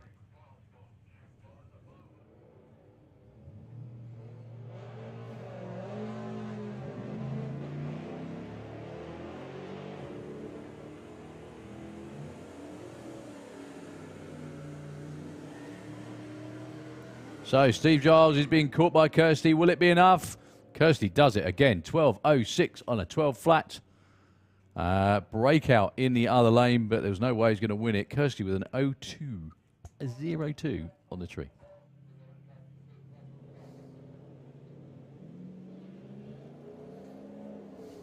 Couple of zero lights in both lanes for those two.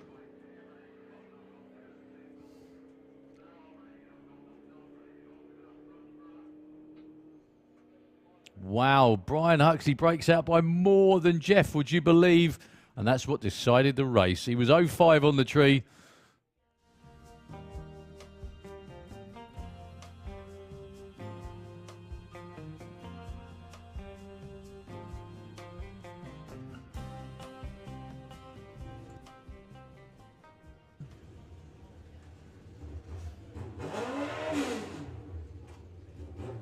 We are back to getting through our final rounds.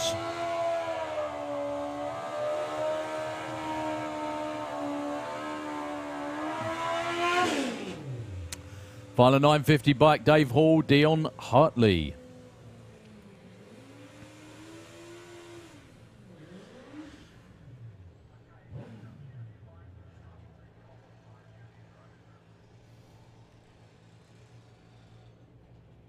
Again, heads up first to finish line, wins, but no quicker than 950.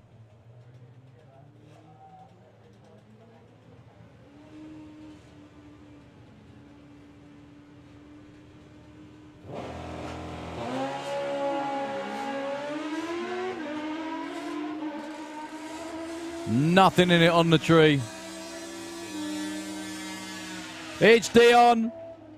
On a whole shot, actually, 954 to a 953. He had 200s in the bank off the start line and won by 009. 009, that was at the stripe.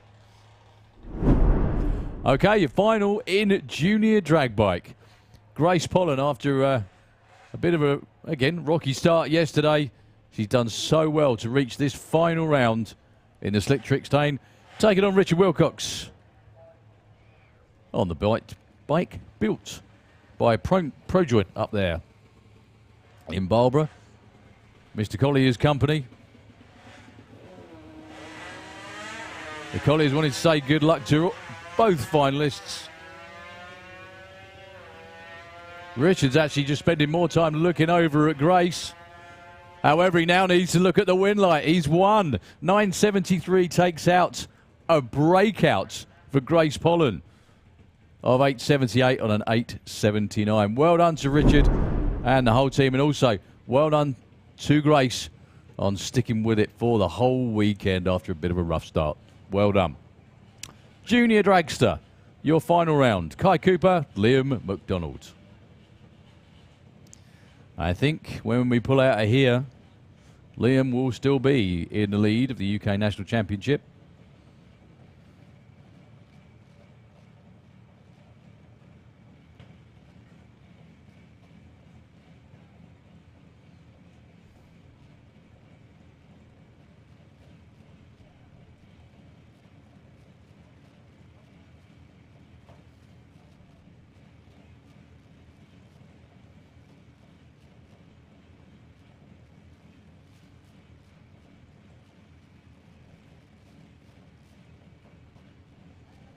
So Liam opened his account at the start of the weekend with a #1 qualifying effort.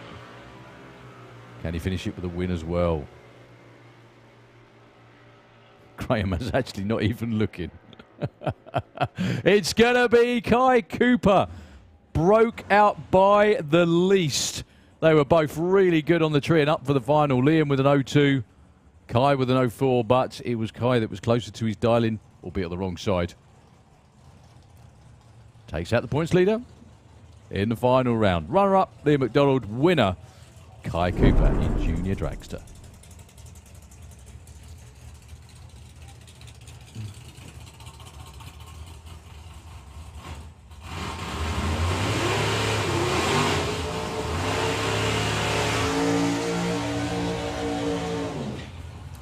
Final of Outlaw Anglia.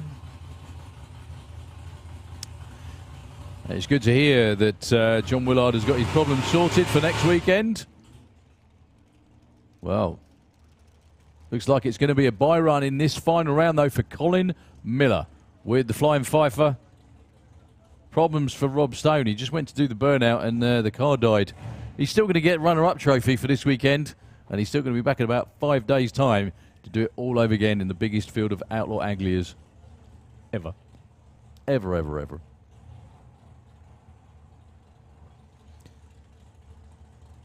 Okay, so Colin Miller with a victory lap. Not sure if he's going to run. Yeah, there we go. He's purging the nitrous. Will it be another 6? Whoa, it was nearly the other lane, actually. Big tyre shake before 60 foot. With no one in the other lane. There's no reason to get back on it and damage it before the biggest weekend of the season. An Outlaw biggest weekend ever, actually, for Outlaw Anglia next week. Takes the win with a 13-second run. Not the kind of number you'd expect at the start of the weekend for taking the win. However, you have to be in it to win it and turn up and run. Couple more finals to go. We've got Wild Bunch around there. We've got the final of 850 bike. Super Street bike. It's going to be 850 up next. Brad Head looking to double up.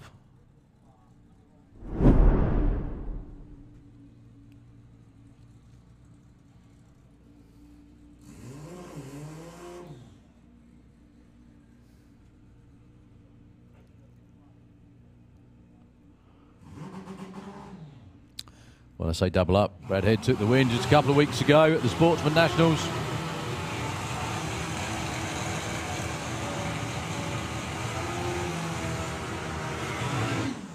He's looking to do the same here. He's in the Slick Tricks lane, taking on Stacey Reed, who joined the ranks of the grown-ups and bought a house this week. She's going to have a trophy to put in it. Is it going to be a runners-up one, or is it going to be one of the big victory trophies? We're about to find out. So, Stacey Reed, Kestrel Lane, Brad Head, Slick Tricks Lane. Your final of 850 bike. I reckon that shove Tony gives to Brad definitely helps him out. Brad's already looking over his shoulder and backing off, and Brad takes the win again. 861 beats an 882. He was also quicker on the tree with an 07 to a .10.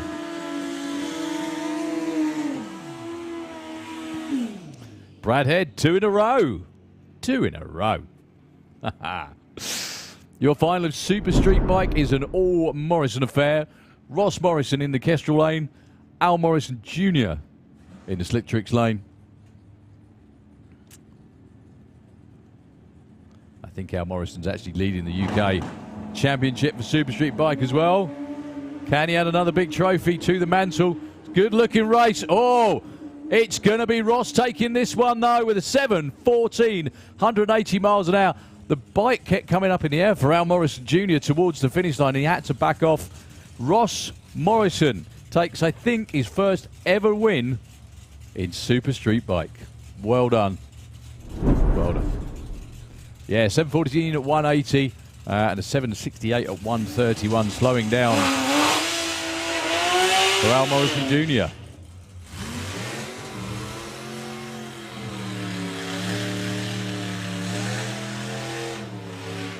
Okay, the final.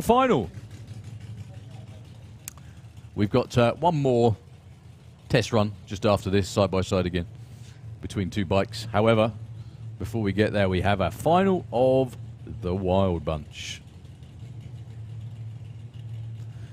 Phil James with Rampage taking on Alan Lowton with Paranoia.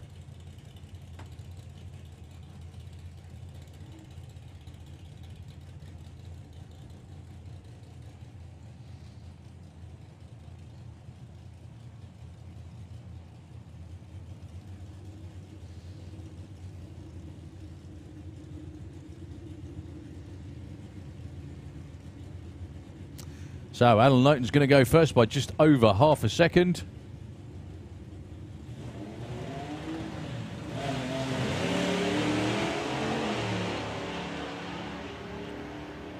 With a traditional jag bounce almost all the way up the racetrack. That's very close. I think Alan Lowton's out in front, but he breaks out. The car finally runs as it's supposed to, but he goes too quick. It's Phil James taking a win in Wild Bunch. Well done. Right, we are actually done with racing. This is going to be a side-by-side test run. The last pair of bikes, last pair of vehicles, full stop, down the racetrack today. Margot Schmidt, Daniel Lentz. Margot ran a new personal best of 7-1 with a little mascot Fizz on board as well. Over 200 miles an hour for the first time ever for the lady in the Kestrel lane against Daniel Lentz. Daniel was in the 6s again. Good looking run. That's a pretty damn good race, actually. 7:15 this time for Margot, but look at that for Daniel.